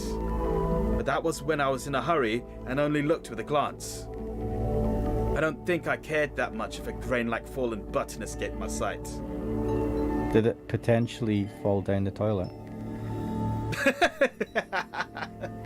Also, I can see your mouse at the bottom. Yeah. It's not a big deal. It's just my OCD. Mate, I can't do anything about it. Look. Oh, is it just like constantly there? Yeah, Lovely. look. They'll always be there. 'Cause They'll you're limited always by be there, triggering your OCD like a bad itch. Fair enough. I'm sure of it. It's there. This mouse. It's in there. In order to not be seen by anyone when I entered the old school building and stay there until I could be completely satisfied, all I could do was hold back my impatient mind and wait. In the infirmary, the nurse was still finishing up the day's work. Then she felt as if she heard a girl's laughter. Thinking there might still be students at school, she turned around. And the Western doll quietly sitting atop the medicine cabinets caught her eye. Obviously, there was no way Higanbana could laugh. She was a doll after all. The nurse might have been a little tired. She thought after going home today, she would quickly get to bed. I like this. Which one is the better, Meso-Meso-san? That'll be a sight, won't it? Waiting until a vote is boring. Don't you think it would be better if the two involved decided it themselves? Oh, I must be tired. I think I'll call it a day and head out. Higanbana... Fucking tongue-tied again. Higanbana giggled as she imagined that was what was beginning to unfold from this point forward. Of course, it was impossible for that voice to reach the nurse's ears. Now then, Marie, Kanamori, please show me who is more fitting. Because everyone in our class are also hoping for something more interesting than a vote. Yes. I do like this. She's just gonna go meddle with some shit. She's gonna be a pain in the arse. Lupia said it's not the mouse is not there for them when you put the mouse down out of the screen, apparently. Yes, but it's not annoying you. It's annoying him. Yes. Are you staying here, Kanamori-sensei? It won't be long until tomorrow, you know. Thank you very much, Vice Principal. Oh, for fuck's sake. I haven't got a voice for the Vice Principal yet. Thank you very much, Vice Principal. I'm almost done here, so please let me stay here a bit longer. Is the Vice Principal a woman? I can't forget. It's a man. Okay. I understand. But please start finishing up. Because if you get too many overtime hours, we might even get a complaint from the Union Executive Office. Well, I apologize, but I'm going to have... No. Well, I apologize, but I'm going to have to excuse myself for the day. Since I think you will be the last one out, please set up the security system. Also, if it's not on by 11 o'clock, the security company will come check on it if you don't call them. Be really careful, please. I like this bullshit security system where all it does is you have the last person who goes out sets it up, but there's no cameras or anything. It I don't even know what it does. I think it's just like an alarm at the gate or something. Yeah, that's all it is, and it doesn't even record who sets it because you just set it, and it's very convenient. Because he made a point that there was no security guards, just a system. Yep, and that it's shit. It doesn't check who comes in or out. And he said it's not like a CCTV system where you got like cameras everywhere. It's nothing like that. That's all he said. So to me, it's like maybe an electronic gate or something. That's it. Yeah, it's just the alarm, house Yeah. alarm or whatever. Yes, I'm aware of that. I had forgotten about that. Although I hadn't planned on taking that long to check the bathroom. But if I end up bumping heads with the security company, there'll be all kinds of trouble. And a record that they had to send people out. Listen to this music. Like Terminator. Yes. I know, what the hell? Tonight, Kanamori had been more discreet than ever before. Even more discreet than the day he killed Marie. Holy shit, it's a remix of the school bell. Yeah, it's so weird and disconcerting. Yeah. After seeing the vice principal cross the campus with his own eyes, heeding the vice principal's advice, he called the security company to let them know he'd be working late that night. I'm just blown away by this music. Mate, what is happening? It just keeps going. This is perfect. Now this time as well. With no one else except himself in this school late at night, no one would pay him a visit. So he left the staff room, and before heading to the old school building, he hid himself and watched to see if anyone was lurking in the school. Naturally, no sounds caught his attention. Only the cries of insects infested the old building. When he allowed himself a breath, it sounded as loud as a storm in his ears. So does this soundtrack. Outside the window was pure darkness, because inside he had a light. Outside of the glass in the hallway wasn't darkness, but the interior of the hallway reflected itself back again like a mirror. So immediately after seeing that, he could see himself being reflected. Inside that massive school building, he was alone.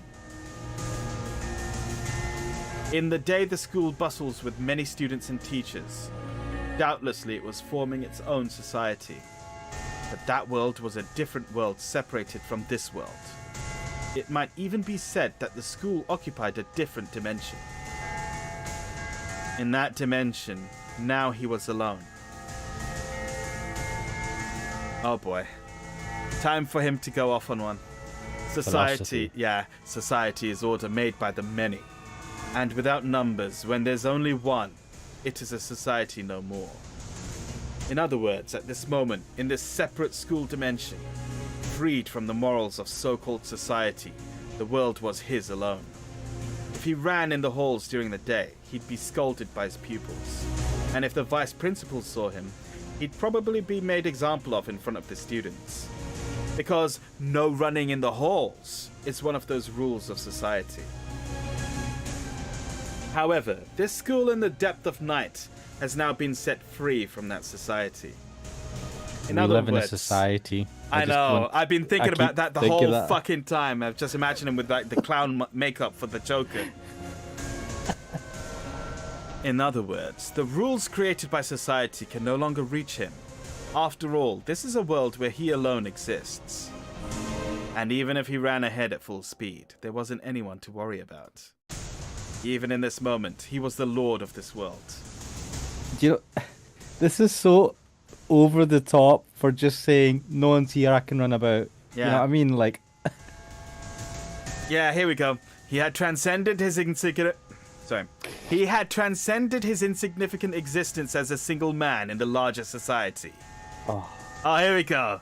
The more he thought about it, the more his impatience about quickly finding Marie's button began to dissipate. He began to feel surprised at how frustrated and impatient he was moments ago. If he had horns, if he had wings, Then now more than ever, he lengthened and grew them, unfolded and extended them. It had started as a laugh only in his mind, but then he realized even if that laugh escaped his mouth, in this world no one else could hear it. If a bear shits in the wood.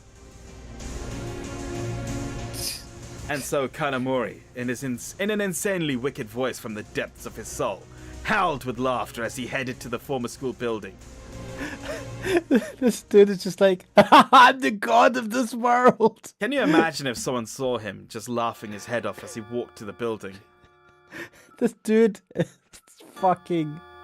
Oh, he's crazy, clearly. Well, something took his confidence away. However, the moment he stepped foot into the old school building, his demonic confidence retreated. It was replaced with a discretion as if his ruthlessness had frozen in ice. It even froze his inner demon. If he turned the lights on in the old school building, he might be seen by someone in the neighborhood. And so, without turning on the lights, he illuminated his path with a thin glow of a flashlight. Thank you. The frail Lucia light... said, Huh? I'd be creeped out as hell, I think, if they saw someone running around. Someone laughing. To be fair, it's the dead of night as well. And at nighttime, things are just 10 times creepier by default. Yeah. The frail light illuminated the world of pure darkness. But like an illusion, the length of that hallway seemed to continue all the way into the horizon. And from the inside, all the doors had been closed and locked with the utmost care. Bullshit. No one would do that. Closed and locked with the utmost care. It's an abandoned building, though. It's a fucking school, right? It'll be locked, but not with the utmost care. It'll be some janitor who's not paid enough. And with this, he had completely severed himself from the world. He was torn and isolated from that school world. In other words, he was in a second world, divided far away from the human world. If you've gone this far from the human world, you'll get closer to the spirit world, won't you? Was that Higanbana? It was not him, I can tell you that. Yeah, if you've gone this far from the human world, you'll get closer to the spirit world, won't you? And then she laughed. He felt as if he heard the voice of the doll whose button fell in the infirmary again. Of course, there was no way a doll could talk, so it was impossible for something that foolish to really happen. Oh, you foolish man. And yet, this world of the former school building, and the human world where dolls couldn't speak, were two vastly different places. Maybe, here in this old school, lies a world where even dolls can talk? That's a weird way of putting it. Oh, that sound effect.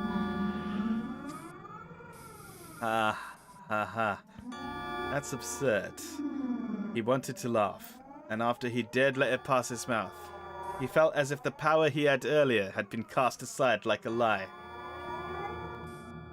I'm enjoying this. I'm enjoying watching him lose his confidence and self-esteem in this. I've just had a thought, right? Or I've been thinking about this for a little bit.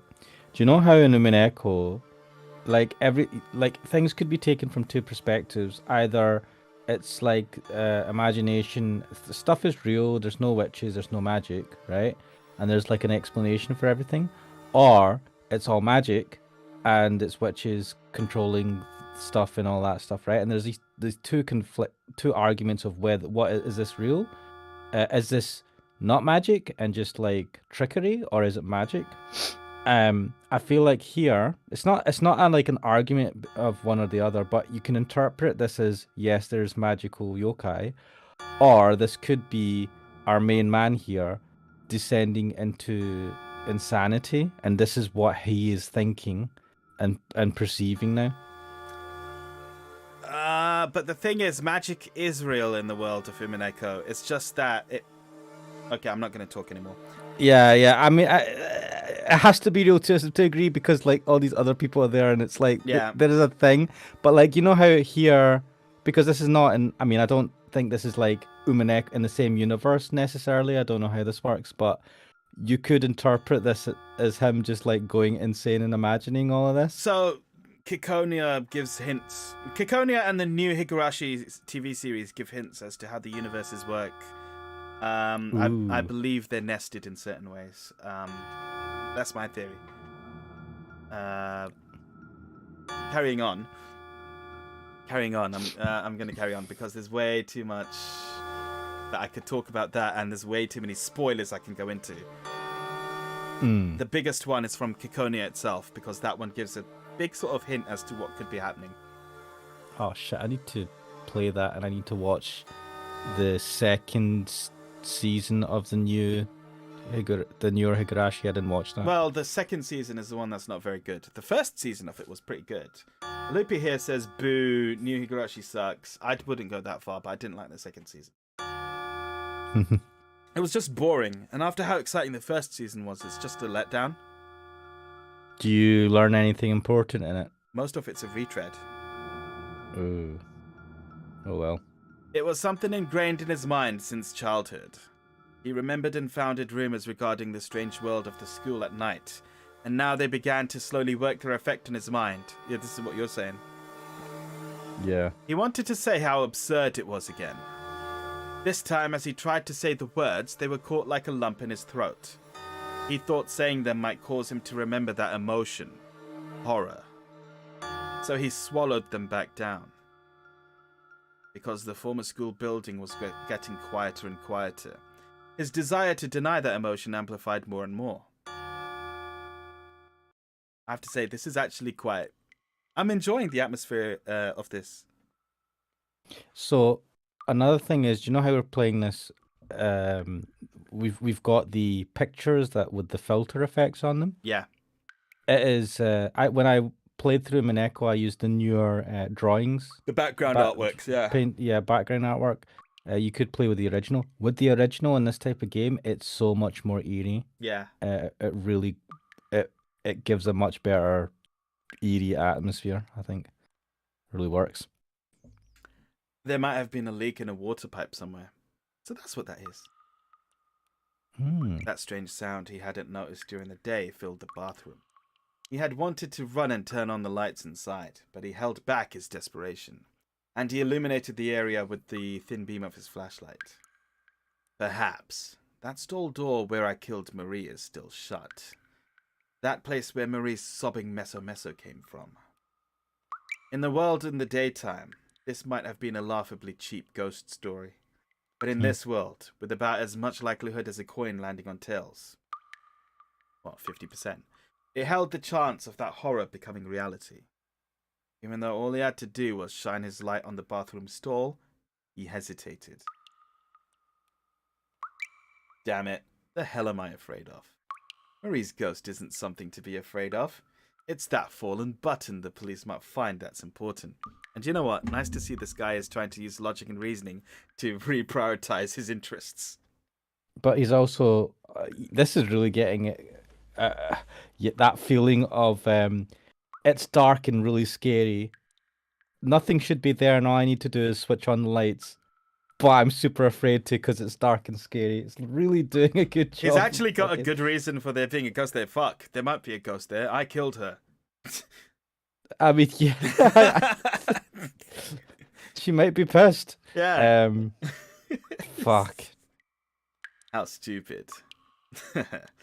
With a shameless grin. Oh, sorry. With a senseless grin, he tried to boost his morale. As he shined his flashlight towards that stall. Oh, there's shit in it. Someone had shat there, not flushed. I know. It's a fucking... I don't like those toilets, man. You know, the Asian-style toilets. They're terrible. Oh, and just that how you use them. Your feet right next to. No, thank you. Moving on. That's more horrifying than anything else I've seen in this game so far. It was like you thought it would be. Ah, son, I'd left a dookie in there. Luckily, when I went to Japan, the only time I went to Japan, they all had the. No, they would have the modern ones, yeah. Most places had the modern ones. Some places had the Asian style ones. Oh, actually, do you know? Floor ones. To explain, the fact that this toilet is here is that they explained it. They said that this is part of the old building, and they were supposed to get rid of these, but for some reason they just didn't. Apparently, there's a mix. There's some that have new and some that have old because this place was renovated at some point. Yeah, that's why I think that's why it gives me the feeling that it's set in the past a bit. Yeah, that would have been a while ago when they introduced. Yeah, because like, by now they'd toilets. have gotten rid of all of these. Yeah. It was like he thought it would be. The stall hadn't been closed or anything. Naturally, there wasn't anyone inside. And there wasn't any crying voice sobbing meso meso. So that's it. He thought while checking it and sighed in relief. But in doing so, the fears he had restrained seemed as if they were about to resurface once again. He resisted. In any case, he set out to examine the bathroom stall. In the stall was a Japanese-style squat toilet. The moment he saw it, his hair stood on end as he felt the memories of that day resurface in his mind. Once, this stall was an immoral place where I performed countless atrocities with Marie. Even though I remember those long days when I committed those indiscretions, they were all indiscretions. They were all completely blotted out by my memory of that sole act, that day when I killed Marie.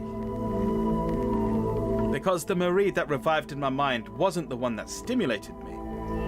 It was when she carelessly tumbled to the ground, unaware of her indecency after I strangled her. When I remembered her body, I felt just a slight sense of regret float from the bottom of my heart. But I quickly disposed of it. Because if I allowed myself to entertain such thoughts, I thought all I was doing was acknowledging my own weakness. Take my daily meals, for instance. What the fuck? This is a bit of a non sequitur. If I came to regret every single animal or plant I have eaten before, I wouldn't even be able to eat a slice of bread. And that's my attitude towards Marie.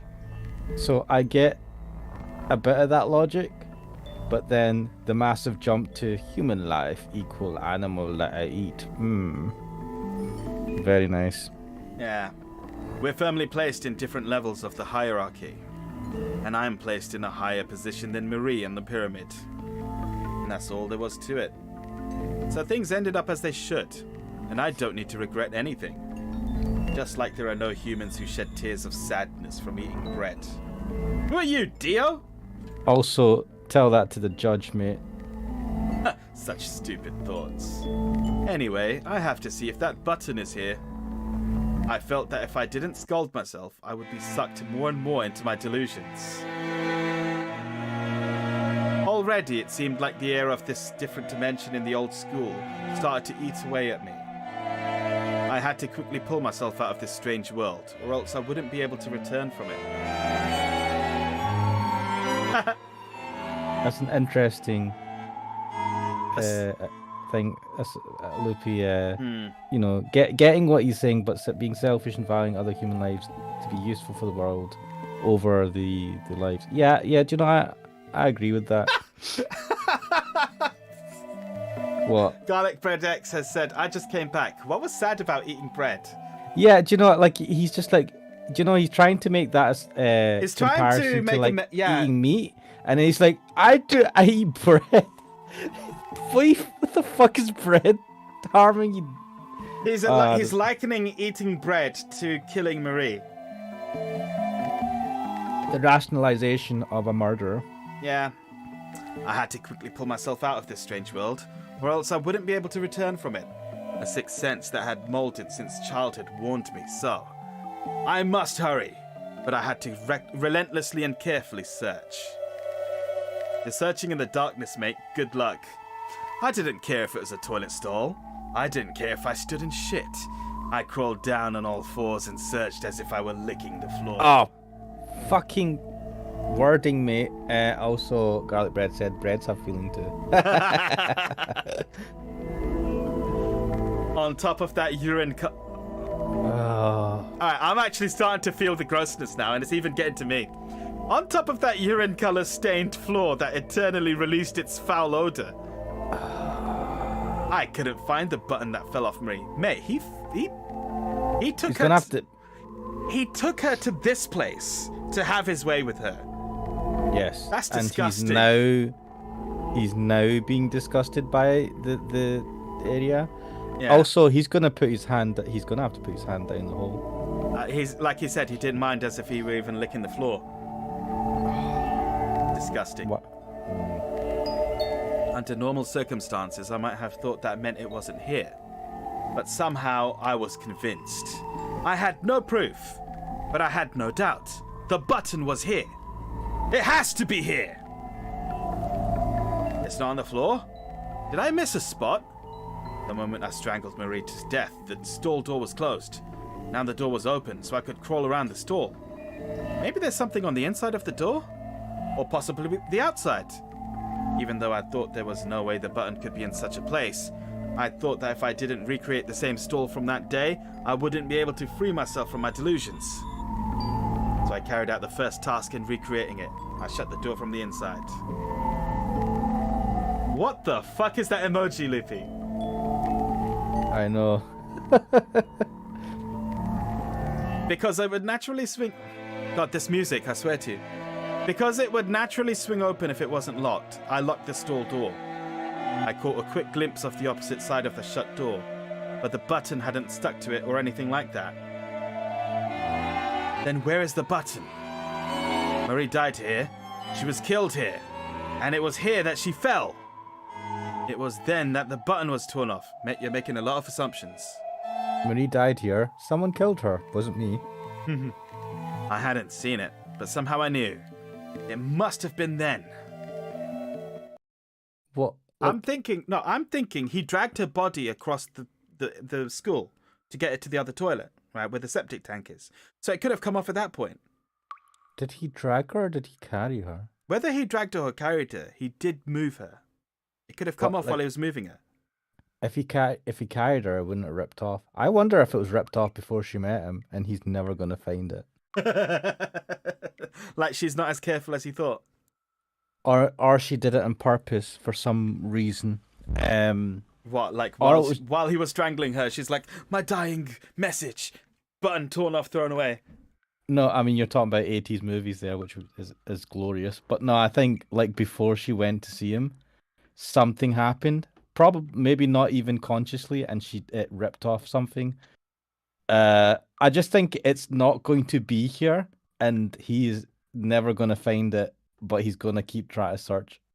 So I don't know why, I just had a fucking flashback to the Monty Python sketch, Ralph Mellish, because Ralph Mellish, a filing clerk, was walking along the street to his, usual job, when out of nowhere goes, dinner, nothing happened. Scarcely able to believe his eyes. And, just that kind of manic, intensity builds. That's what's going on with this guy. Well, he's just like, what was he saying? It's like, it's dark, but no, he's fucking. There's I a don't- button yeah. here somewhere, I must find it. That's what he's doing. Then the flashlight's beam reflected with a flash. Hang on, Loopy says, you think more people had thought processes like him back in the days when you'd have less chance of being caught because there's no cameras and stuff? He doesn't want to be caught because the police are looking. The police are investigating this as a missing person. And the button from her cuff, would be distinct enough to say, okay, she's definitely, something's happened to her. So this is the thing I wanted to ask, right? It is just a button from a cuff, right? It could be anyone's. Oh, How no, would no, the no. i- He said that it was distinctive. Like, why is it? But it's part of her uniform. This is the thing I didn't understand. I think it has a pattern on it that's distinctive or something, but, And even if they find it, they go, "Oh, she was here." yeah, But it's not... that doesn't relate to him. He doesn't get. It's not like they're going to do DNA checks or something. Yeah, I feel And- this is before DNA evidence. And even if they did, I don't think he touched it. Fingerprints maybe, but I don't know. I don't think he touched it. Maybe they could do fingerprints. Maybe he did touch it. But it's a long stretch, man. It is a long stretch. Let's see. But he's, like all Ryukishi stories, the best emotion that he brings out in his characters is paranoia. It's true. I suppose theoretically, if I had done what he'd done, I would be super paranoid about a button. Do you know what? I think he's right to be paranoid. He's, the police are sniffing around, and though they don't have his scent, he's worried that anything could tip them off. Anything. So. And you know what? Good that he's suffering. You want him to suffer. Yeah, he takes her. So let's just go over the point that he took her to a disgusting old toilet to have his way. Do horrible things to her. So not only the environment, I don't know what the fuck's wrong with him, right? Like why would he do that for himself? Does he enjoy it? So this type of environment, and then he unceremoniously kills her, and the way that he disposes of her body is like with no respect whatsoever, even though he acts as if he showed her more respect than most other people. He disposes of her in a septic tank. It is like the most horrible and disrespectful way to treat someone in life and in death. So he's basically the absolute scum of the earth in this VN, and it's like This is just the first story. There's like I 8 know. of them. Is there? Yeah, there's a collection of short stories. Everything Higanbana. that happens to him that's bad. Yeah, and Nothing I know bad things has can happened to him. Yeah, he's just just the suffering at this point is making me feel better. Lippy says relatable. I've been paranoid of police too. I have as well, but mainly when I'm driving. Normally, like you know, you're driving, then you see police, and maybe they'll turn the lights on. You're like, fuck. Lippy's hiding from the feds. Carrying on. The flashlight's beam reflected with a flash. Covering the top of the toilet paper was a silver-colored dispenser. Oh. Yeah, I've seen loads of them. This feels like some of the really dodgy toilets in the parks nearby. From its rough use by students, it had been squashed somewhat, but it seemed like it could still fulfill its role in conveniently cutting large sheets of toilet paper. Yeah, you know the toilet paper that feels like paper, not toilet paper? It feels like fucking sandpaper. It's like the thinnest, shittiest thing, and then you use it. I would actually welcome the ones that feel like sandpaper, because the ones I'm thinking of feel like paper that you print on. Mate, it's like the thinnest ass paper, so that when you use it, they got like high probability of like breaking tearing through, the touching shit, and you're just like, so you end up taking shit tons of it. Yeah, right? just get the whole roll, and there you are. Oh my god, yes. And above that paper dispenser, there was a pebble that looked like a white teardrop. Is that a button? I mean, buttons usually. It's here! This is it! I slowly took it between my thumb and forefinger. There was no mistake. This is it. It's that button. It was the very button that had been torn from Marie's right sleeve. That day, Marie had the life squeezed out of her, and when she was exhausted, those hands of hers that fought against my choking arms dropped with a thump. And then that button somehow caught and tore off on the paper dispenser. That's how the button got here. I found it! I found it! I desperately resisted the urge to howl in laughter. No, you didn't. You laughed right there. I could think about this button as long as I wanted later. There's no need to overthink this. All I need to do is just drop it in the toilet and flush it like so. Okay. As the water flushed, the world of silence that had come to greatly haunt me was torn apart by its roaring sound. Wait, Lippy says the descriptiveness is a bit unnatural. Yeah, now you say that. It's like I didn't feel this with Himaneko Nigarashi. I felt this with Kikonia. I recognize this writing style. Because it's the same as in Kikonia. It's more natural in Kikonia, but there's still a bit of that stiltedness. This just feels like it is dark. Oh, I live between two different worlds, and they're the demonic world. I am the king of this world of dark. It's like, what the fuck, man? He's a crazy person, right? Deluded and with an inflated ego. We know this. And in an instant, it swallowed up the button, and its form had forever disappeared from the world above. You know, stuff like this that makes me think he'll be really good at doing Silent Hill. Well, he flushed a toilet, and this is how he describes it. Just as that doll said, because that button can't disappear, it'll probably remain in this world. But no one could find something like a tiny button that fell into the sewer. Mate, you underestimate forensics. That would be harder than finding a bead in a desert. And so, this was the same as sending it into the eternal abyss. Basically, this perfectly erases any trace of the murder I committed. To be honest, if this is set back in the past, he's probably mostly right. Forensics weren't that. Well, on the even ball. if forensics were searching, there's no reason to suspect a button, like you were saying earlier. Yeah. I only felt this way reading weird 4chan posts. Yeah, but they're designed to be weird as well. I mean, this is designed to be weird. Yeah.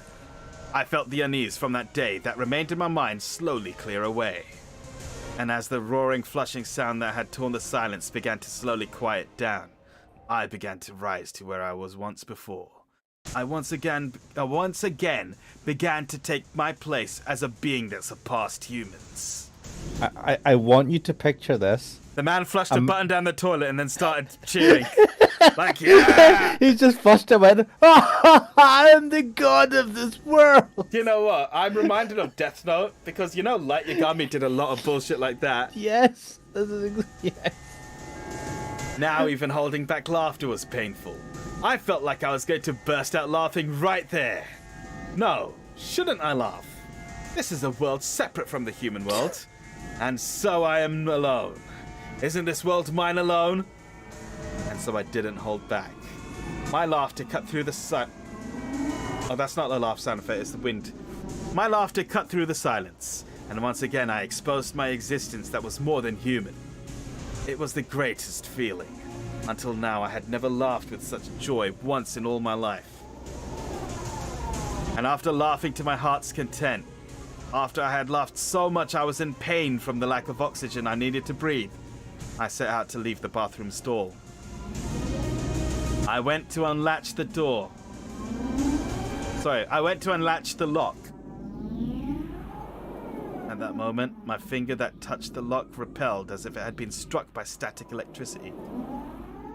No, that's not the right way to put it. It wasn't as if my finger had been hit by static electricity. It felt as if when touching it, it was better to say, I had been struck with static electricity. Mate, just get to the point.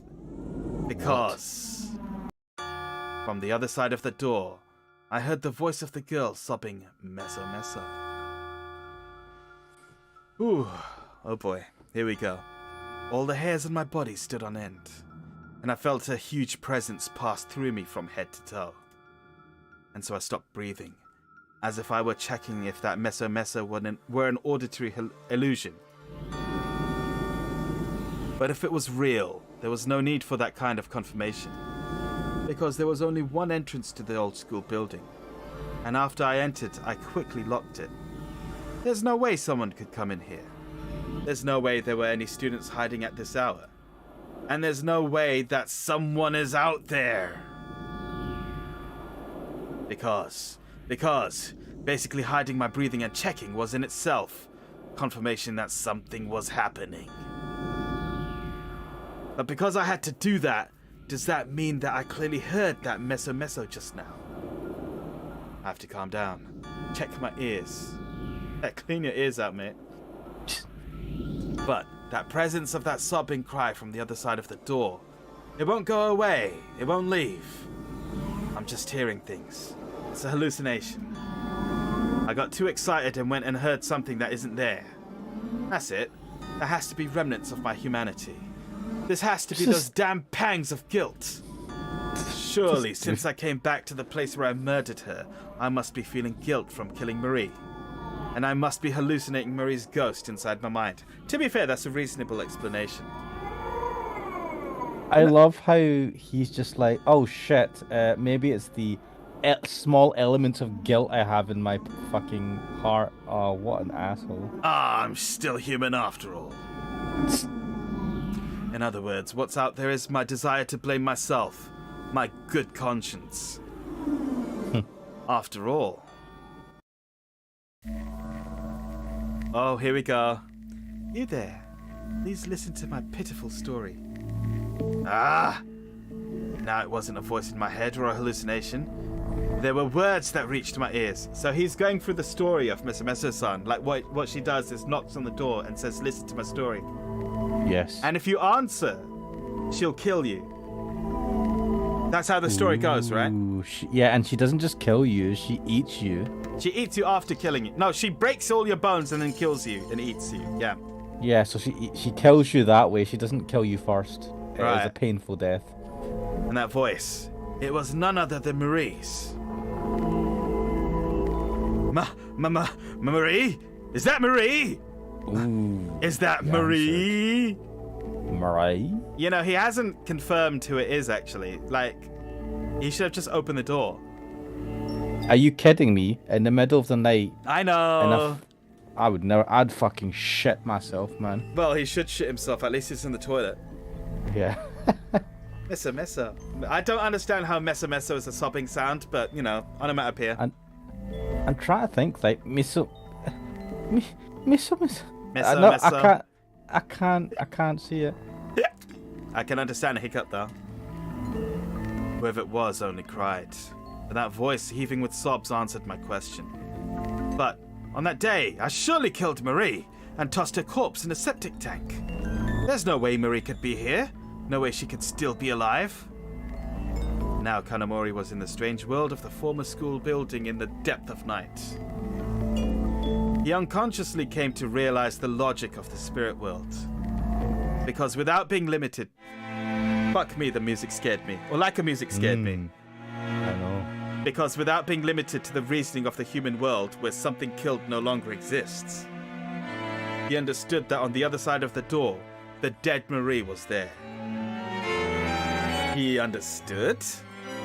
In other words, dead Marie's ghost was out there.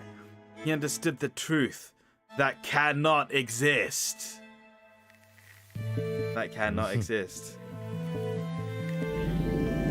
That crying voice from the other side of that door. No, while Marie's ghost continued its pitiful cries, she began to condemn him with the words. You forced me to do horrible things, and then you killed me in the end. That was the cruelest of all. Yeah. Oh my god. I was getting, was it Maria vibes? Maria, yeah. Yeah. Oh god, even the name is similar. Marie, Maria. Yeah, I know, mate. When your last video, I was like, oh my god. Killing you was the right thing to do. Are you stupid? That's the only thing I did. Think about it. If the police found out, it was the right thing to do. If I had let you live, you would have probably run to a police box with those legs of yours. Isn't that right? I wouldn't do something like that. After all, if I had talked, then Sensei would distribute that embarrassing videotape. Videotape, huh? What the fuck? There wasn't one videotape, there was multiple, mate. Did you really think something like that could be a threat to you? Ha! That's about how useful it was. See, but Wait, why is he using that logic? the thing is, the videotape is more incriminating evidence against him. That's what he's saying. Yeah, but why? It's interesting how she was saying this to him before he killed her. and She he's never like, made the connection. He. To her, to her, the videotape is embarrassing because it shows what happened to her. But to him, while it's something he did to have some sort of leverage on her, in itself, it's fucking evidence. So he knew that, but he was still using it to threaten her. But then she said to him, No, she never Wouldn't made the you get- connection. Even now, she never made the connection. she did. She In never the last did. video, she said, "Wouldn't you get caught in trouble as well?" Then, No, she never said that. mate, I watched your last video. I'm pretty sure she said that. Or Nah. like she pointed that point out. I'm fairly certain she never made that connection. Oh, now I need to. But I wanted to return to a normal life, because if you let me return to that normal life, I would keep what you did a secret, and I would have protected it. Oh, you could say anything with that mouth of yours, you see. You would have said that, and then that day after school you would have gone to the police. Isn't that right? And if you asked the police for help, you would have done as they said and settled things immediately. The only place where nothing changes when people ask for help are in TV dramas. But Sensei has the videotape. If I broke that promise, then Sensei would... Even as a ghost, you're so... pathetic, truly pathetic. Did you really think that kind of tape would compare to tipping off the police? The police aren't stupid, you know. Before I'd release that tape, they'd arrest me. I'd be arrested before I could edit myself out. Oh, I hadn't thought of that. Oh, he's got an editing suite. Okay. Man will just leave his dick in there and leave it as that. And they'd go in my house and seize the tapes, my equipment. Everything would be evidence. Fuck my throat.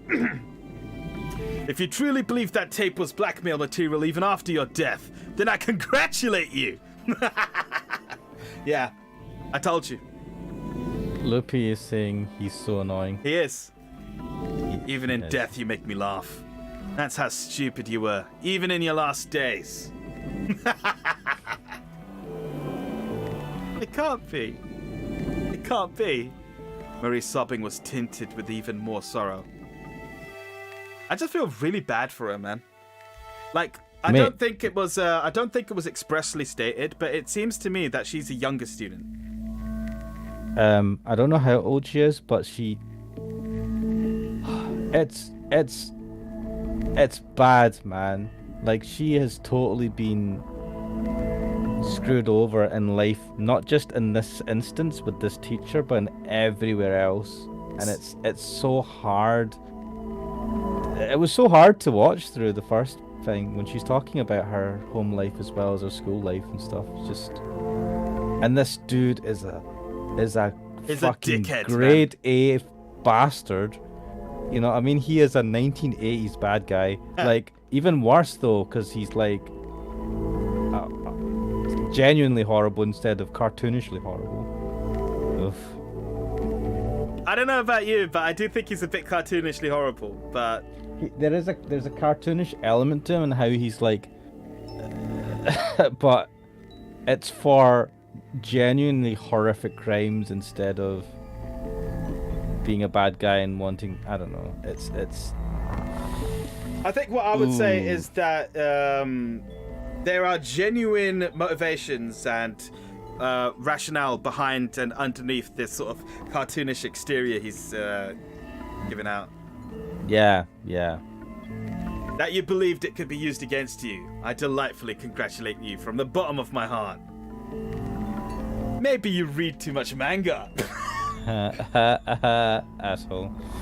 Oh, that's actually funny. God, if this becomes like MGS2, where it's like a fucking, you know, like you're saying, it's like a thing on video game tropes and stuff like that. You're just like, what the fuck?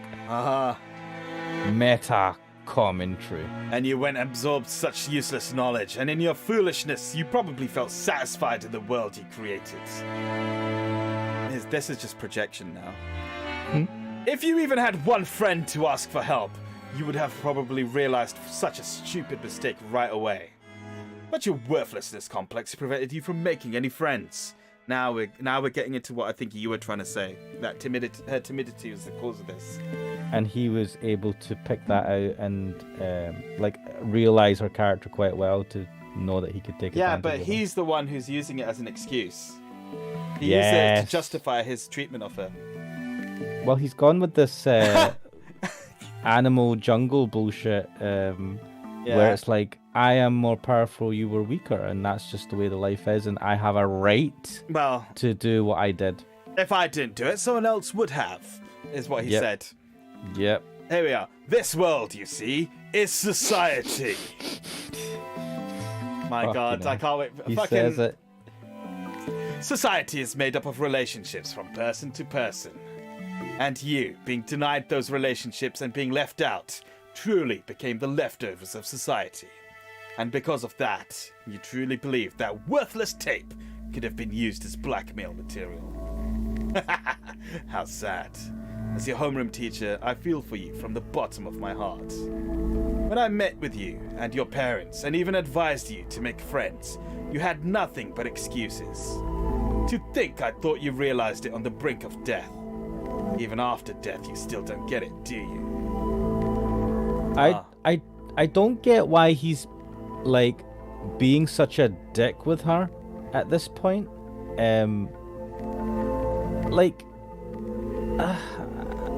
I don't know. It just feels like he's like grinding her down. So and- there's a saying. Everything is about sex, except sex. Sex is about power. In this, he had power over her. And, you know, even now, she's trying to combat against him. And he's showing that, no, I'm the powerful one, know your place. I just like how he very quickly recovered, even though he suspects that like she's a ghost. No, like, yeah.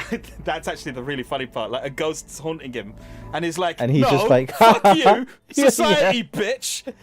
We live in a society. Oh, we don't live in a society. You're dead. My bad. I feel really bad for her. Let's go. Are you saying I was yeah. stupid? Oh, I see. Then I give you the words straight from my mouth. You're an idiot. A blithering idiot. Suddenly British. I A know. blithering idiot. Even though you're a child who pretended... My fucking throat, man. Even though you're a child who pretended to take a philosophical view on life, and you've turned your status as a dropout in society into a virtue, and you felt it was too much trouble to even ask for help with your sorrows, and dropped out of society. You've fallen out of the very bottom of the pyramid of human society. That can't be. Those terrible things I made you experience. That's right. That was my private lesson, you see. When confronted with a problem that can't be solved by yourself, what do? That's right, the answer was to ask someone for help. If you had asked your friends or your family, you might have had a chance at getting the right answer. But you didn't make friends. You didn't even open up to your family. Regardless of the instruction I gave you. Oh, he's calling it instruction now, is he? This is giving me fucking Umineko, Beatrice, and also the some of the witches that helped out.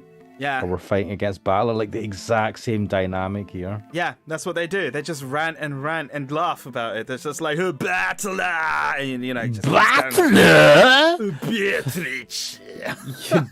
Beatrice! Oh, Umineko is great.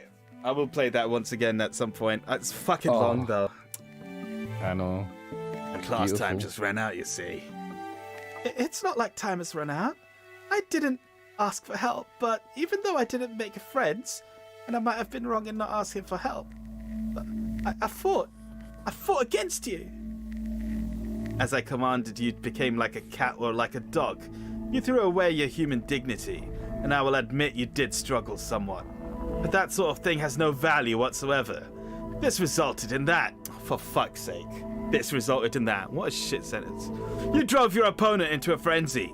And then you were really strangled to death, and your body was even thrown into a cesspool. Fuck this guy, man. Honestly, fuck this guy. Aside from those clumsy results, how would you like me to evaluate you? I can only say you're an idiot. No points. You get a 0. That's what they call reckless courage, you see. Rather than that kind of courage, you should have had the courage to call the police. And you didn't even do that. What you are now is the result of that. And what part of that are you saying I should praise? They say that the only thing that can cure stupidity is death. But apparently they're wrong. It seems even in death, stupidity can't be cured would make more sense. Even Marie's soul after death was humiliated. Who decided departed souls were stronger than the living? Do you know what? That's a good point. That is a good question. Like- Loopy has said, well, Garlic Bread has said we live in a society. Yes, we 'cause he do. Said that, and Loopy was saying Umineko witches were more bearable though compared to this guy, and they weren't.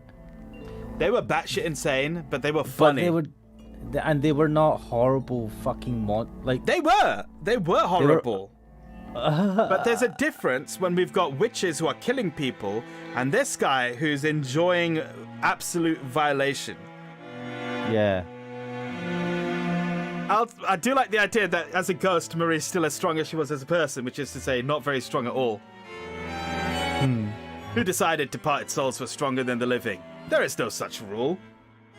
At the moment of death, at the moment one leaves life behind, their existence is inferior.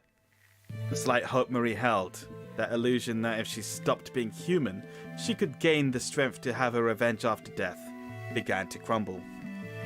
Because Marie understood now, this had nothing to do with whether or not she could become Meso Meso-san. Her power to avenge herself. No, the power to fight. It was the power to understand something, to do something. As much as she believed that if she became something other than human, she could have her revenge on the one responsible. In that kind of position, there was no power she could fight with at all. The ones with the power to fight are among humans. No, to fight is to live. When she gave up living. She had lost forever. Because she had already died, regardless if Marie understood what it meant to truly fight, what it meant to truly have courage. She was above the requirements to fight in that arena.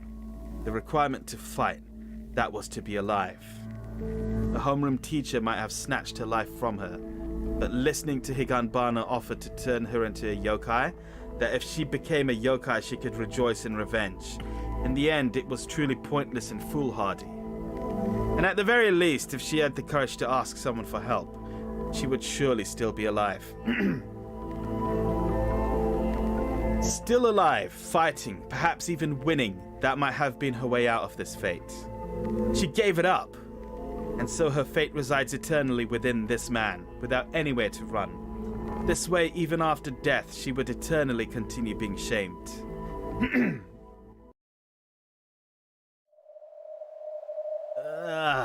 Man, I'm wondering if Higanbana's gonna show up now. Marie's voice no longer came in sobs. They could only be described as wails. They weren't offensive as if to curse him either. Fixed with the fate of eternal shame, without fighting it, she could only cry in subjugation, with her lowly self. It wasn't that Marie thought her existence until now was sad, or even had regret. The thought kept crossing her mind that if she could go back to that day, she wouldn't have been violated like this. She became a victim, lost her courage, and will to fight. She could no longer muster any strength. Nonetheless, she had left her will to live behind, and she came to believe in the daydream of achieving her revenge by relying on others. Does that kind of person even have the right to live? Death was expected. She didn't have any right to live, and so being killed was the obvious result. In other words, it was inevitable. Well, oh boy. So you finally realized what kind of horrible existence you have, I see. I'm glad I gave you these supplementary lessons. Finally, those lessons were even able to teach you something. I can tell from your cries of regret. So perhaps we should end our class session. Kanamori reached out for the lock to the stall door that trapped him within. When he touched the lock, there was a tap sound, and that greatly terrified Marie. What are you doing? I'm ending class. Haven't you learned the importance of life just now? If so, then you should start over in your next life. Know what I mean? Eh? What do you mean? The door unlocked with a crack. When she heard that sound, Marie let loose a short scream. The lock was gone. If Kanamori opened that door, he would expose the Marie that was out there to his own eyes. For Marie, the terrifying man who killed her would once again appear before her. For Marie, the living Kanamori that lay beyond that door was still terrifying. Even up until now, she never even had the courage to look him in the eyes. But Kanamori already had the courage to look directly at dead Marie's ghost. After all, those fearsome spirits have already been wiped away from the world of human reason. Kanamori knew. On the divide before one is robbed of life and after death, the souls of the dead can only stand in afterlife. A miserable life will lead to a miserable afterlife. Even though she had died, Marie was still Marie. Alive or dead, she realized it didn't matter which side of the divide she was on. But Marie realized that all too late. Because reduced to a lowly spirit, now here she was. Well, since you can't rest in peace, it's time you showed me your wretched form. No? Don't open it. It's useless, you see. With the cruelty of an executioner dropping the bladed edge of a guillotine. It's guillotine or guillotine? I'll say guillotine. Guillotine. Kanamori threw open the door.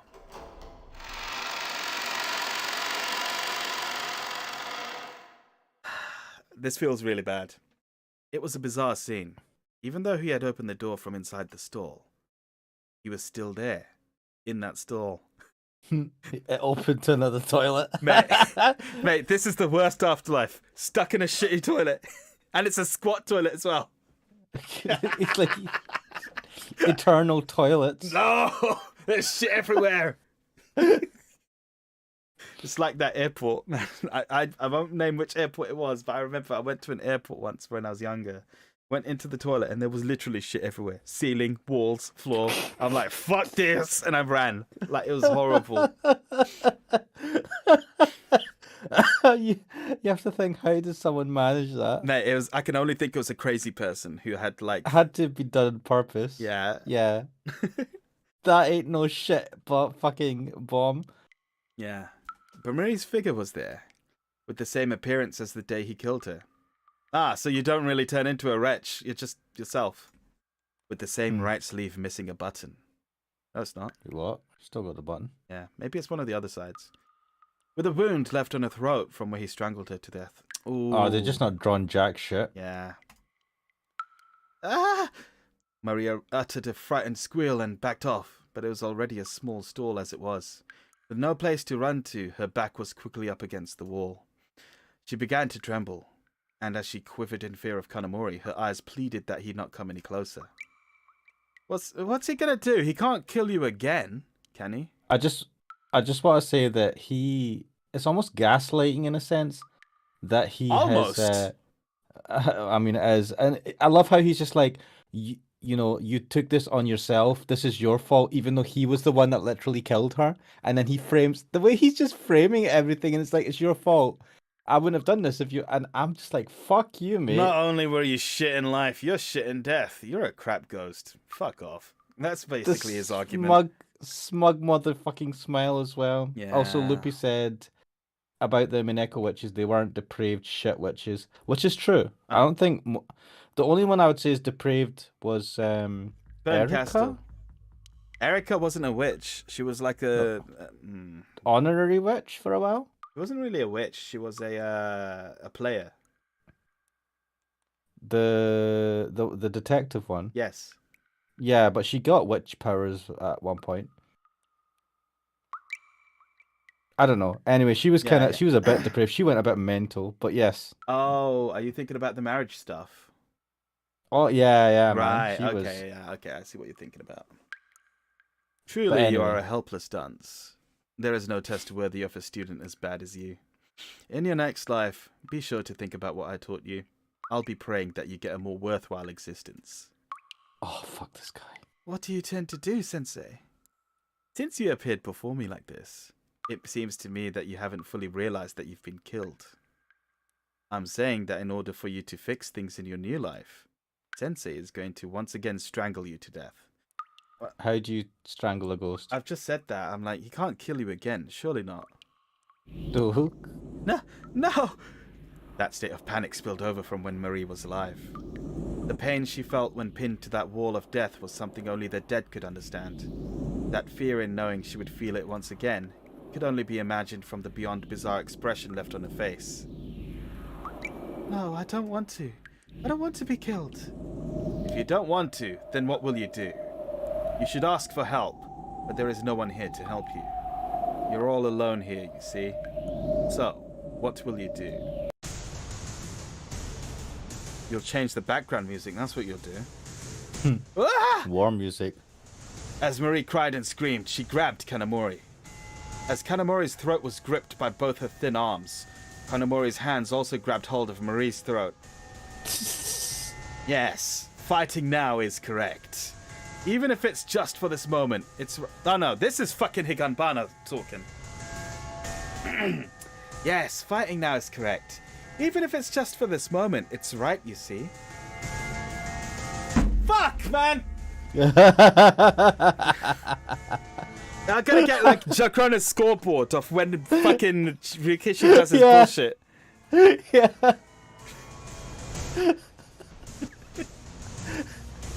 Fucking hell.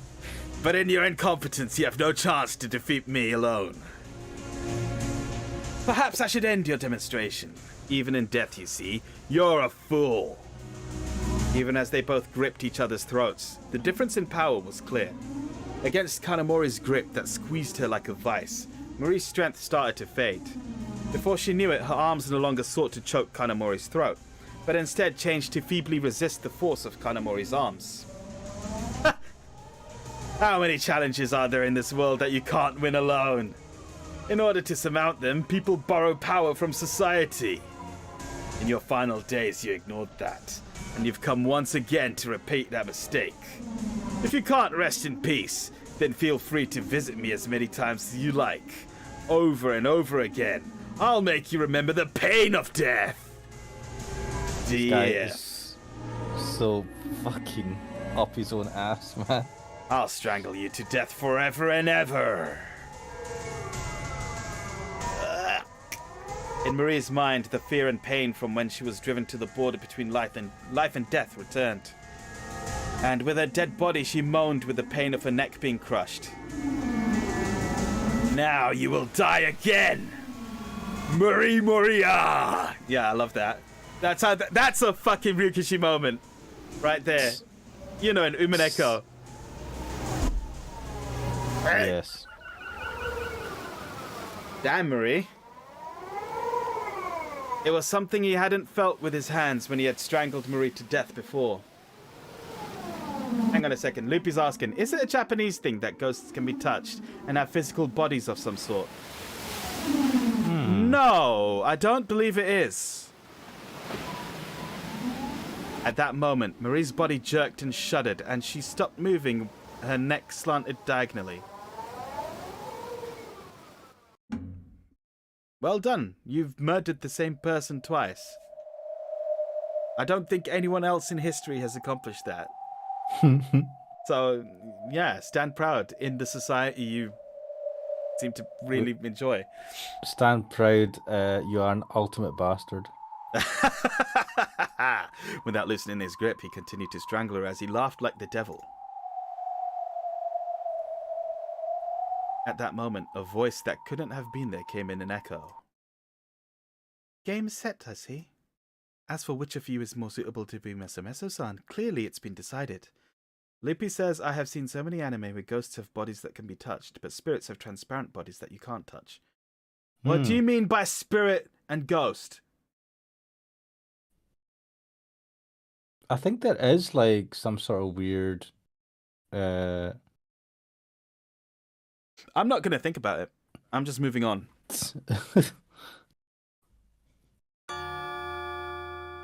Oh no, a random doll. Hello, Higanbana. Looking up at who the voice belonged to. Above the railing between the bathroom stalls, looking down on him, sat that Western doll he had seen in the infirmary. For Kanamori, who could now understand the existence of non-humans, this sort of thing didn't seem eerie. He thought she was surely a witness to his formal duel with Marie. And so he grinned and said, yes, I suppose. This is game set. For a vessel like Moria-san's to become Meso-Meso-san, it would be better if she never attained a post as one of the yokai eternally passed down in this school. I see. Allowing her the lowest seat among the school yokai is far too inappropriate. I think someone like yourself, in your wickedness, better fulfills the role, you see.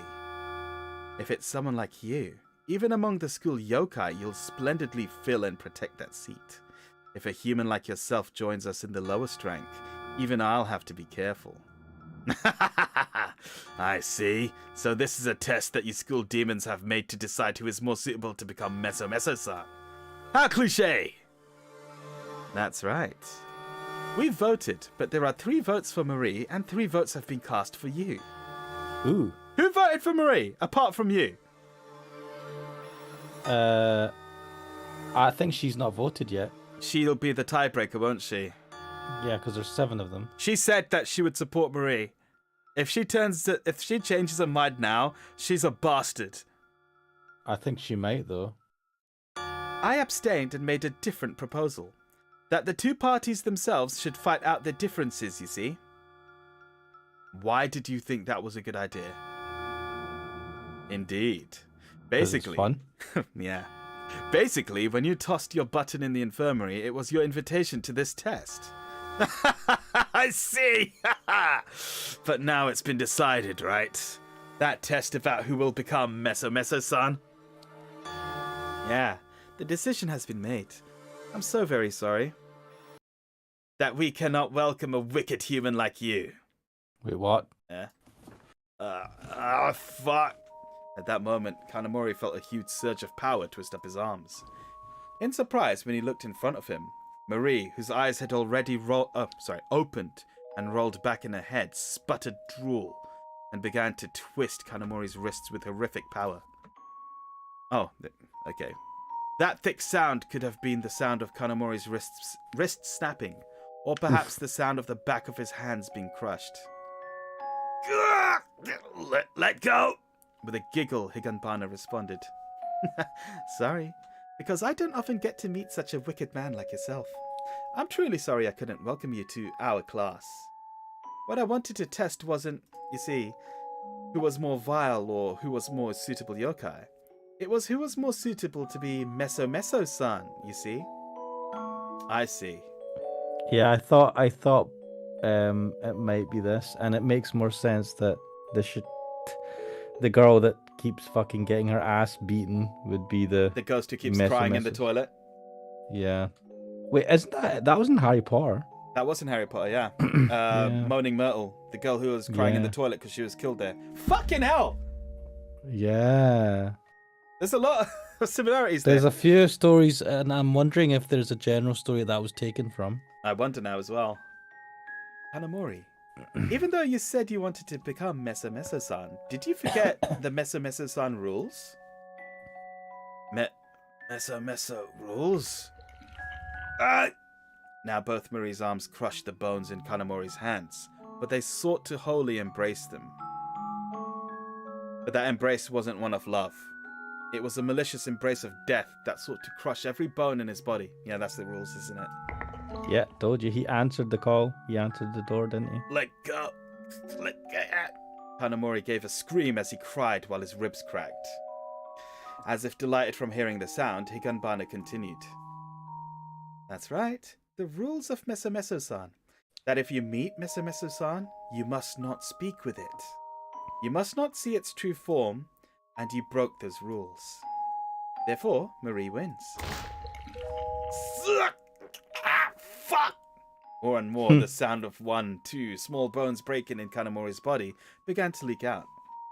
You. Marie, do it. As Higanbana giggled, she pressured Marie to deliver the finishing blow. But Marie let the strength of one arm go, and her expression wasn't the terrifying visage with her eyes rolled back in her head, but it was Marie's usual expression. Thank you, Sensei. What Sensei said was very filthy and painful. But I think it's as you say. If I hadn't learned it from Sensei, I might not have understood my sin even in death. I'm grateful that you were able to teach me like this even after death. Marie! She referred to it as a sin. Yeah. Thank you, Sensei. From the very beginning when you protected me from those bullies, I loved you. Damn it. Oh. Forgive me! Yeah, that was a strange noise, alright. And then came a strange noise. Compared to the earlier sounds, they were like someone crumbling up a newspaper and violently tossing it in a garbage can. A crumpling noise. But this sound wasn't light like paper, and just listening to it was sickening, a repulsive sound. That was the sound of every bone in Kanamori's body beginning to be crushed to bits. Oh, it's the teeth screen. graphic. Yeah. There was no longer a painful voice leaking out. His mouth overflowed with streams of blood. And the sound that could be heard gushing from there may have been Kanamori's dying agony that had been denied even being put into words. Or it could have been the heaving sound of everything from his lower intestines to all of his organs being squeezed out of him. One couldn't tell which. Yes. And then came the sound of the largest bones in his body folding with a crack. Then all that could be heard was the cries of insects in the night. And then the two school yokai were alone. Farewell, Sensei. I'm just waiting for the witch's laugh. Oh, that's not in this. I know, but like literally that's all that's missing. Congratulations, Miso-san, Marie. You have been chosen. Can you hear everyone's applause? Congratulations. No? Even though everyone should reveal themselves, they feel too important. Fuck you, pricks. They're all nothing but shy individuals, you see. If you don't attain a bit more power, then it might be difficult for you to perceive them. Do you think the school yokai and I can get along? Who knows? Maybe it'll be difficult. You couldn't even make human friends. Could you make friends with non-humans, I wonder? I'll give it my all, because if I can't relive my life, then at the very least I want to correct my past mistakes in this new one. Marie's expression overflowed with more determination than any other face she had shown until today. There are a lot of dead and depraved children, but a dead and determined child. Now that's unusual. Of course, Marie, you're an interesting girl. No, a weird girl. Higanbana jumped over the railing, and then she took the shape of a human like the day they met at the library room. Wait, we've been seeing a sprite, but she was in the doll form the whole time. Yep, apparently so. They should have a doll sprite. I know. I don't know why they don't, but... Budget. Everyone is going to want you to introduce yourself pretty soon. Also, I should probably direct you to our class. And by class, could that be Classroom B? On the name tag on Higanbana's chest. That over there. The school year was blank, but the class name, B, was written there. That name tag had once seemed blotted out by the rain. How was it now that she could read it so clearly? Classroom B. You're wrong. It's Classroom 13. What the fuck? What's the point of the fucking B name tag? There. Oh. As in, like, this dirt that makes it look like a B. Like a B? Oh, for fuck's sake. The numbers have gotten dirty. Sorry about that. I don't think someone like you would get covered in dirt. Yeah, that's bullshit. She's kept, like, they talk about she keeps herself pristine, perfect. Yeah. Classroom 13. That kind of class doesn't exist anywhere in this school. And yet, there was no doubt that classroom was in this school. Come, Miso-san, Marie. Take the hand of the doll that dances Higanbana. Higanbana slowly reached out her hand. After hesitating ever so slightly, Marie took her hand. It wasn't because she was scared. The job of a school yokai is tough, you know. We must surround ourselves in ill omens and wickedness as we dye the dark of night even darker. Yes. And if the night was truly dark, only then will daylight brightly shine upon the school. If one wicked teacher is swallowed up by the dark night, then in the day the school will become a better place, won't it? But congratulations. This was your first victory, right? You really strived for it, so be sure to keep a count, alright? Count? Count what? The number of people you've cursed to death. This was your first, you see. No, I don't want to count something like that. Well, that might be why you're interesting, Marie. But with that kind of faint-heartedness, maybe you'll even be bullied in our class. Brilliant. If I'm bullied, then I'll ask my friends for help. What friends? Friends? Like who? Would Higanbana-san please, well, become my friend? This doll that dances Higanbana, become your friend? Now you know she sounds like the witches. Yeah. But I think you should wait a little longer when it comes to choosing your friends. For a while, Higanbana, even though this was no laughing matter, split her sides with laughter. And when she was finally finished, she shrugged her shoulders. Oh wow, okay. If Marie is fine with that, then it's fine. If it was someone who knew the real me, then I wouldn't take up such a reckless proposal. Perhaps ignorance is bliss. Yeah, it's just his. Higanbana-san, you might seem cold-hearted, but well, I think you're a good person. Really? Yes. Huh. Does that bother you? Thanks. Yeah? Higanbana let go of Marie's hand and walked down the hallway alone. It's this way. Do you see? The hallway extends. It won't come out for humans and they can't see it. Do you see it? Yes, I can see it. The impossible hallway extended far away into the darkness. When she was human, there would have been a wall there, but now the hallway stretched far into the distance. Then come. Following after Higanbana, Marie entered the darkness. We're not going to see her, are we? Or it's going to be a bad ending. I got a feeling it's going to be a bad end. What do you mean? Oh. So, no, maybe I was wrong, but do you know how in Umineko, it's like, oh, this person is kind of helpful, and then it's like, no, they're horrible assholes.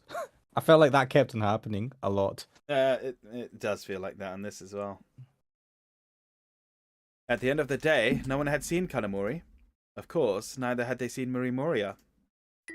But the one called the Master of the Infirmary, the Western doll called Higanbana, was even now sitting atop the medicine cabinets. There was a rumor that inside the bathroom of the former school building lived a yokai. It was said each night one could hear the accursed screams of the pitiful teacher who had been strangled to death. In accordance with the recent school reorganization, when the school became a mammoth school, bursting with pride at the number of students it contained. The term mammoth school confuses me. But also, yes, it's about the number of students, not the quality of the education, okay. Yeah. So too then came the strange school tale about the 7 mysteries adding one more to their number. And that was the story of Mesamesa-san, I believe, chapter 1. Did you like it? I did like it, yes!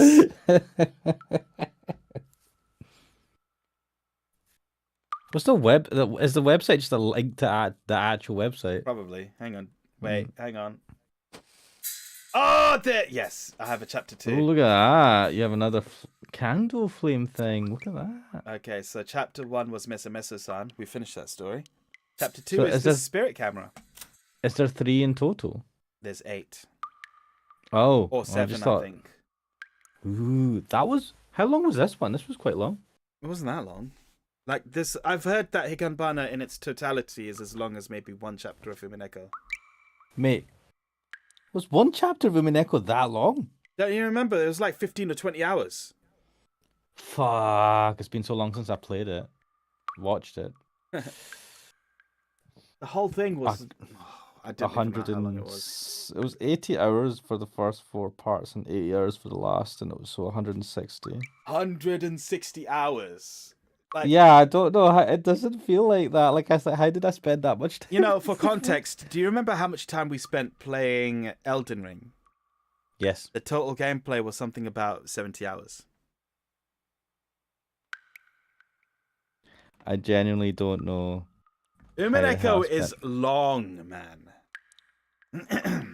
Nightmarishly long. Loopy saying that ending felt a bit normal for how weird the rest of it was. Yeah, it did. I was expecting that she'd be introduced to the other 7 yokai and that they would like tear her apart or something. I want That shoots. to bring the opinion of Joe Crono into this. He's read this and he said it doesn't match the quality of Umineko or Higurashi. So Wait, where did you read that? Where did you see that? it's in Have you one of seen- his. is he- I heard about it from him, Joe Crono, and it was in one of his Higurashi videos that he was talking about this. Oh. It might even have been in the Umineko playthrough. Garlic Bread X says, I need to read more visual novels. Let me give you a recommendation. These ones are very good, but they're also pretty long. So might I suggest just the first chapter of Higurashi? I watched Higurashi's the anime. Okay, Loopy says, I just checked VNDB and it says Umineko is 148 hours. You know, that sounds about Oh. right. Yeah, it is well fucking long. I remember what I'd do is I'd have it on my laptop and I'd just like be in bed, reading through it. Anytime I think I did, I would just like fucking, I was hooked on it, man. And the music for the later versions of Umineko, where it has like music and voice acting and stuff. I think I had the PS3. So if you get if you get the PS3 patch of Oh, Umineko, it has animated rain, which I found to be excellent because I played the first couple of chapters without that. And then when the animated rain, even though it's less thick, it just looks good because it's animated. Voice acting, the adventure box, and a different translation as well, actually. also newer sprites, which is the one that I used. I didn't use the original sprites. Newer sprites, and there's 3 sets of sprites. There's the original PC sprites, which look manky like this, but there's a charm to them. There's the manga game sprites, which are the ones in the Steam version of the game, which are fucking terrible. And then there's the PS3 sprites, which are the ones you should use.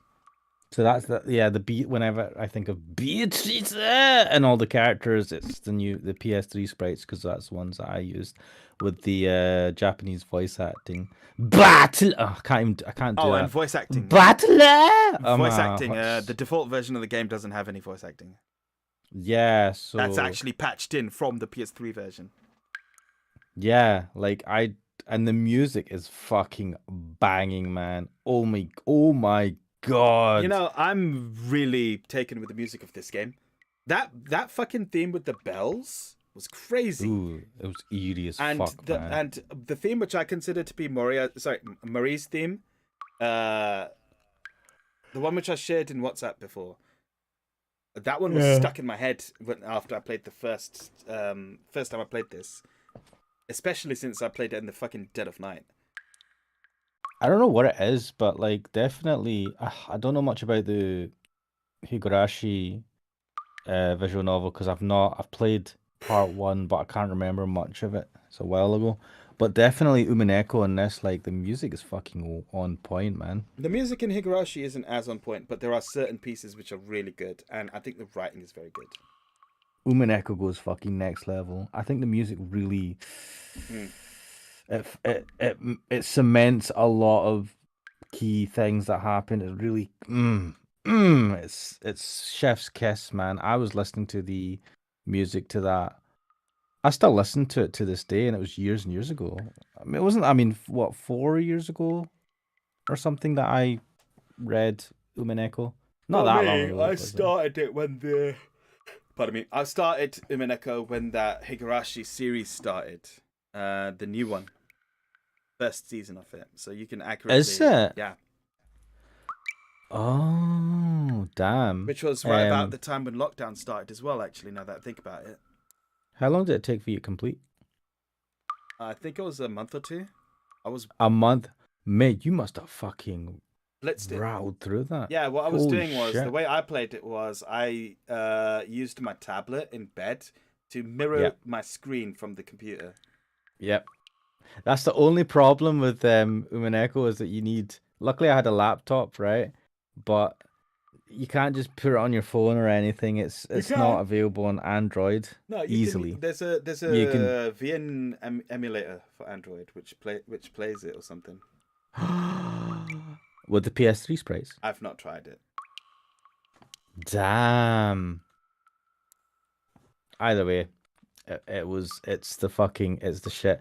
And if you do happen to read through Umineko or Higurashi or whatever, Joe Chrono, there's a channel called Joe Chrono. Oh my god. Joe Chrono on YouTube. Yeah, actually, do you know what? I consider him an inspiration for the way we're doing this because they basically did this where they read visual novels and put their own manky voices over it.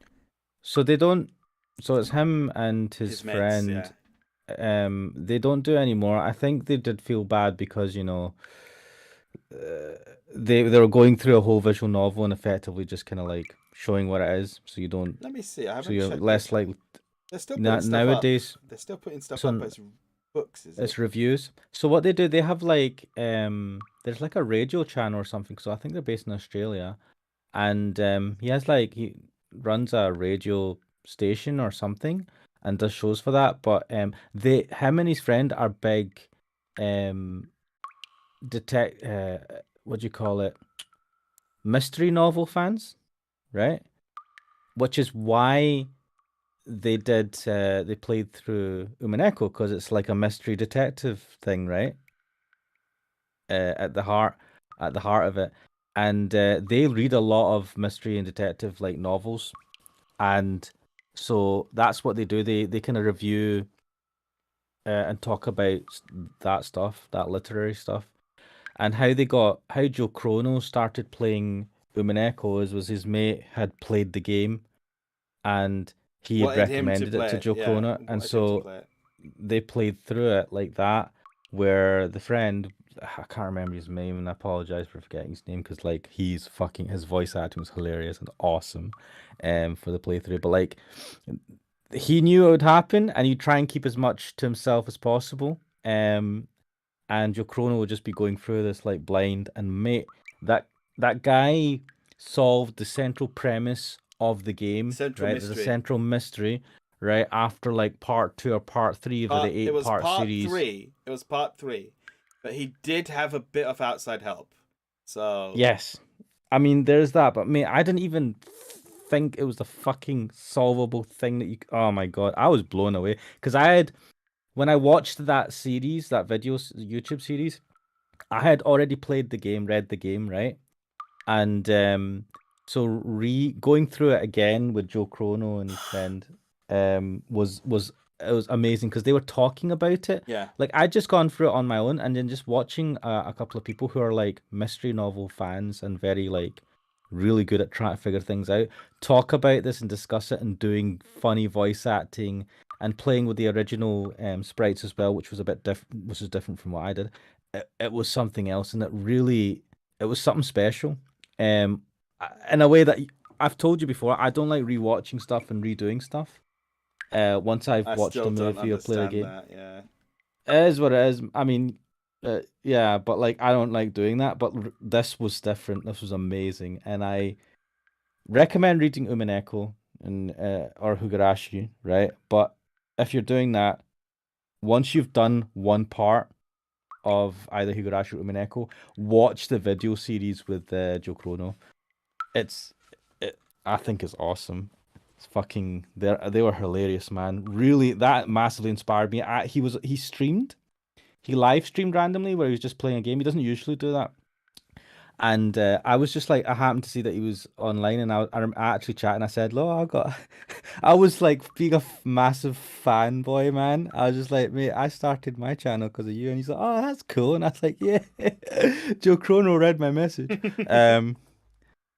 So it was, yeah. So a lot of inspiration for yeah. what I do came from that. Yeah, and as you said, what we do. What we've been doing here. Yeah. Actually, I was just reminded that before we even started this tonight, before Sonic and all that, my brother and I were watching the new movie which came on Netflix, Glass Onion, a Knives Out mystery. You haven't seen Knives Out, have you? No. So you haven't seen Glass Onion either. But basically, they're very old school type mysteries, but in a contemporary setting with Daniel Craig as the detective. And we really like that movie series. I can call it a movie series now. There's 2 of them, and they're just really good. Good central mysteries, and it's solvable. We both tried to solve it before the reveal of whatever happened in the movie. And yeah, I mean, like, we fucking applying the logic and all the stuff that you figure out while going through Umineko. We applied that to Knives Out and actually determined not only the culprit but the murder method as well. In that, Mate, it was sick. We had so much fun. That kind of put me off watching it, not because I think it's bad, but because I know that I'll never fucking get. I wouldn't be able to figure it out. Don't worry I'm about terrible. that. It's also just fun to watch. I need to. The problem with Knives Out is it came out on Amazon Prime or something. It's It on came out Netflix on now. something. They're both on Netflix right now. Are they both on Netflix? Oh, because that was the issue. I was like, oh, I'll watch this, and then It was on a Amazon couple of Prime, yeah. it was a few months back. It wasn't on it anymore, or you had to pay for it. It wasn't free Not even anymore. that. Just a few days ago, we wanted to watch it. Like we wanted to rewatch Knives Out. Checking Netflix, it's not fucking there. And we're like, fuck it. But then today, the day its sequel comes out, the original is up as well. Oh, beautiful! I will. Well, I've got no life, and Well, it's not much to annoying do, for so us I'll give because it a we're watch. like, we'd rather just watch the sequel than go through the original and then the sequel. Ah, all right, Gamer Chester, how's it going? Oh, hello there. Sorry. It'll be labeled as a Sonic stream, but we finished Sonic ages ago. And we Yes. finished Higanbana as well. Well, we finished a part of Higanbana. Yes. I'm not planning on continuing now. It's been 4.5 hours. Are you planning to continue? I in the am future? planning, and I haven't got a time yet, but I'm planning that one of these days, Christmas Day or Boxing Day, I'm going to do another stream. Ooh, so wait, tomorrow? Wait, fuck. No, Yeah, tomorrow's Christmas Eve, man. Today is Christmas Eve, isn't it? Oh, shit. It's already 2:30 in Yeah, the morning. 2 in the yeah. All right. I didn't realize what time it was. So Yeah. if you're doing that, that's cool. I might do something a bit earlier. I don't know. Because I have no life. That's fair enough. I'm going to figure out what to do because I've run out of Umineko. And sorry, I've run out of Sonic. I've run out of 13 Sentinels. Yep. Yes, I finished 13 Sentinels, by the way. So that video series will continue being uploaded. I'll just have to figure... I mean, I've got this. I've got Higanbana. So I will probably do more recordings of this and put it up.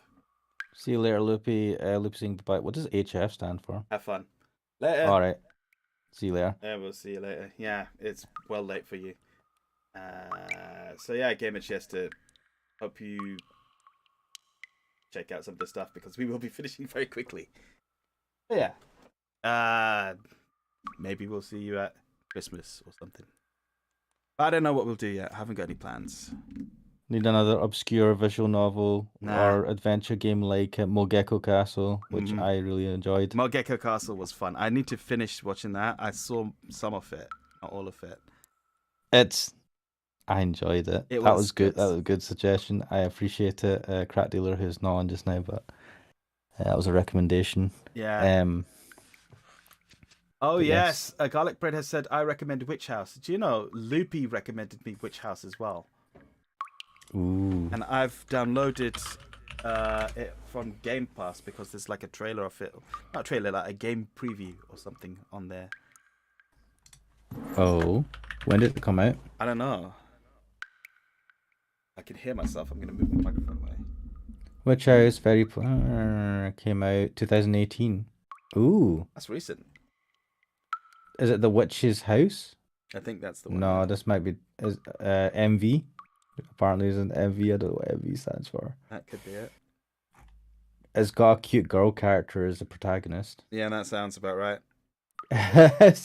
Wait, is this your type of game? No, I mean that that's what it is. Like from what I've seen. Ah, okay. It's what I mean is you're looking at the correct game. Well, you can save 50% off right now, apparently. Oh, hang on a sec. Lippy 560. says, which house is an RPG Maker game? Not what I told. I'm assuming that's what GB is talking about since they recommend RPG Maker games.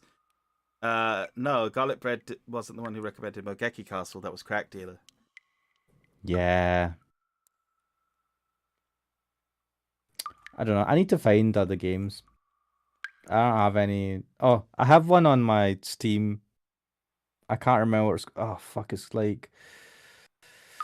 Rogue. Fuck knows what it's called. I've got too many games. That's the thing. I've got loads of games. I'm just glad that I finished 13 Sentinels. Garlic Bread says I did mean the RPG Maker game. So yes, Oh, Witch's okay, House. The Witch's House MV seems to be the one. Maybe you are the one high on drugs. Really? Libby's like, yay, I was right, woohoo. Yeah. But yeah, I need to. I might do a video ranting about my computer build, but I'll do that once We didn't get a lot of get that. it done. I mean, we did get an update from you about your computer build, but we didn't get the full rant, I think, and I would like for that. Yeah, It'll just be an unscripted me fucking rambling. I'll have to edit it. Of just me being pissed off. It's probably a lot of it's to do with my own stupidity, but probably make a good video. But I'll do that once if I can get it built and running. And I will record it on that computer actually. As a fuck you to the computer because it's running now and I don't know. Lippy says, "Don't worry, I'll laugh at you." Yeah, I was talking to a friend, and they've got a water cooled setup with like custom looping and all that on their computer. Which and they said to me that yeah, if they ever get another computer, they're just gonna get it like pre-built. It's too much of a hassle. And I can imagine because if they upgraded the computer, they would have to like dismantle the water cooled custom looping and then put it back in, and it's an absolute pain in the arse. That's why I don't touch water cooling. I mean, you can get the all-in-one water cooling solutions, which are fine, but which is what I used in my current PC. But I wouldn't want to see doing the custom stuff. It's just a fucking. You think it's bad enough the problems I'm having now? Add in water cooling and making sure pipes don't leak. I would fucking blow up my house, man. So yeah, like it was interesting because that was one of my friends who would always build their PC, and they'd build PCs for other people as well. So hearing that from them, I was like, yeah, I suppose as you get older and you have less free time to fuck about with things when it doesn't work, less tolerance for these things. But and I've got my laptop to cover me if the PC fucks up. So I think if I didn't have that, if that was my main computer, I would have thrown it out the fucking window. So yeah, that'll come out sometime soon when I get it running and can put it together.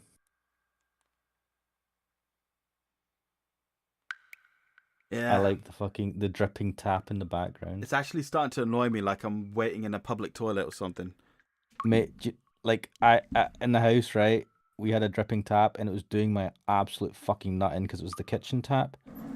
I made it my goal to fucking fix the issue. It was like involved dismantling the tap and replacing a cartridge part or whatever.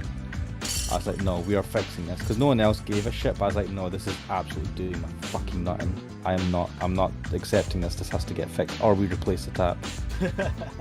So we replaced the tap when it was leaking over here, but yeah. No, it was a cartridge in the tap because the tap itself was like not cheap. So I was like, we got the tap fitted not long ago. So I was like, what the fuck? But it was a part inside that you had to dismantle it, take it out, put in the new part, put it back together, and hope to God you didn't fuck it up. And I did, and it stopped leaking. And I'm like, why can't my PC build to be this easy? But anyway, yes, leaky taps. It kind of sounds good for eerie atmosphere, not good when it's actually in your house and you're sitting there hearing it all the time. Indeed. Oh well. Anyway, I've put the loading video back on because I think we're pretty much at the end of it. Yeah. It's 2:30 in the morning, so I think this is probably the best time to cook myself a pizza and eat. Also, Merry Christmas Eve, or whatever. Happy Christmas Eve? I don't know what the fuck. Merry Christmas, happy holidays. I hope you guys have fun. We will hopefully see you guys maybe another time. After Christmas or on Christmas or whenever. But hopefully we will see you soon. After you've enjoyed yourselves and whatever. Made merry. I don't know, I'm not good at this sort of thing. Don't worry, you can't fucking get rid of us. We'll be around. We will be around. Happy holidays, yes. Yeah, I'm getting a bit tired now. I just finished Sonic. That's kind of sad. It's okay.